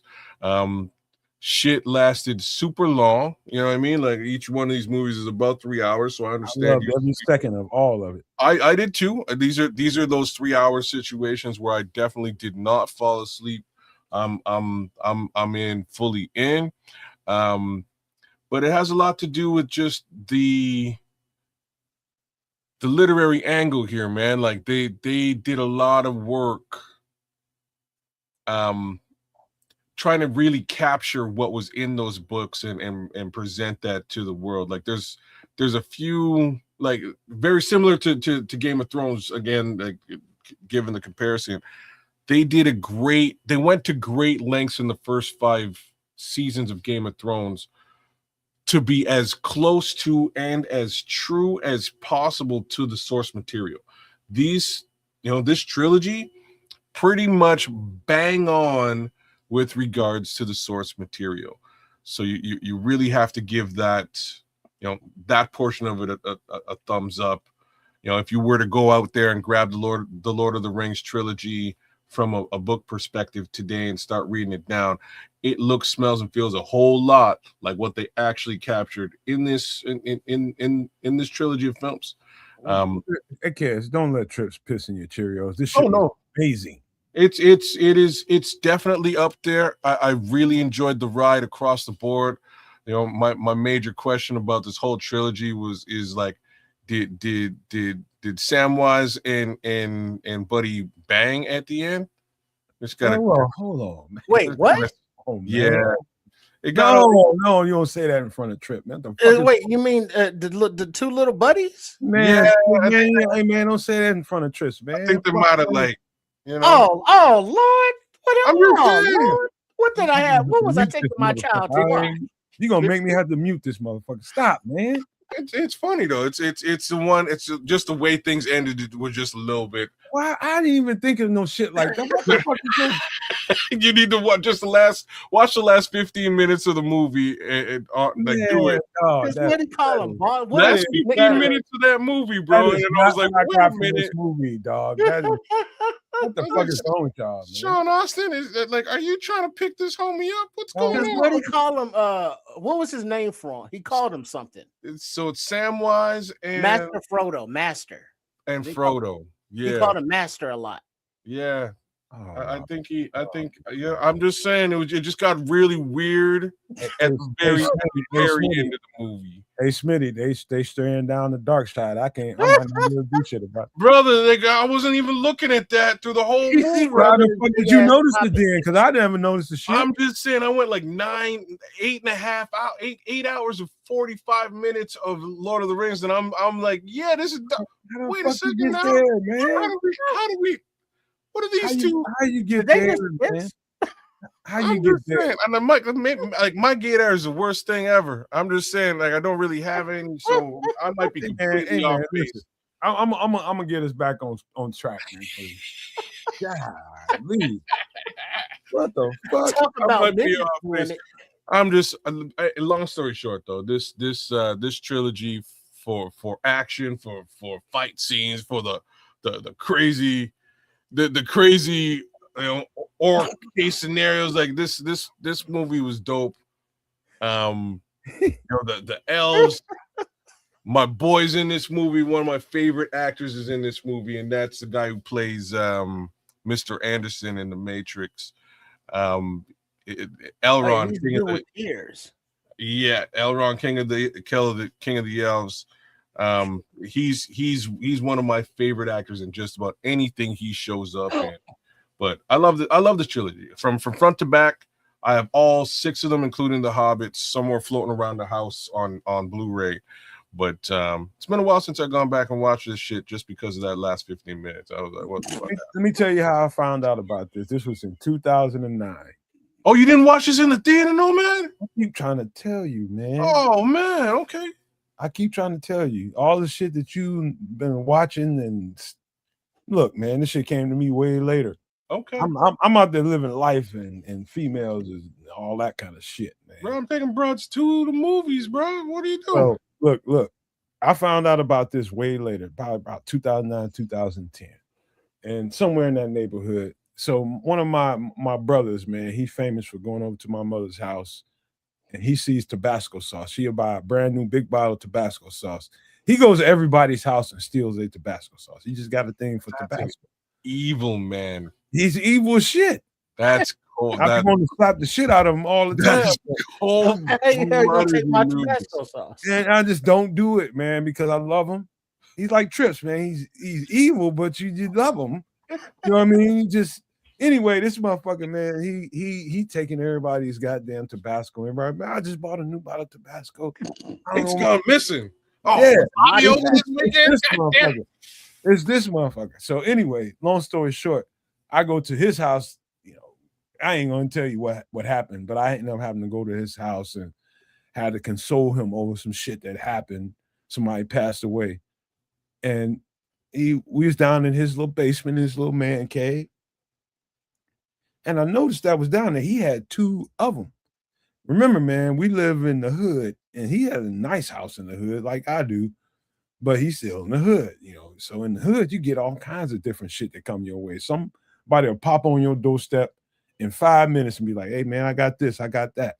Obviously, he got 2 versions of the trilogy in package. He had it all packaged up. It was still in plastic. He had all of them, like the collector set. And so, I mean, they have extra CDs in there. So it's like 5 CDs in that motherfucker, man. So you can see all the little bloopers and all the shit that's going on. And so he had 2 of them. So I got his ass. I'm like, he always running around here taking everybody Tabasco. So I could fuck that motherfucker. I took his shit. And that's how I learned about the Lord of the Rings. To this day, he don't know I got his shit. He does now. He still don't know. No man discovered for some pilfered shit. Serve you right. He's like, what am I watching? Oh, damn, this is good. Look at Patrick. He said only kids would see the movie and see the Schmiegel trying to bang. Look, it ain't Schmiegel though. Schmiegel was just trying to do the whole Precious thing. It's Samwise and Frodo at the end. Tell me I'm wrong. Watch the last 20 minutes and tell me I'm wrong. Because like I'm like, what was that? What was that? Tell me you got some weird ass shit going on. Don't tell me you got some weird ass shit. Bro, I didn't make the movie. I'm just watching. I mean, because he was schizophrenic as all hell. I'm just watching the movie. The last 20 minutes of this film, when they're winding things down, give me some shit. It just got a little bit weird for me. And I don't know what happened to those 2 hobbits. Let me rub your feet, Mr. Frodo. You know what I'm saying? I'm just all right. Agree or disagree? Lord of the Rings, dope as all 2 or 3 trilogies ever made. As far as trilogies are concerned, I'm gonna have to. It's definitely at the top of the list for sure. I can't think of trilogies offhand, but I remember Dune. I remember having to read that about the spice and all that. That shit was boring as hell. So was the movies. Did you watch these new movies though? Boring as hell. Really? You didn't like the new Dune? Boring as hell. Wow. I mean, all right, cool. You got blue eyes. You figured out different languages and you learn how to ride worms. Yeah. So exciting. Yeah. So, I mean, this is something that you put in. I can't ride. What is wrong with your mind, man? I don't just like the fantasy stuff. I'm not into fantasy.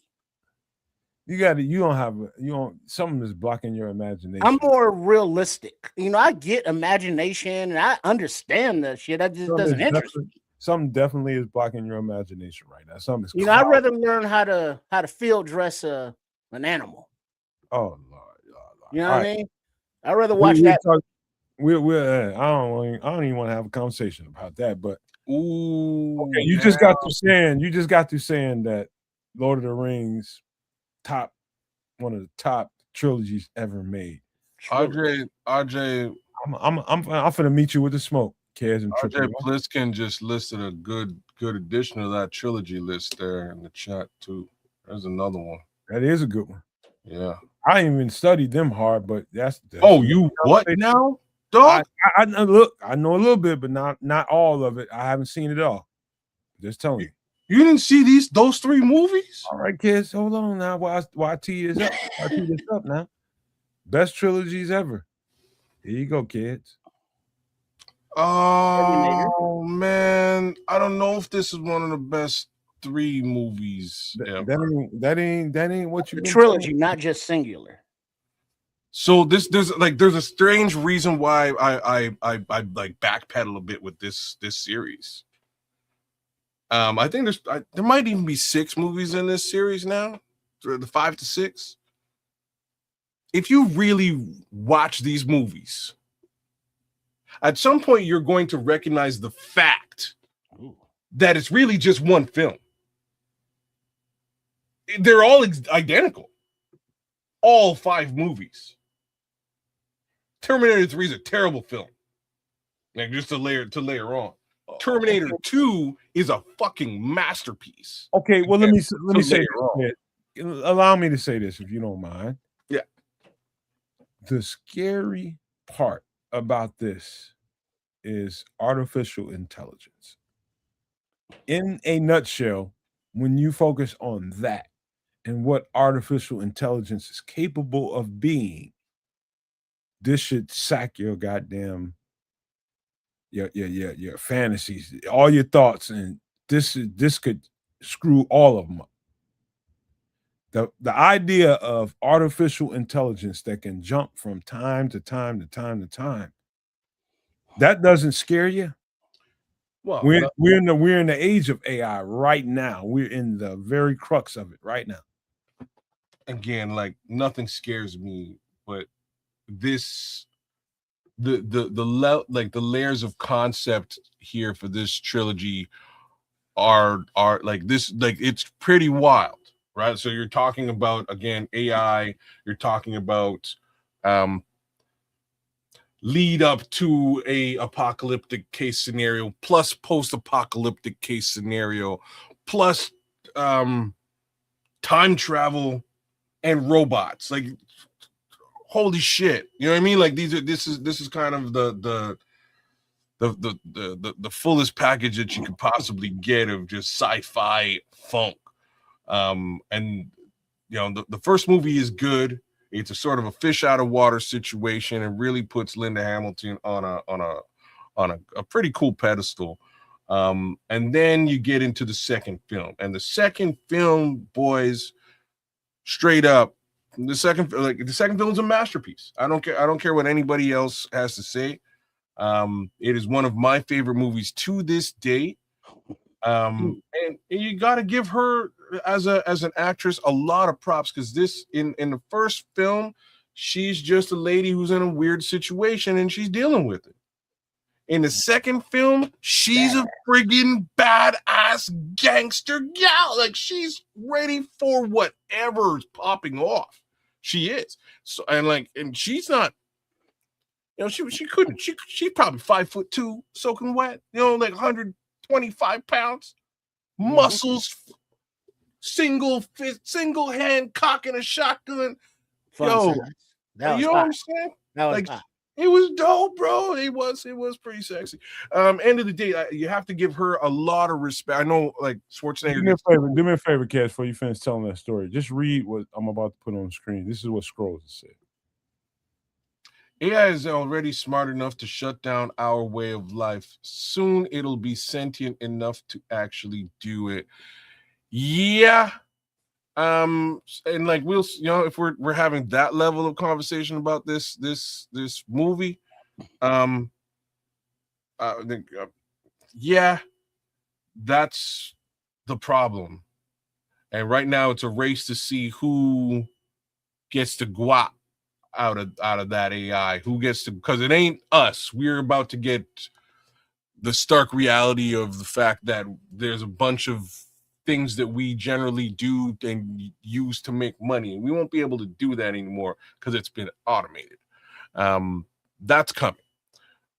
But once they start to port AI into a robot, and we're starting to see it all over the place,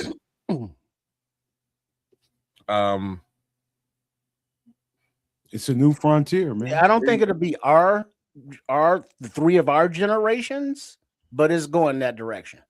Oh, it's going to be in our generation. So it may well actually be in our generation, Trip. And the reason that I'm saying this is technology takes off, and I guess I'm going to use the word multiplies. It multiplies in about every 6 months tier. That it maybe 5 months now. Think about 5 months for technology to sort of realize itself and double its capacity. AI and quantum computing has and will exponentially speed up that time frame. All right. So one might sit and think, yeah, this isn't going to happen anytime soon. It's going to take a long time for them to get to that level. Man, quantum computing powered by AI is going to push the boundaries of what we understand as technological advance very quickly. Can I tell you guys something real quick? And this is just known information. You can see if you're like, let me say this, and I apologize to all the people that might be tuning in here from Twitter or X. I hate that website, and I've said that multiple times, but there's a reason why I'm not there. I can't tolerate that website. I cannot. Every time I log into that website, I feel like I need a bath. It's very nasty, very dark, very ugly. And for people that really can tolerate that kind of thing, I guess it must be like a pigsty for you. But for me, I just apologize to the people that follow me over there, follow what the network does over there, and all of that, because I wish I could be more available to you. There's a reason why I choose not. That's a very dark place, and I'm a very light person. Dark and light don't mix. And I thought long and hard about it. And although Triple R, different people have said to me the advantages of making sure that you're available there on X. And that is a fucked up place, man. I'm just telling you guys right now, if you're a light person like I am, that is not the place to be, man. I need a bath every time. I hate that place. And so you're talking about AI and what AI can do for people and to people. What it can do to people is very evident on X. Very. There are bots, all kinds of AI just manipulating people's minds and taking people into a dark ass fucking reservoir that you ain't never going to be able to get out of it if you don't pull yourself away from it now. And this is one of the side effects of what AI can do. And this movie is kind of what, and it shows you in a terrifying way physically what it can do to the world. It can destroy the world and create an apocalyptic kind of situation. But what it can do to us in real time today, as we live now, is fuck you over mentally in a website like that that's run by a hateful individual who is disgusting. And that is Elon Musk. He's disgusting. And, I'm not going to participate in a website that has somebody that's leading it like that. And so I just apologize to everybody on X that expects us to be there. I really am sorry about that, but it's about principle for me before anything. So I just want to say that to everybody, man. And it just fits into the conversation about what AI can do to the human being. And that's in display on X. You know what? Knowing that because because knowing that you could log in and follow a post, and it gets you feeling some kind of way and get you wanting and ready to respond. Just ask yourself: the odds that this is a bot are very good. Why even waste your time? Because you're not going to change anybody's mind. You're not going to make them think the way you think, or show the flaws in their ways. I use it because that's kind of like where all the teams are, where all the reporters are that drop the latest news. But I'm not on there to live the social media experience and share every fucking thought I have, and comment on everything I see. Is like, nah, don't like it, keep scrolling. Don't like it, keep scrolling. Don't take the time to be like, why are you posting this? This is stupid. No, it's stupid to reply to that. But yeah, and as far as trilogies go, I'm more of an old school guy, and I looked up like what are trilogies. You got the Batman, you got X-Men, and all this other stuff. But give me the Sergio Leone directed, Clint Eastwood starring in A Fistful of Dollars, A Few Dollars More, and The Good, the Bad, and the Ugly, and I'm a happy camper. You went Clint Eastwood on their asses. Yeah. I'm it's like AI is gonna do what it's gonna do, whatever. You learn how to use it, what it looks like, because we will see a lot of videos that is like, oh shit, did you see that video? And it's like, yeah, that's AI. I mean, you gotta learn what it is, because AI is still nascent, it's still detectable by a good human eye and ear, but it's getting to the point to where deep fakes, you won't know the difference. And it's like, people that are easily influenced, or or on the edge, ready to be, pushed over that other side, they will fall for these deep fakes and do the bidding of whoever's programming the AI. Because remember, it's not the AI programming itself right now, it's people programming the AI for their nefarious purposes. Yeah. So there's always gonna be a requirement, like two things to say. So, like, folks out there, if you're even remotely worried about AI, go learn how to manipulate it now. You will be better off for it over the course of the next few years. You will be. Go learn that. It's readily available all over the place. Go learn that shit. The flip side to this is like along the lines of what Trip was sort of describing a little while ago. Something else that folks should do. I think it's important at this level of the timeline, of the great timeline. If we're good old fucking Loki show. Anyhow, at this time, I think everybody should go and do a little bit of cybersecurity training. You should have an understanding of what a bot actually is, how to identify it, and what hacking is, how to identify it. And I'm gonna say some real shit about hacking. Hacking might be, at the computer level. Somebody might have sent you an email and you might have clicked on the wrong thing. Like, that's hacking. But hacking is also it is actually easier to hack a person at this level in time than it is to hack that person's computer shit. Just saying. Easier to manipulate a person to get the information that you want directly from them in order to utilize that information to get, again, what you want. So take that for what it's worth.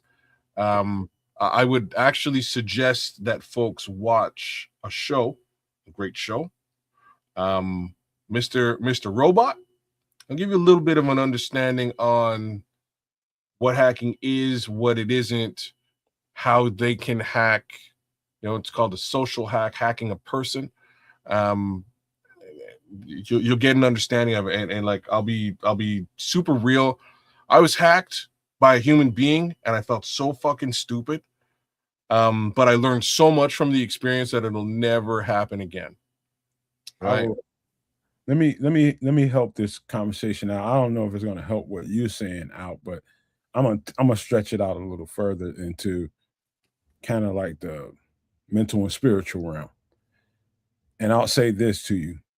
All you got to do is be right, be righteous, and that sounds like religious and all that kind of stuff, but that's not the intent here. What I'm saying to you all is I'm going to take it back just a little bit and tell you that everything that you're seeing, everything that you're witnessing, what's going on in the world, whether you're in the United States, whether you're in Canada, whether you're in freaking Europe, wherever you are, and you're listening to this show, one thing that you will remember me saying is they are all the people in power. The people in power that are creating this, they have power for a reason. The people in power are creating this to maintain power. What you have to know as a human being and a citizen of the world, not the United States, not Canada, not Europe, not wherever you live at in the world, what you have to know as a citizen of the world is to know that the people in power are kicking and screaming and pulling at strings just to maintain power, because they know that the people of the world, once they realize that that's them pulling at the strings and keeping you misled and keeping you having to pay all these bills and not really enjoying life and seeing the things in the world that you should see, you will live and die not enjoying the fruits of your labor if you don't see this the way I'm describing it to you. The people in power are evil as we speak right now.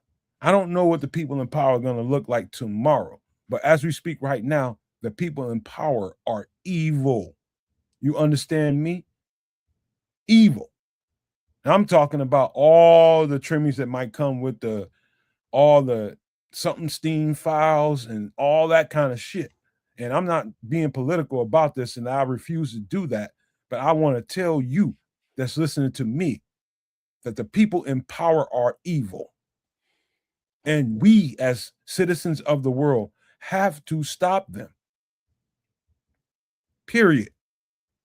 That's the story. And so all the stuff about being worried about what AI can do to you and what artificial intelligence can create, just know that there's a nucleus to it. Evil MFers. Just know that. Yeah.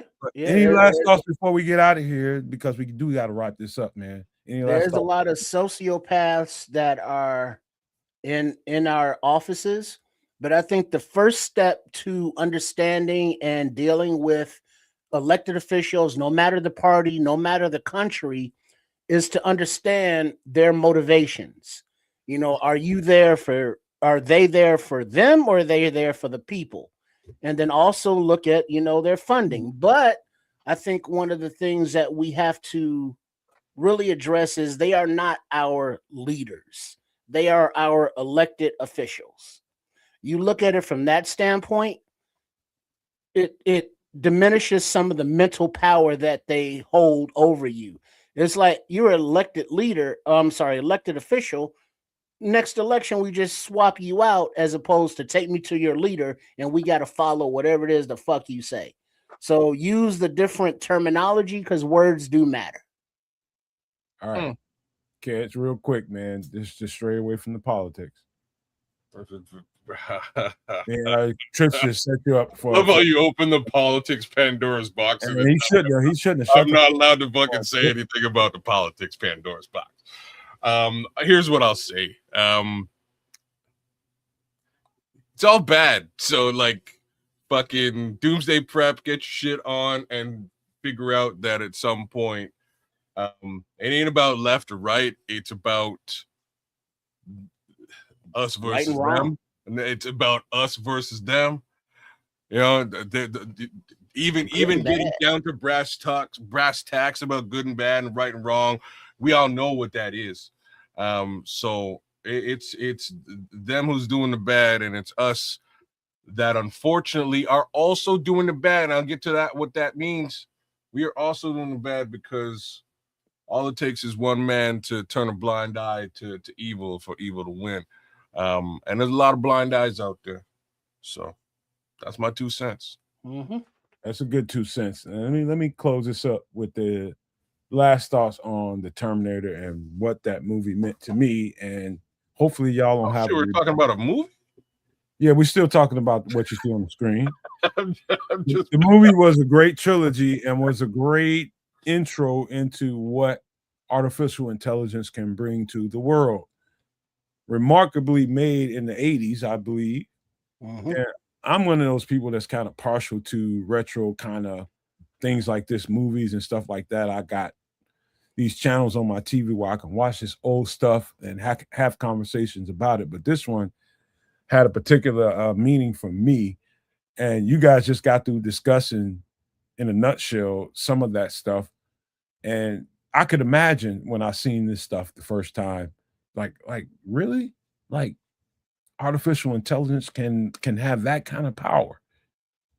That's kind of what this movie is saying. I think somebody would stop me if I was wrong. Am I wrong when I say that?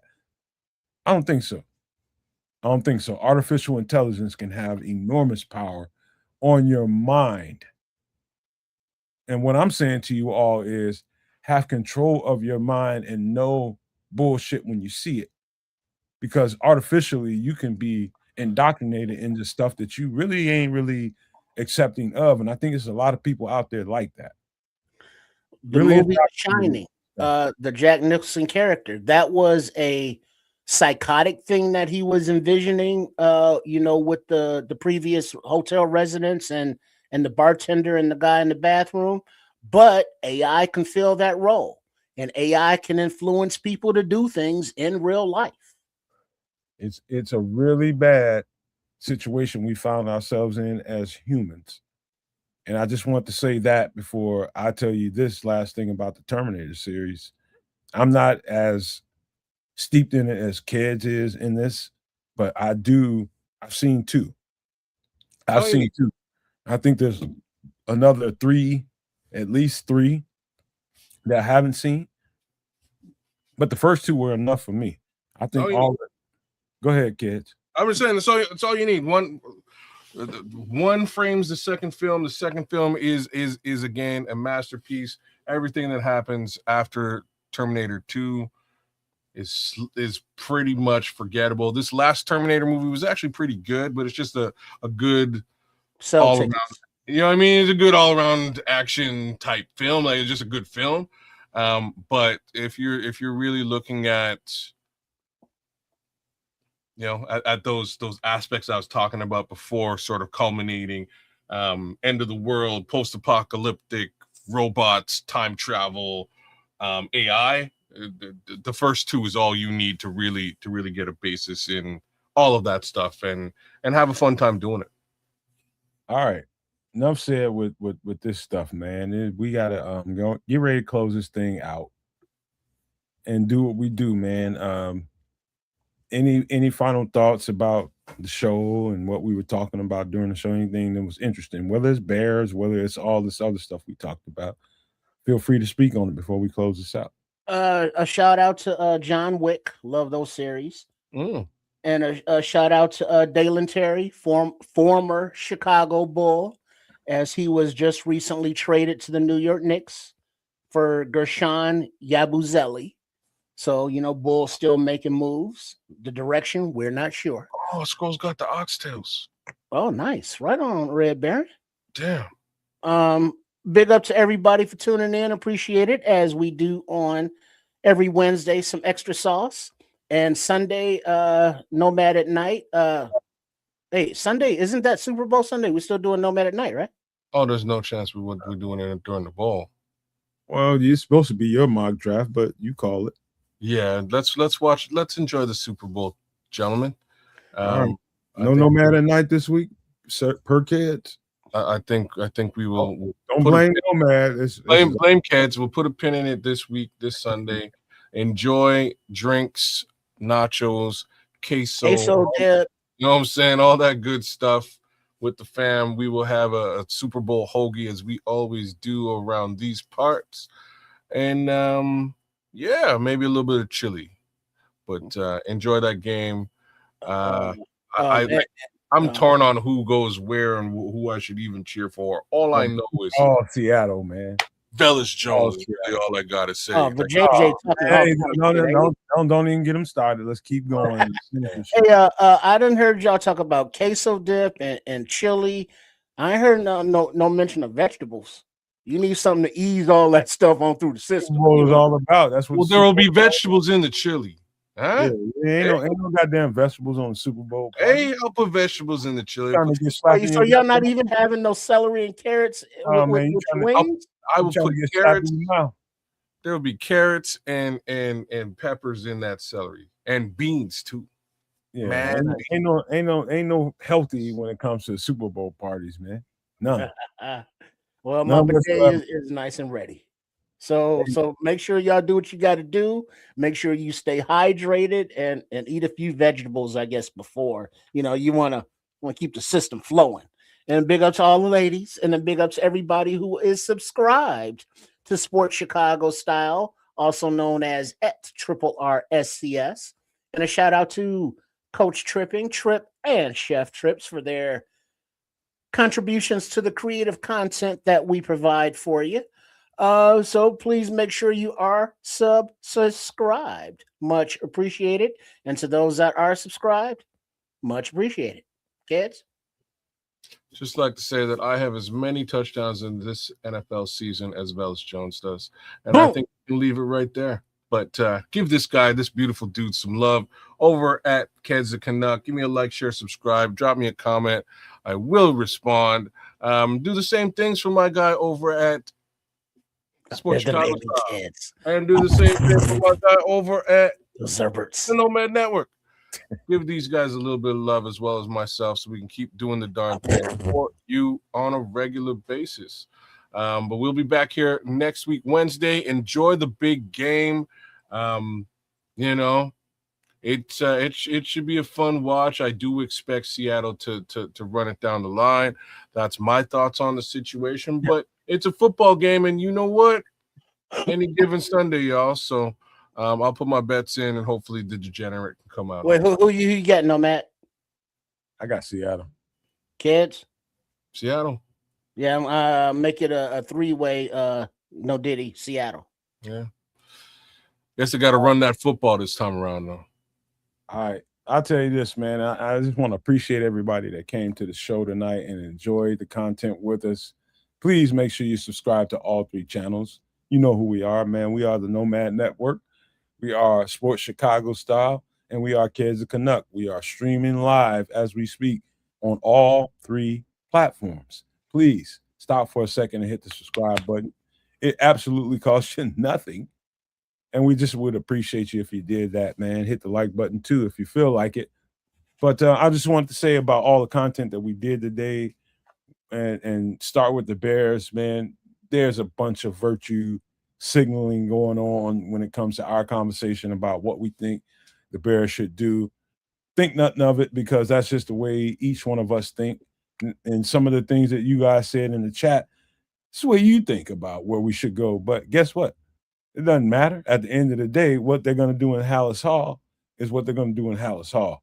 We're going to find out in about like 40 days, 39, 38 days, however long it's going to be before that tampering period starts, because it's going to start sooner than you think. And we will be off Sunday per Kids of Canuck. And I'm cool with that, man, because my girlfriend's off this weekend, so I won't blame you for that. Triple R, you guys, man, kids, you guys have a good time. Enjoy your Super Bowl. We deserve that. And because we're not there, man, I'm good with that, man. So I just appreciate you guys for being here and always being lively and loving in the chat, man. I meant what I said about people that haven't seen me on Twitter, man. I just had to describe to you why. You know what I'm saying? It was important to me to explain to you guys why you don't see me on Twitter. There's principles when it comes to this life I live. I love the Bears. I love having Bears conversations. And I would love to just cut through the negative that's on that platform. I just don't have it in me because light and dark don't really mix. And that is a very dark place. And then I'm just going to stand on principle when it comes to that. Of course, it could be something that you could be losing not being there, but that's not the most important thing in the world. The Bears are not the most important thing in the world. Your life is the most important thing in the world. Your principles are the most important thing in the world. What do you stand for? What do you live for?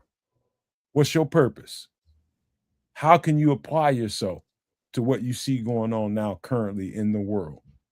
That's your principle. How can you elevate yourself? That's your principle. Remember that. All this other stuff that we talk about, that's fun and it's entertaining and it's engaging. But at the end of the day, who are you? What are you here for? What are you supposed to be doing to help this entire world get better? That's the point. Don't let evil people hold us back. Remember that as you go into the next day of your life. And I just want to leave you guys with these famous words. Love, peace, and hair grease, y'all.